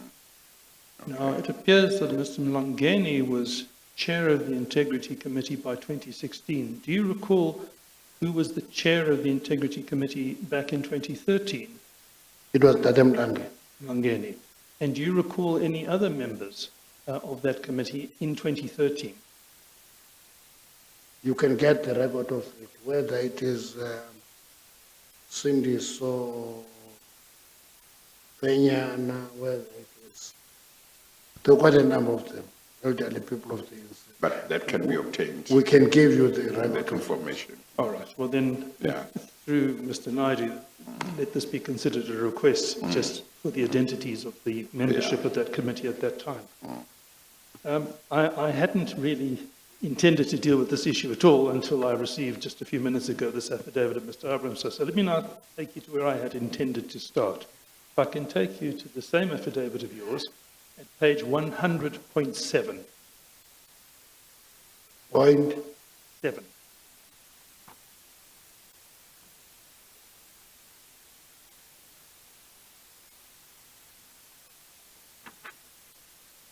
And I want to take you to paragraph 7 of your, this is your own affidavit. I'm just taking you to paragraph 7 of your own affidavit as a foundation for all the questions which are going to follow. You say there, do you have the right page? You have the paragraph Yes, I 7. have. You say there, I have read the affidavit of Comrade Makashule and adopt and confirm the position in his affidavit on the recommendations to strengthen parliamentary oversight and accountability. correct. And that affidavit, I just want to check for the record, is right at the beginning of this file. It's in fact the very first exhibit that has anything to do with parliamentary oversight. It starts, am I correct, at page 4, and it runs through to page 45. Is that correct? Correct. What you are really doing is saying, although this evidence was to have been given To page 26. to page 26, did I make an Yes. error? Sorry, I think you're quite right. I did make an error. Or when you say 26, you mean 26 at the foot of the page, which is 29 at the top left 29 of the on page. top there. Top left. So we use those numbers on the top left. Okay. And you're quite correct. I have also made an error. It's from pages 4 to 29 of the missions pagination system. That is an affidavit given by Mr. Makashule, was to have been testified to by him to this commission.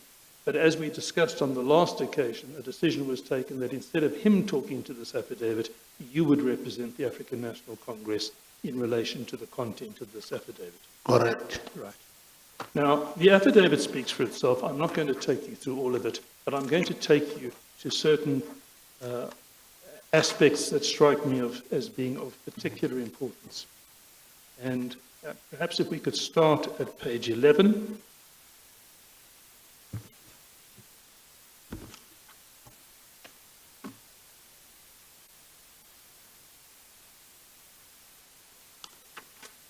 You got that? You will see in paragraphs 33 and 34, there's a reference to the oversight and accountability model.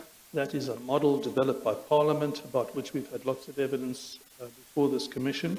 And against the background of referring to the oversight and accountability model, what Mr. Makashule says, and therefore what you now say, is here are some recommendations. And that starts at page 12, just immediately before paragraph 36.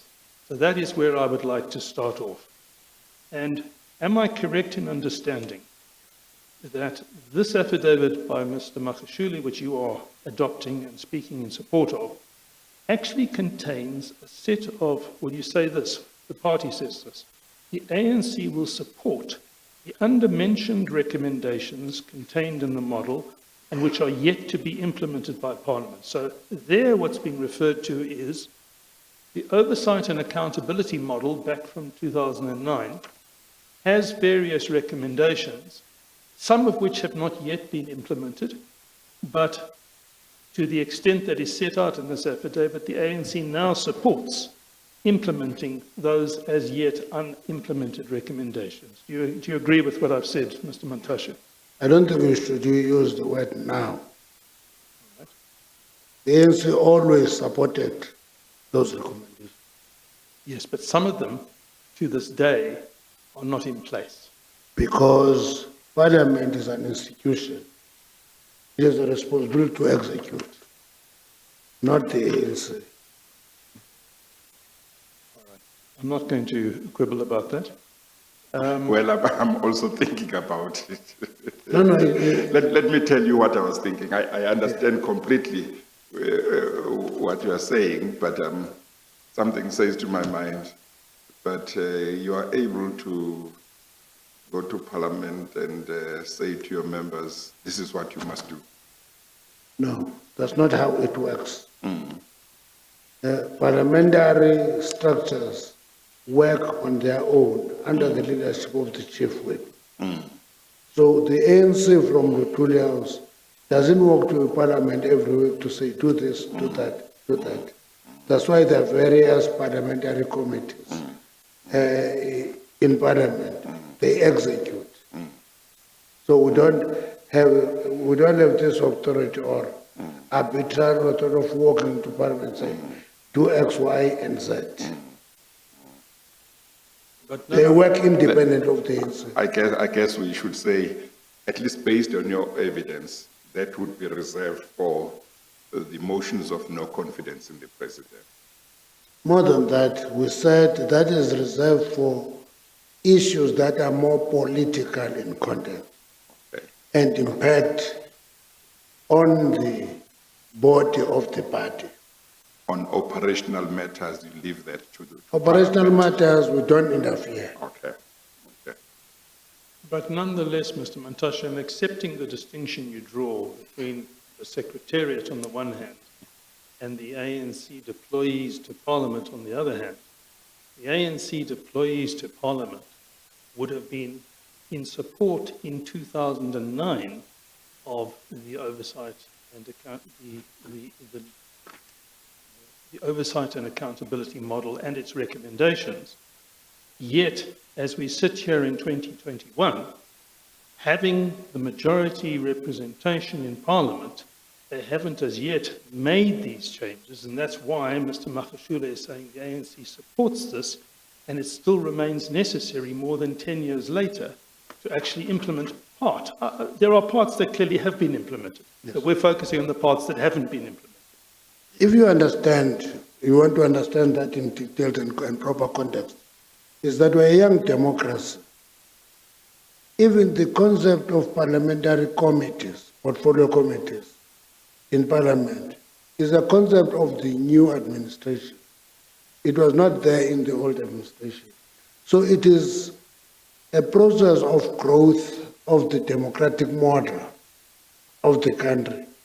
So it is not going to grow in one day. It will grow as it is unfolding.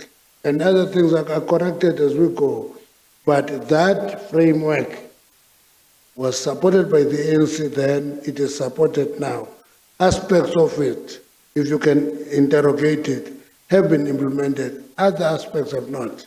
Yes, I think we're in agreement on that. Now, the first feature, a specific feature of that catches my eye, is what I see in paragraph 38.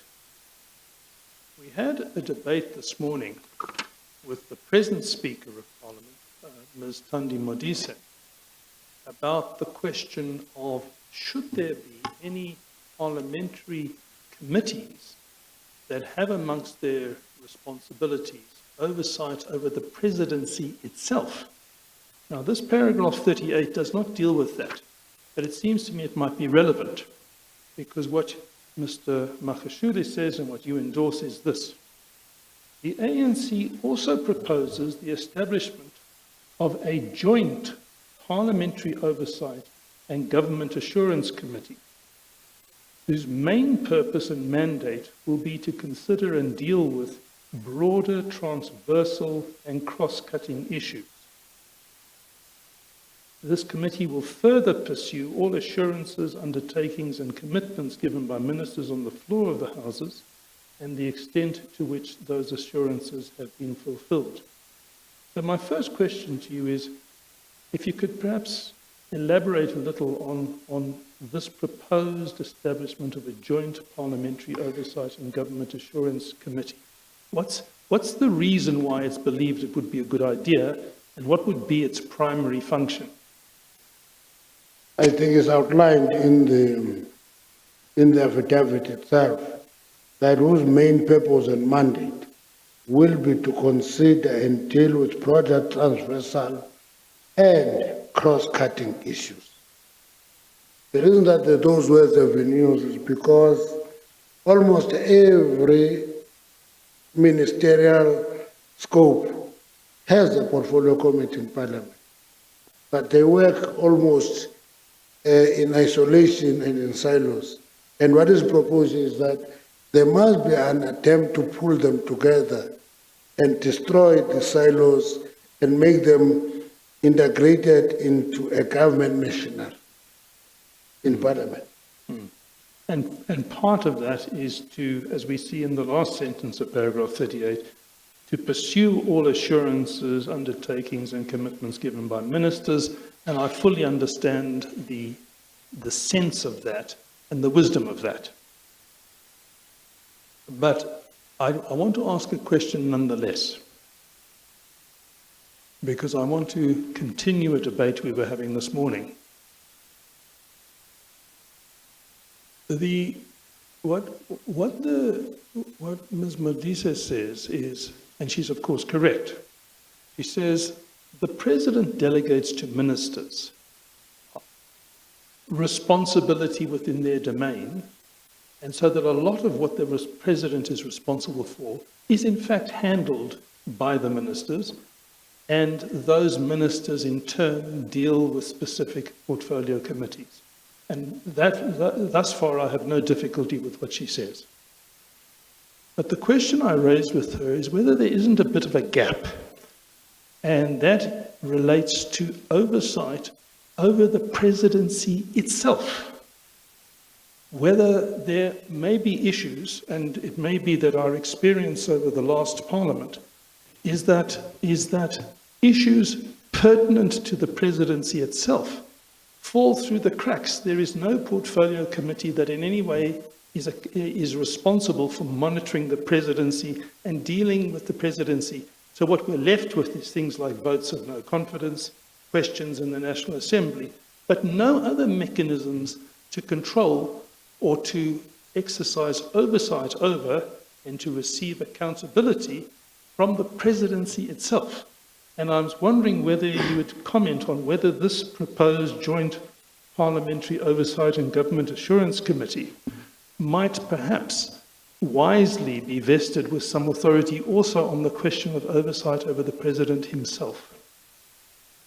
My understanding is that all the work of the ministers are actually the work of the president.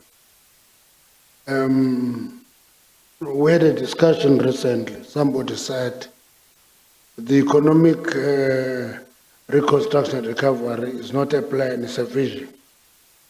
We had to interrogate that statement and came to a conclusion that there's nothing wrong with the president having a vision. And then the ministers develop implementation plans and execute on the vision of the president. That's why every minister has a performance agreement with the president, and the president is overseen on the basis of the performance of those ministers. Another complication would be the president, by the way, is not an MP.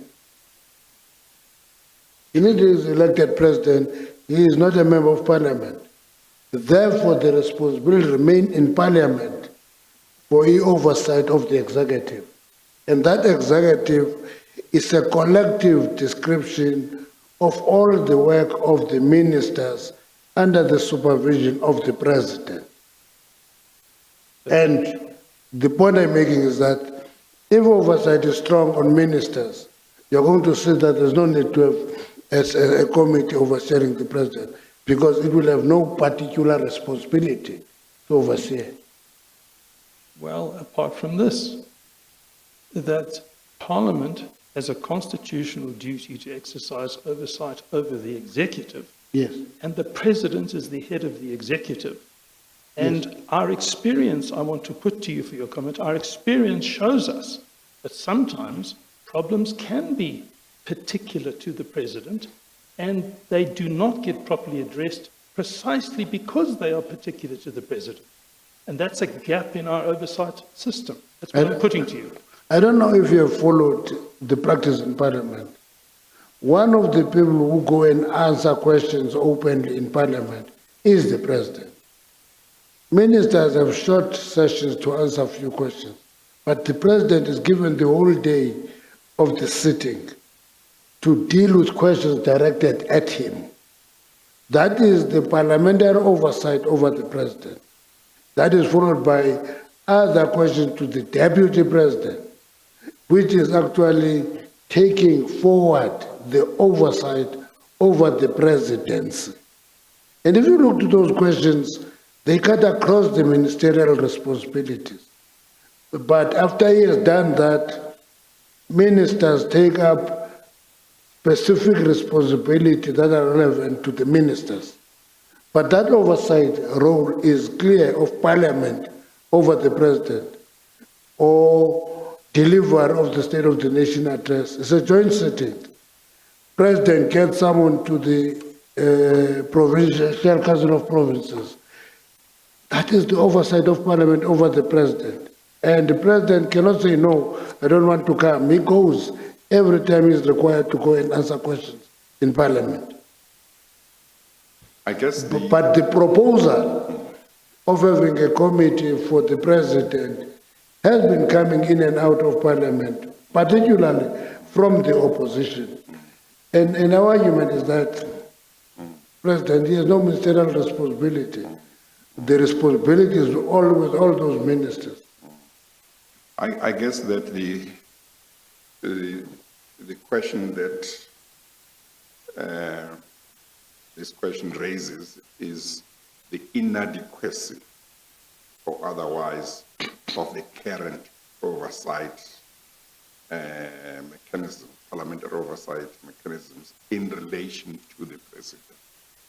You are right in saying when the President goes to Parliament to answer questions, that's part of oversight and being held accountable.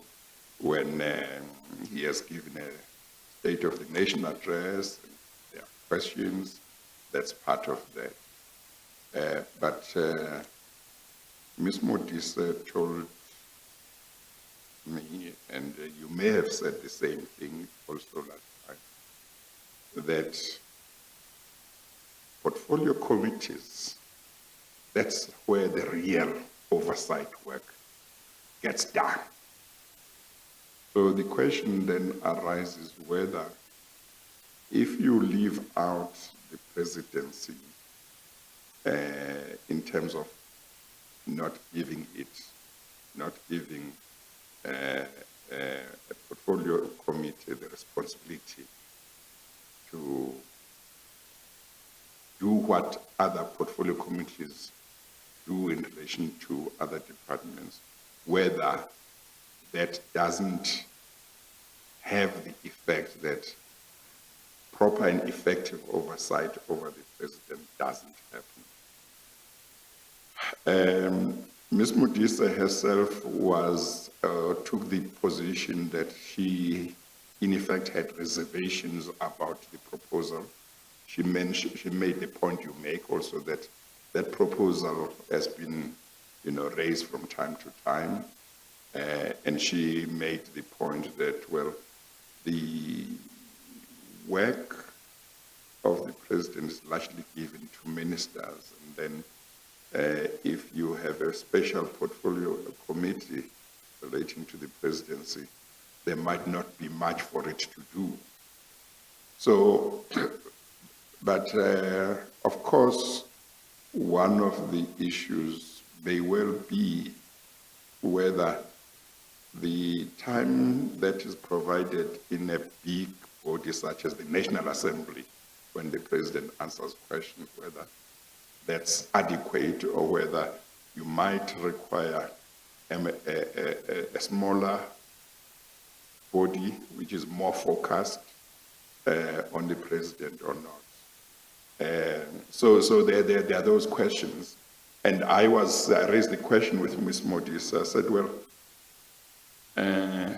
if you have a president who is, for example, not exercising proper supervision on the ministers, and the ministers are not doing their work properly, and maybe Parliament in various portfolio committees, complain about certain things, and ministers don't really cooperate and so on. It may be that such a committee would be able to say to the president, but President, what's happening? You are not in control. Your ministers are doing as they please as far as Parliament is concerned. Of course, they can say that in the National Assembly as well, but the question is simply whether the environment of a big body such as the National Assembly is most suitable for that, or you need a more focused, smaller body. But as I understand you are not saying no to the idea. You are simply saying there are certain question marks about whether it would be necessary or not. No. The first issue is that the president has no portfolio. Portfolios are with the ministers. And the committees in Parliament are called portfolio committees. They oversee portfolios. That's why if it's in my portfolio of mineral resources, they visit mines. If there's a problem in a particular mine, portfolio committees go there and they call us to go and account that they've found this gap in the work we're doing, and we go back and account to them because there is a portfolio that they're looking after. But with the president, there's no portfolio. The portfolio is with the ministers. So Parliament has oversight over all portfolios, all the portfolios, without exception, all of them. And those portfolios go and account to the president from time to time on the performance of that particular minister accounting for the portfolio to the president. But if you want to have a committee oversee a president who has no portfolio, actually it should be given a name. It's not a portfolio committee. The president has no portfolio. He is overseeing ministers who account to the president. So, I always never understood the rationale of wanting a portfolio committee for the president who runs no portfolio. I went to Nigeria one time. Maybe it should not be called portfolio committee, but it should be a committee nevertheless. I don't know that. Yeah. What will it do? Yeah. The content of their work must be defined. But to want it because you just want to have people who can call president anytime, the intention may be defeated in the course of execution. I went to Nigeria one time as a chairperson. The Minister of Energy in Nigeria is the president. And he appoints a Minister of State responsible for energy. But if, as a Minister of Energy, I visit Nigeria to discuss energy matters, I talk to that Minister of State, but ultimately I meet the president, which gives me an advantage of any ministers that I must meet the president because my counterpart. In South Africa, there's no such an arrangement where there is a portfolio which is in the president's. So if the debate is introduced, it should not be narrowly just putting people into a committee that oversees the president. Maybe it's a debate about whether there should be a portfolio in the president's. Okay. Mr. Freund? Yes, I want to come back to this, but I want to digress before I come back. You would be aware from Mr. Makhashula's affidavit that before Parliament adopted the Oversight and Accountability model, back in Dr. Frenish and Waller's day, in the first Parliament, Professor Corder was appointed to do a report on parliamentary oversight, and he made certain recommendations, and you address that, or Mr. Makashule addresses that from page 19 onwards. So if you could turn please to page 19.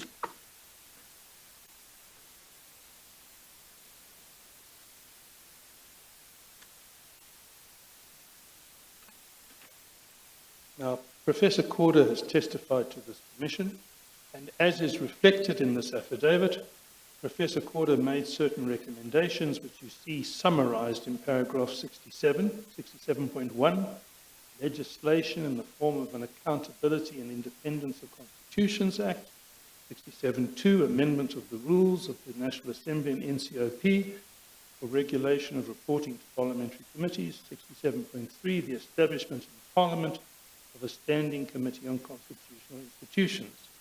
Then this affidavit continues as follows. The ANC proposes that the recommendations of the Hugh Corder report be considered to further strengthen Parliament's accountability and oversight model. So far, so good, and may I say, I have no difficulty with it. And then it continues. In particular, a key recommendation that accountability, you remember the Constitution talks about holding accountable. Accountability also requires that a person, in addition to explaining and justifying decisions and actions, so if we consider, for example, a minister, accountability requires that a minister explains and justifies decisions and actions. And then the important point, goes on to make amends for any fault or error and take steps to prevent its recurrence in the future. In other words, accountability is not satisfied by simply saying, this is what I did and why I did it. If the overseeing body, Parliament, says, yes, that is what you did, we understand why you did it, but we have a concern. This is our concern. And our proposal is that in order to address this concern, something needs to be done that resolves the problem. What Professor Corder is saying, and what Mr. Makashule's affidavit, which you are endorsing, is saying is, sometimes accountability requires that amends be made, that the problem be put right. And I'm assuming, because you've confirmed this affidavit, that you accept that basic proposition. Am I right? You agree with that? Yes, depending on what do we interpret that to mean. Well, fair enough, but let's for the moment focus on the principle. But the principle is, if Parliament's committees have concerns, having heard the report of the Minister,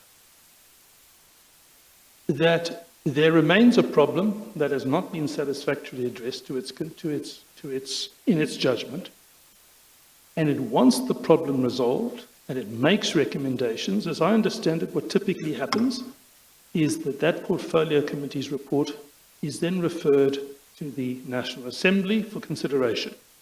And usually, not necessarily always, usually the National Assembly adopts that report, and then through the Speaker, as I understand it, communication then takes place with the affected minister, and the Speaker will say, you will see from this report that's been adopted by the National Assembly that the National Assembly is concerned about X, Y, and Z problem and would like X, Y, and Z to be done.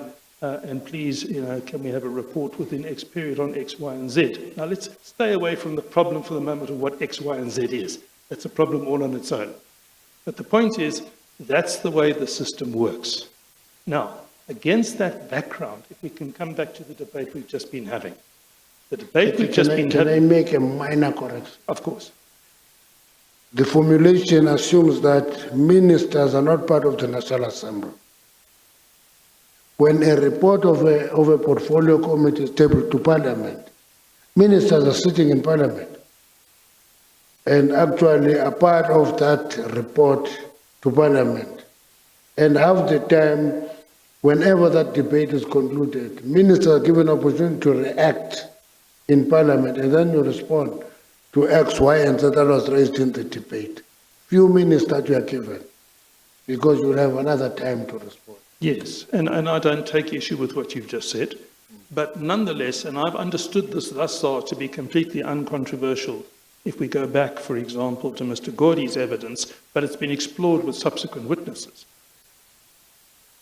It happens not infrequently that the reports adopted, the reports emanating from portfolio committees, having been adopted by the National Assembly, contain requests or proposals to ministers to please address X problem. So it might be, if we're dealing with PRASA and irregular expenditure and a repeated problem of a certain type, it might be, this has got to be sorted out, and we need to know how you're going to sort it out, and we need to know in X time how you're going to sort it out.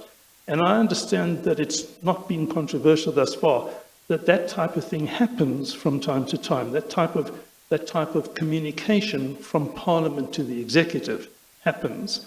And that's the very reason why, as you deal in this affidavit with the need to track and monitor, to find out, well, what happened in response, and was it adequate?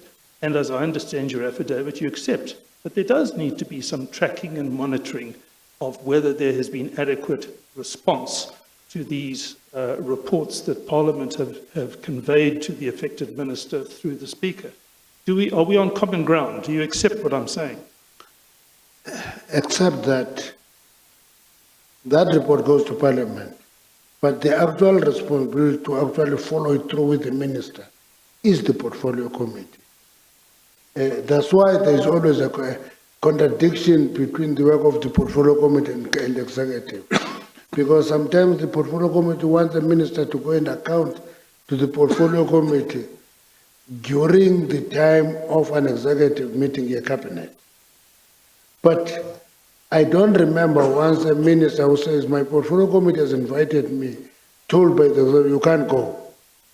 Because everybody accepts that portfolio committee have the responsibility of oversight over the work of the executive. So the portfolio committees follow through the reports and the recommendations that you said in year X, you will do X, Y, and Z, but that has not happened. What is the issue? Then that means I must make new commitments to the portfolio committee and try to execute. Yes. So the actual responsibility is not in Parliament. Parliament receives the report, but the portfolio committee does oversight work and chases ministers to execute on their commitment. So it seems to me that you don't have any difficulty with the proposition, with what Mr. Ford was saying. You were simply clarifying that, at least as far as you understand the position, after the National Assembly has adopted the report, the portfolio committee, it is the portfolio committee's responsibility to monitor and track what's happening and call upon the minister, if necessary, to report back on what they have done to address the issue, the problems. That's what you are saying, and you are simply saying portfolio committees should try and not call upon the ministers on the days when the ministers are having a cabinet meeting. Is that right? No, I'm not saying that. I'm saying it happens now. Yes. The portfolio committee sits on the same day as the executive. Yes. They call upon the minister to come. And the ministers go. In all the cases, the executive releases that minister to go to the portfolio committee. Because what we are conscious of is that the portfolio committee is an oversight structure over that minister. Sometimes serious tensions between the minister and the portfolio committee. From time to time it happens because that is oversight. Yes, but I think the bottom line is, unless I've misunderstood something, you don't take any issue with what he's saying, because I think what he's saying is not inconsistent with what you are saying. What is that proposal that I don't understand? I haven't got there yet. I'm just trying to lay a foundation. Oh, okay. Okay. So what seems to be accepted by you, and I must say I accept it, is that the process And the concept of oversight can require identifying problems, proposing solutions, and an ongoing engagement over whether the solutions have been found, which is an ongoing process. I think you would accept that. Yes, it is. All right. Can I Now- add Yes? aspect of that? The aspect I want to add is that if a minister also go and report to the portfolio committee on their work, even if they are not questioned about, Yes. even if they are not questioned about, you go and account. Or in this area we're doing X, Y, and Z. In this area we're doing X, Y, and Z. And the portfolio committee takes that as a commitment that the minister is doing. They will call you further down the line and say, on the meeting of date X, you made the following commitment. How far are you? Then you are required to come and account on the progress on that particular commitment. And the position of the portfolio committee may be, we are as yet not satisfied with what the minister has done to resolve this problem. But that doesn't mean to say that we believe that minister must be fired. It just means that there are problems that need to be addressed, and we need to engage with each other in an ongoing process to address the problem. You follow what I say? Yes, the emphasis is that the relationship between a minister and a portfolio committee is not equal to the relation of a principal and a student. That's not the relationship. Actually, a minister works better when the relationship with the portfolio committee is cordial, but tough. But when there is hostility, that slows down the work of both the minister and the portfolio committee. Right. Now, I took this digression, but I said I wanted to come back to where we were when we were talking about oversight over the presidency. Because what I want to put to you is this. There is, of course, always the nuclear option. The nuclear option is for Parliament, through a vote of no confidence, to try to remove a president. And we've heard your evidence on that. We know where you stand on that. But short of that, it seems to me there's no institutional mechanism or a comparable process of engagement with the presidency, the president, and saying, we have a problem with X, can you tell us about why? We think Z needs to be done. Can you come back to us? Can we monitor and oversee in the way that we do with the minister? There is no parallel for the presidency. And if that's correct that there is not, is there not a need for that? The president gets called to Parliament regularly and cross-examined on a number of issues regularly. Is the most regular invitee of Parliament. And ask any question depending on anything. I can also submit that half the time you sit there, you watch the president subject to many concerts, half the time insulted by people, just insulted. But he must take that on his stride as a president. There will have to be a need to say, this is not enough, this is what needs to be added for that proposition to be had. At this point in time, we're saying the president has no portfolio. All portfolios are with the ministers, and therefore, functionally, he has access and oversight on the executive over all the portfolios. And then, in addition, the National Assembly and the NCOP have oversight over those portfolios. And when it goes to the NCOP or the NA, the president answered a whole range of questions regularly. So if there is a need for a portfolio committee over the president, maybe it's a nice to have, but it will have no practical work to do on a day-to-day because the president has no portfolio. All right. Now, let's just take a hypothetical example. Let us assume that the concern that is harboured is that there is undue influence over the President himself. A hypothetical example, and that is to the detriment of the country, that there is undue influence in relation to appointment processes, in relation to access to contracts and the type. Assume that there is a concern about that. Assume that nobody in Parliament can know for sure whether those concerns are well-founded. But there's reason to be concerned. There are allegations out there. What I want to put to you is that we really don't have an adequate institutional mechanism for dealing with concerns of that type. As you yourself have said, when the President comes and faces question time, he gets a barrage of as it were, partisan criticism, but a process to properly investigate, are these concerns legitimate?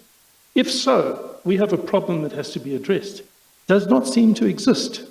And if it doesn't exist, doesn't it need to exist? It does exist, Mr. Chairperson, because whatever misdemeanor happens, it will be in a portfolio. That portfolio committee has the authority to investigate that incident. That's why, with all the weaknesses and the problems, ultimately the portfolio committee on public enterprise had to investigate issues of around ESCOM. It had to, because they happen within the jurisdiction of that portfolio committee.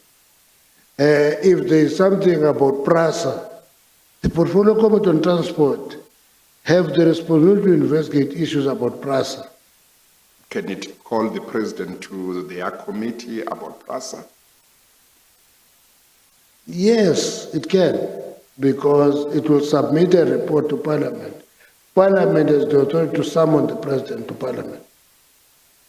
Well, that answer doesn't support, that explanation doesn't support the answer that it can, because what your explanation means is the National Assembly will call the President Yes. to deal with those questions.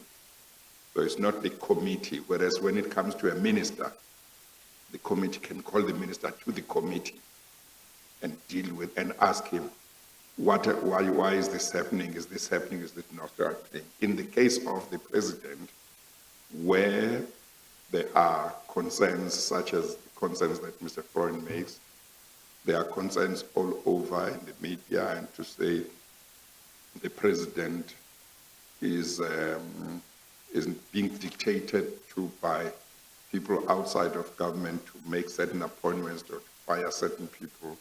You need to ask the President himself. You know, the ministers are not going to maybe assist you much about that. You need to ask the President. Now, if there was a portfolio committee that could call him to the portfolio committee, it would ask him pointedly.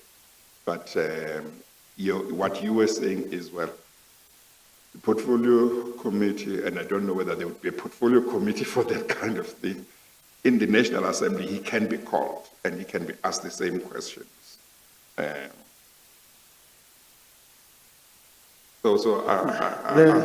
just wondering about whether the focus. Let me not go to war about a portfolio committee of a presidents, but my worry is an assumption that says inherently president will be corrupt, for example. So they will be dictated to by people outside. That assumption will be a dangerous assumption for society. Yes, but that's not an assumption. Remember, you would have heard this, that when you make a constitution or you make a law, you have to think about the worst scenario.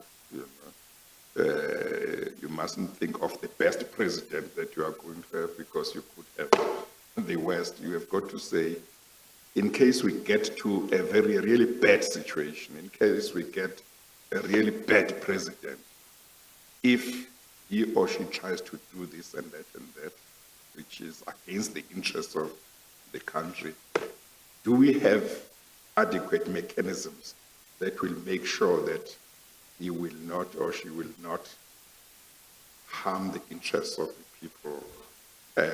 Because if you always think that all presidents that South Africa will have for the next 500 years will be the best presidents, you know. So you have got to say, look, we're not going to assume that everyone will be bad, but we must put in place mechanisms that in case somebody is not the right person, there will be mechanisms that will ensure that the interests of the citizens are taken care of. Mr. Chairperson, all democracies like America do not elect the same caliber of president. Okay. I agree. But the constitution of the land assumes that a president must be of a particular caliber. That's what it assumes. When it falters, it will have a president who come and occupy the seat of government and try to say, you're not going. It happens in all democracies. So the effort to try and put on the president mechanisms of actually almost sitting on the president on day-to-day basis is actually an assumption that we are not intending to have the best presidents all the time. But even if we elect a wrong president, it should be a wrong president in the process that was intended to elect the best president. And therefore, the constitution allows that. That's why the Constitution will give the prerogative to appoint ministers to the president. It doesn't assume that sometime a president will appoint friends and not look at competence. The Constitution gives that power to the president because the Constitution assumes that the president will be having the intention to do the best for the country. Not always happen. Not always happen. Now, should we have the rules on the basis of exception? Or should we have the rules on what should be the constitutional obligation in the country that is put on the president? My own view is that really, if we have a portfolio committee on the president, we can have the portfolio committee that acts 2 hours a day is fine with me. That portfolio will work 2 hours a day because it is dealing with no portfolio. But maybe, and again, you see, it's important to deal with these issues because both Mr. Frond and I are not in Parliament, not in the executive. You are in Parliament, you are in the executive, so it's important to get a perspective of somebody who's there. That's why it was useful to have Ms. Modise and Mr. Amos Masondo as well. But it may well be that one doesn't need to have a separate standalone portfolio committee. Maybe let's remove this portfolio committee, which would do this oversight over the president. Maybe one of the existing committees can get given additional responsibility apart from what they normally do. That might be another way of looking at it. Okay. But I mean, we certainly are not pushing a particular line, but we are just exploring what is possible. In politics, there's nothing as dangerous in allocating responsibility without assessing it. Because you give a portfolio committee on mineral resources and energy additional responsibility to be an oversight committee on the president.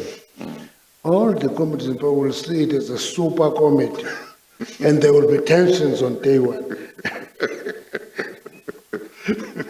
Well, I've heard of something like a super DG, super It happens. Director General. It happens, for example, when that, particularly if you do work, it must you must get concurrence from Minister X and Minister Y. the feeling is that these are super ministers. Yeah, So I can't move without them. But it's how the system works. yeah, In government, I can tell you, Mr. Chairperson, it translates into serious tensions, most of the time unnecessary. yeah, Yeah. yeah, yeah. Or you could even have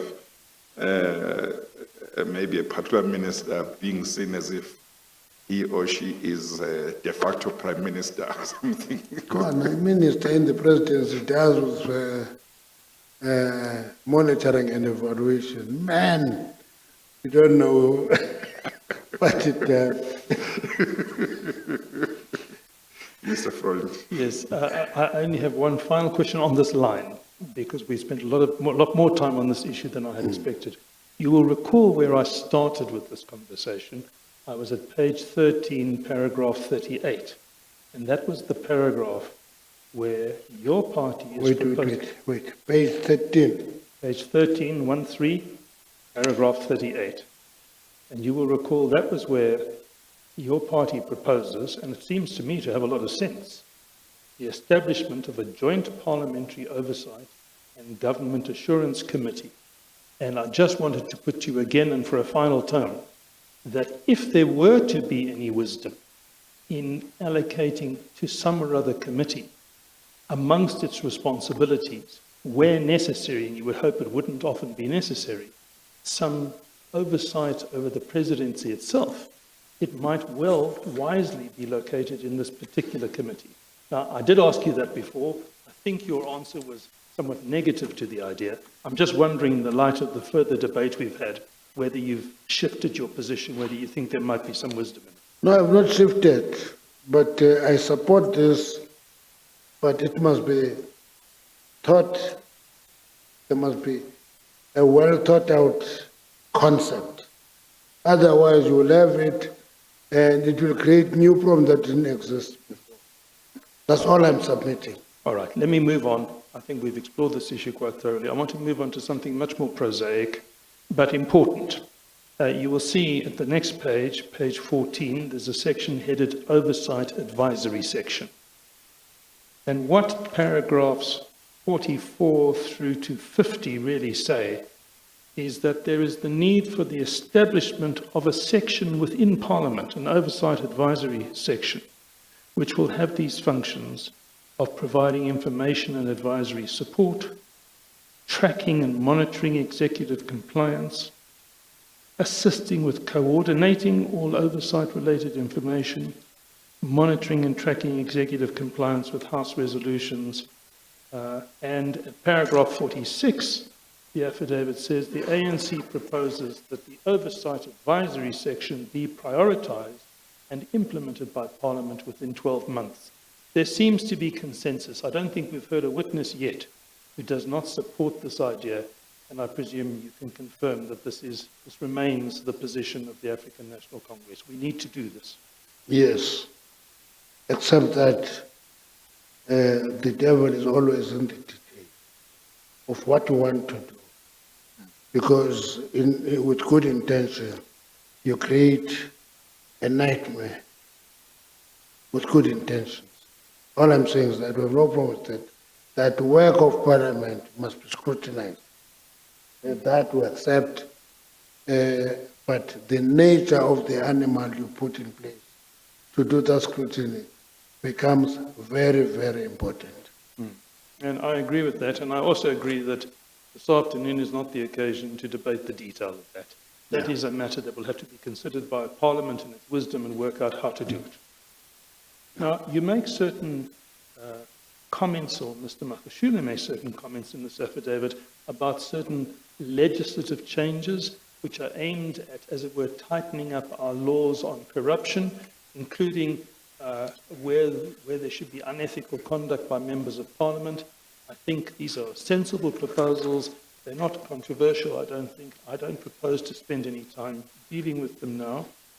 What I would suggest we should spend a little time talking about is section E of this affidavit, starting at page 18, which talks about... Page 18. Oh, page 8, okay. you'll see from paragraph 62 onwards, there's a section under the heading Early Warning System to Detect State Capture and Corruption. As you said a moment ago, the devil is always in the detail. It seems to me it's perfectly sensible that if it's possible, we want an early warning system to detect state capture and corruption. That's really what we're going on about at length here. The question is how? How would this work? And I see the real nub of this seems to be paragraph 65. The ANC proposes that Parliament considers establishing a national integrity system incorporating coordination and information sharing among the 8 pillars, and builds early warning indicators into Parliament's accounting and reporting system to arrest and prevent corruption. I have, from my perspective, no difficulty with the principle, but I'm wondering if you could elaborate at all as to what suggestions you might have that would assist in achieving this noble goal. The goal is early warning systems that arrest and prevent state capture and corruption. I don't know if you have any ideas. I mean, the one thing that seems obvious to me is one uses the reports of the Auditor General, which investigate the degree of a deviation from applicable legislation on irregular expenditure and the like. That seems to me to serve as an early warning system, and we've had some evidence on that. I'm wondering whether that is it, or whether there's anything else you can suggest, because that really is the fundamental object of this part of this inquiry, is to think about what can be done to avoid in the future the problems of the past. And if it is possible to have early warning systems that detect this, then we're open, of course, to whatever suggestions may be made. The situation we're going through make the ANC appreciate the need for early warning system. And then that we think about that is that AG have the time come at the end of financial period and discover many things. Then it becomes a hindsight report than an early warning system. Our view is that the establishment of an integrity system in Parliament talks to strengthening the work of the Ethics Committee in Parliament. There is an Ethics Committee in Parliament. It's one of the most relaxed committees in Parliament. It should now, we say it should be strengthened to have integrity system in that committee. Then the Auditor General will complement the work that is there. Well, this, of course, deals with the matter from the angle of Parliament.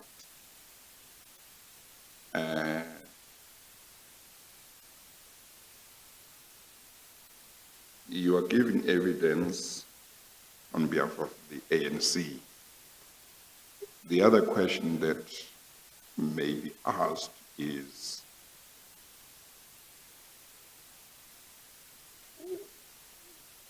what should the ANC itself put in place as long as it remains the majority party or the ruling party, should put in place that would give it early warning signs? You gave evidence last week to the effect that the ANC, as I understood you, the ANC takes time before it addresses certain problems. You made an example about members of the ANC, I think, who were dismissed some years ago. I don't know whether it was 60s. We said it took 6 years or something like that. In the context of state capture, allegations of state capture, you made reference to, the reference was made to what Mr. Mpalula said in the NEC in 2011. Reference was made to the waterproof landing of aeroplane. But at least on my observations and on the evidence that one has heard, there seems to have been little or nothing done by the ANC in regard to what maybe it should have seen as early warnings of challenges, maybe until quite a number of years later. And then there is the issue of corruption in the SOEs, which had been rising. And you also think that the ANC would have an interest in saying to the government, to the executive, to its employees, this government is an ANC government. We can't afford a situation where corruption is rising in this way and nothing is being done. And therefore, the ANC might want to say, what should we do when we see maybe early warnings that corruption is rising and so on, is not being addressed properly? So, but within the question of allegations of state capture, it might be important to say, would there be early warning signs that the ANC would like to see before things get too far? Should these things that have happened in the past happen again in the future? And to the extent that it would want to arrest the situation, what it could do? It's not always the case that people take 5 years or 6 years to be removed. Sometimes it takes very short and they are removed. Yeah. But the point we're making is, the concept of state capture developed in the ANC. We never claim it. Actually, it didn't start as state capture. It started as corporate capture. And we describe corporate capture as when a company sponsors an individual leader in one form or another. That is corporate capture. We expanded that concept in theorizing the issue into state capture, and we said it is when that work which was attributed to individual leaders now goes to departments in government, in the state. Then you see a particular department doing things in a particular way, and you can see that it facilitates that corruption. Then we said this is corporate capture. And the Communist Party was very vocal about this concept.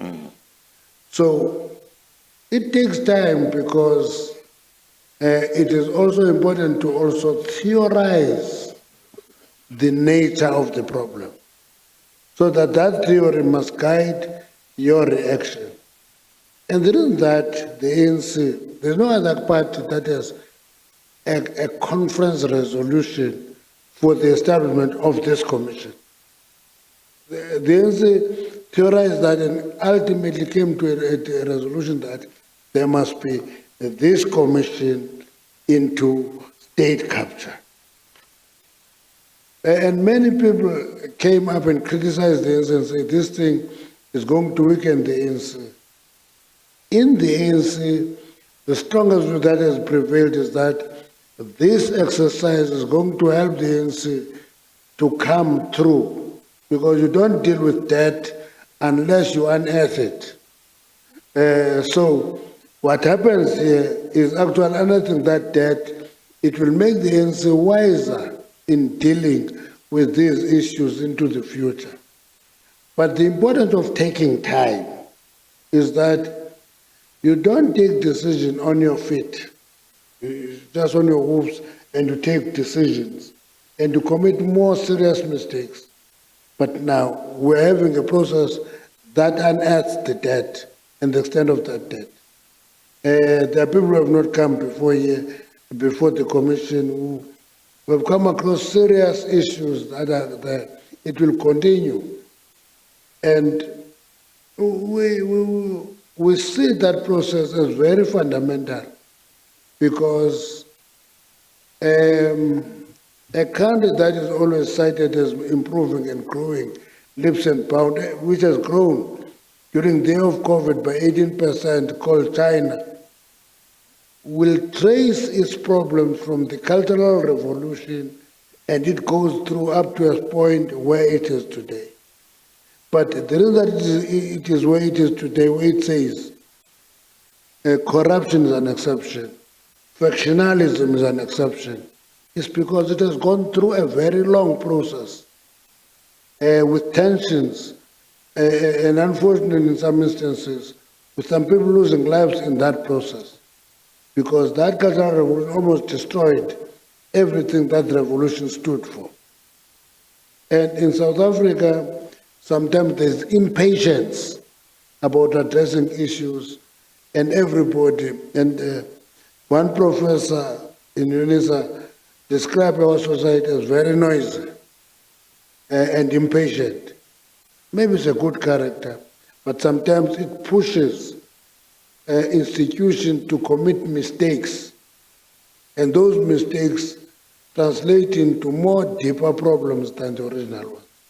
All I'm saying is that the slowness, the time we take is quite important, but there must be intention and will to correct the situation. And I think we are in that situation now. Mr. Ford? Yes, thank you. Now, following on the Chair's question about what should be the ANC's own attitude in respect of when these problems are perceived to emerge, I'd like to take you to page 127. 127. Paragraph 97.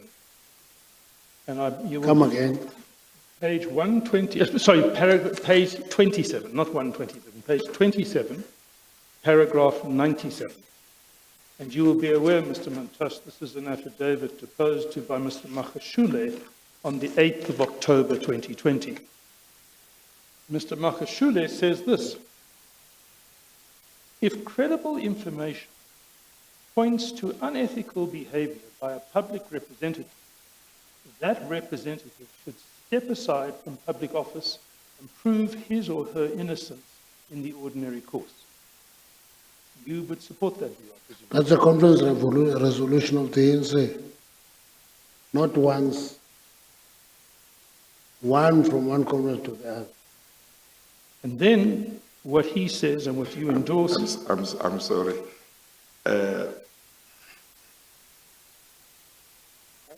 The slowness, Mr. Mantashe. I mean, you say that this has been a resolution of the ANC from one conference to another. Yes. But in terms of how often that has happened. It has happened regularly. Has it happened regularly? Regularly. Okay. I can remind you of a minister of communication who stepped aside without a noise. And I give you a long list of people who have stepped aside. Okay. So maybe I was just unnecessary. The only problem is that when the issue and the allegation are revolving around the president, everybody takes an interest. When issues revolve around the Secretary General, everybody takes an interest. And ignore many people stepped aside because of this resolution. Okay. And then what Mr. Makashule says, and you endorse, he says at paragraph 100 on page 28, he says, on behalf of the African National Congress, I give an unconditional undertaking that the ANC has the political will to make Parliament work and to ensure effective oversight and accountability. I take it, I presume I can take it as read that you, Yes. endorse that sentiment. Correct. Now, as admirable as that may be, and it is admirable, the question that I want to put to you is, well, where have we been in the last 10 years? Is it your view that throughout that period, that political will has been in existence to make Parliament work and ensure effective oversight and accountability? And if not, why must we take this assurance seriously? What's the context and the background to this? My answer would be yes. Yes, it's always been the position. Yes. In other words, we must read this assurance as saying it has always been our position that we have the political will to make Parliament work and ensure effective oversight and accountability. That's your position. Yes. That's why. Well, I mean, I thought you said the other day, in fact, I thought you said in your own affidavit that there was weaknesses, confusion, division, failure to do what should have been done. I thought that's what we agreed on in your last evidence. No, I think we should understand it this way. The problem with social science is that it doesn't work like natural science, where you mix water and syrup and you produce a drink. It doesn't work that way. The commitment requires a repetition of activity and consistency of application, which doesn't always happen even if the desire and the will is there. And then you must appreciate that as that. And number two, you must also appreciate the fact that the reason that there is social science is because when you deal with an institution of human beings, a good intention may be resisted. And that institution must deal with that resistance, and that resistance tampers with the will. And therefore, for people who are saying from us that they say that there's no political will, but there is political will, there is also a very strong resistance that the organization finds it difficult to go through, but it must repeatedly and consistently try to deal with that resistance until it makes a breakthrough. All right, if I can take you to the next paragraph, paragraph 101. Mr. Makashule says, you agree, for this political will to translate into action, all members of the ANC who are deployed to Parliament as public representatives are expected not only to oversee executive authority, but to scrutinise the action of executives as is required by section 42(3) of our country's constitution, without fear, favour or prejudice, and to take their oath of office very seriously, namely, that they would be faithful to the Republic of South Africa and will obey, respect and uphold the Constitution of the Republic and perform their functions to the best of their ability. I take it you agree with that sentiment? I agree with that. Well, what I want to do, and I don't want to belabor this because we travelled over this material on the last occasion in some detail. But what I want to put to you for your comment, your final comment as far as I'm concerned, is whether there is not a conflict between this sentiment on the one hand and the sentiment on the other hand, that there are no circumstances in which it would be acceptable for ruling party MPs to support a vote of no confidence of the President. The one simply cannot be reconciled with the other. No. That issue, we have dealt with this issue over and over. It's a typical example of where politics and law are in conflict. It happens from time to time that politically, how does this have to be handled? But in terms of the framework, we agree that that framework is correct. And I want to emphasize this thing of an expectation that the ANC should actually be a willing horse to expel its president. I think it's a dangerous proposition to the ANC. If we get defeated in that vote of no confidence and the president of the ANC is removed, it will happen maybe one day. But this expectation that the ANC must champion a vote of no confidence on its president is an expectation that is out of this world, because the ANC must interact with this president and say, but if this behavior is in conflict with the commitment and the oath you have taken, we do that out, not in public. We don't call a press conference. We do that all the time. I wish you could attend some of the NEC meetings where they were discussing about very serious matters, whether it is the question of Ngandla or the public protector's report or this. The ANC, when it deals with those issues, actually almost tear itself apart.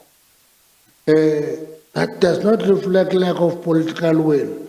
It reflects contradictions intra-party. In the party itself, there are contradictions in the party itself, and the ANC must navigate through those contradictions. That is not a question that says we are not having the political will and therefore we disagree with the Constitution. No, that's not the issue. It's the issue of an institution of human beings. I can just follow up on that, because the record will bear me out. We get a transcript of the evidence, but I'm not sure that I heard you correctly. That's why I want to just check.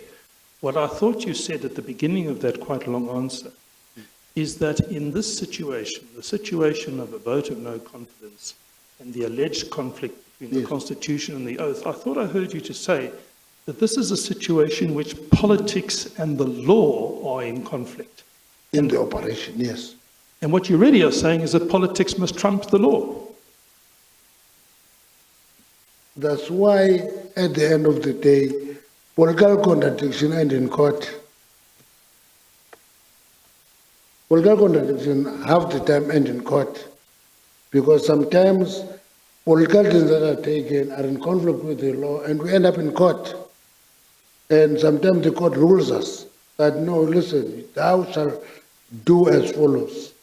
And every time that happens to us, we comply, including nullifying outcome of conferences of the ANC.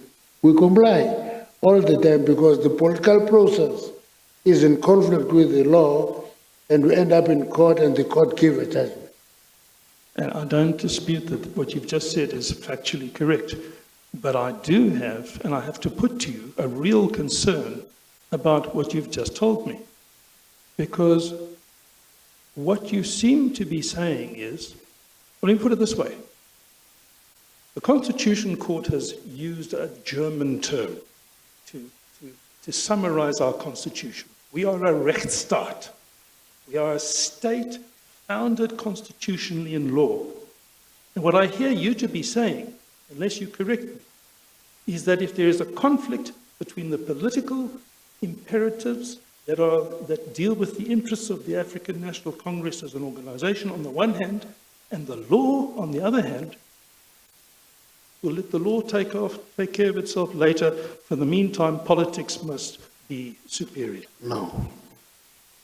The point I'm making is that there is a political organization called the African National Congress. We have a primary responsibility to run that institution. When you're Secretary General, that's your primary task. And the Constitution of the ANC is not in conflict with the Constitution of the Republic. It has never been found to be in conflict with the Constitution of the Republic. We do that. Now, in the process of executing political work, you may be seen to be acting in conflict with the law. Half the time we end up in court for that. And when the court gives a judgment, we comply. Well, we discussed this last time, but you may or may not have heard that when Ms. Modise was here, I raised the issue and I said, well, you are coming back later, we will revisit it. It is important that what you say about this issue is understood the way you intend it to be understood. Because there will be members of parliament who are members of the ANC who are watching or listening, but also just the public, because the ANC is not just another political party, it is the majority party in parliament. Okay. Now, I remained with a concern last time because I understood you in effect to say, and you might say I misunderstood you. I understood you in effect to be saying, look, when it comes to the vote of no confidence in the president, or a president of the ANC who is president of the country, on a motion put in by a member of an opposition party, no member of the ANC should, no member of parliament who is an ANC member should ever vote in support of that motion. I think I must add, no matter what the circumstances are. That's how I understood it, and I had a concern with that. I think in part you explained it by saying that could create all kinds of problems for the ANC, and I understood you to say it could end up in the destruction of the party when you remove a president of the country as the president of the ANC in that way. And I was concerned about that simply because the mere fact that the Constitution does contemplate that members of parliament can vote on such a motion, and doesn't say only members of the opposition can vote, and the mere fact that the oath of office of all members of parliament is to the effect that they are going to be faithful to the republic, seems to suggest to me that there may well come a time where a member of parliament who is a member of the ANC truly believes that to be faithful in the republic in a particular case with regard to a particular president at a particular time would mean that he or she must vote in support of that motion. And on my understanding of what you were saying, it seems that there would be consequences for a member of the ANC who would ever do that, and yet he or she would be complying with the Constitution of the Republic, which the ANC supports. You know, so I had that concern which I wanted to raise, and when Mr. Freund raises the question again, I think it's an opportunity to make sure that one does not misunderstand what you say. You see, Chairperson, you are using a word that changed the context. Okay, you must correct that. One word, you change the context altogether. You must correct that. You say, ANC, this majority party, members will ever vote, will ever, you put ever. Yeah. Yes. Ever yes. vote with the opposition. Yes. Now, that ever Changes. you are putting the word and going to change the context. Yes. And changes the reality that in one vote of no confidence, I said 9 members voted with the opposition. When I came out of here, I was corrected by another MP, said, no, we're actually 35. Okay. So if 35 members of the ANC voted with the opposition, therefore ever cannot apply. Okay. the party may require to consolidate its votes as a party. But the reality is that voting happens in Parliament. Then we say we want a secret ballot, and we allow the secret ballot. Once we allow the secret ballot, immediately the word ever collapses. Doesn't apply. And people vote in one vote of no confidence. 35 members of the ANC voted with the opposition. Right? Now, so, and the reason that we didn't investigate who they are, tell you the story of our faithfulness to the Constitution. We appreciated that right with them. But a person who runs a party always seeks to have maximum unity in the party. That's why I made the example last week of, I've never seen, I can't boast of any experience in parliamentary. For a man of my age, it's a lot of experience. 3 years, a lot of experience. Now, with those 3 years, I've never seen opposition parties having a divided vote on any issue. But I've never had equally any pressure put on them for this faithfulness to the Constitution. It never. It's put on the ANC, and our understanding is that it is desirable for the ANC vote to be divided. And the question is, why is it desirable for the ANC vote to be divided? That's the issue. It's not the faithfulness on lack thereof to the Constitution. It's the question of the party system we've adopted. We've elected a political party system. Every member of parliament is on the list of the ANC. And it is the job of a Secretary General. I'm no longer one. And I always sympathize with the SGO of the ANC to keep the ANC united. That's the issue. And in driving for that unity, doesn't reflect lack of faithfulness to the Constitution. It seeks to have optimal operation of the party. Because if we can have a list of the ANC, and we say when you arrive in Parliament, you are free agents, we'll have no party.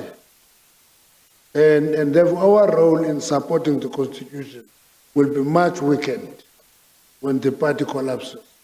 So it's not the party or the Republic. It is strengthening the ANC so that its faithfulness to the Constitution is exercised with responsibility. That's the reality of the matter. Mr. Freund? I don't have at my fingertips the newspaper article, but I think we discussed this on the last occasion, that you personally not only encouraged members of the African National Party caucus to vote against the last 2 votes of no confidence, but you said to them that to support such a vote would be the highest form of betrayal. Am I right? Is that what you said? Let me talk about betrayal. My second language is Sesotho, Mr. Chairperson. In Sesotho, betrayal is called buhlabaphiyo. That means stabbing you on the kidney. And you can't stab anybody on the kidney unless you are close enough. And therefore, breaking a position of the party is betrayal of the party position. You are stabbing the party on the kidney because you say to the party, yes, you are a majority, but it doesn't matter. Here, we're free agents. We can, with the majority of us, vote against the position of the party. Then that undermines the party system. We don't have a constituency system. We have a party system, party political system. It means that that party is a majority in theory, but in practice it is never a majority because it's a party of free agents. I think you should understand that politically, what does it mean to have a party of free agents? It means that you have no party actually. I guess your answer is you are not denying that you said what was attributed to you, No. but you are giving a certain context. Yes. Okay. Thank you, Chair. There's a great deal more I could deal with, but in my view, the affidavits speak for themselves. Yes, no, no, And that's, unless there are other issues you'd like me to raise, I have no further questions. no, I think we have covered most of what I also wanted to be dealt with. No, I think if we have no further questions, then we are done. Yeah. Mr. Montashe, I'm going to excuse you unless you have some issue that you want to deal with before I excuse you. No, I have nothing to express except expressing my gratitude that I was invited to the commission. I was given a chance to express my views, even where there's apparent disagreement. I didn't have a sense of hostility. Yeah. And to me, that was important. It made our submission to be optimal. Thank you very much for inviting us. We're looking forward to further invitation of the ANC. The ANC supports this commission, and it wishes that this commission finishes its work and come with a report. We'll read that report with interest, what the outcome is, and that's it. So I'm quite grateful that I was invited here. And I'm hoping that our contribution as various players from the ANC make the work of the commission real and fruitful. Thank you very much. No, thank you very much, Mr. Mantashe. I can say that the contribution that the ANC has made, including your contribution in your affidavit and the contribution in Mr. Mafashule's affidavit, which you have confirmed, they include some recommendations that are quite attractive, that should be looked at quite carefully by the Commission. It seems that there is a desire to try and put some recommendations on the table to assist the Commission in whatever recommendations it will make. Thank you very much. We appreciate the contribution of the ANC. Thank you very much. You are now excused. We are going to adjourn just for the benefit of the public. Tomorrow, the Commission will continue to hear the evidence of Mr. Montana, the former Group CEO of PRASA, that is during the day session. And in the evening session tomorrow, the Commission will hear the evidence of Dr. Dintwe, the Inspector General. Yeah, okay. We adjourn.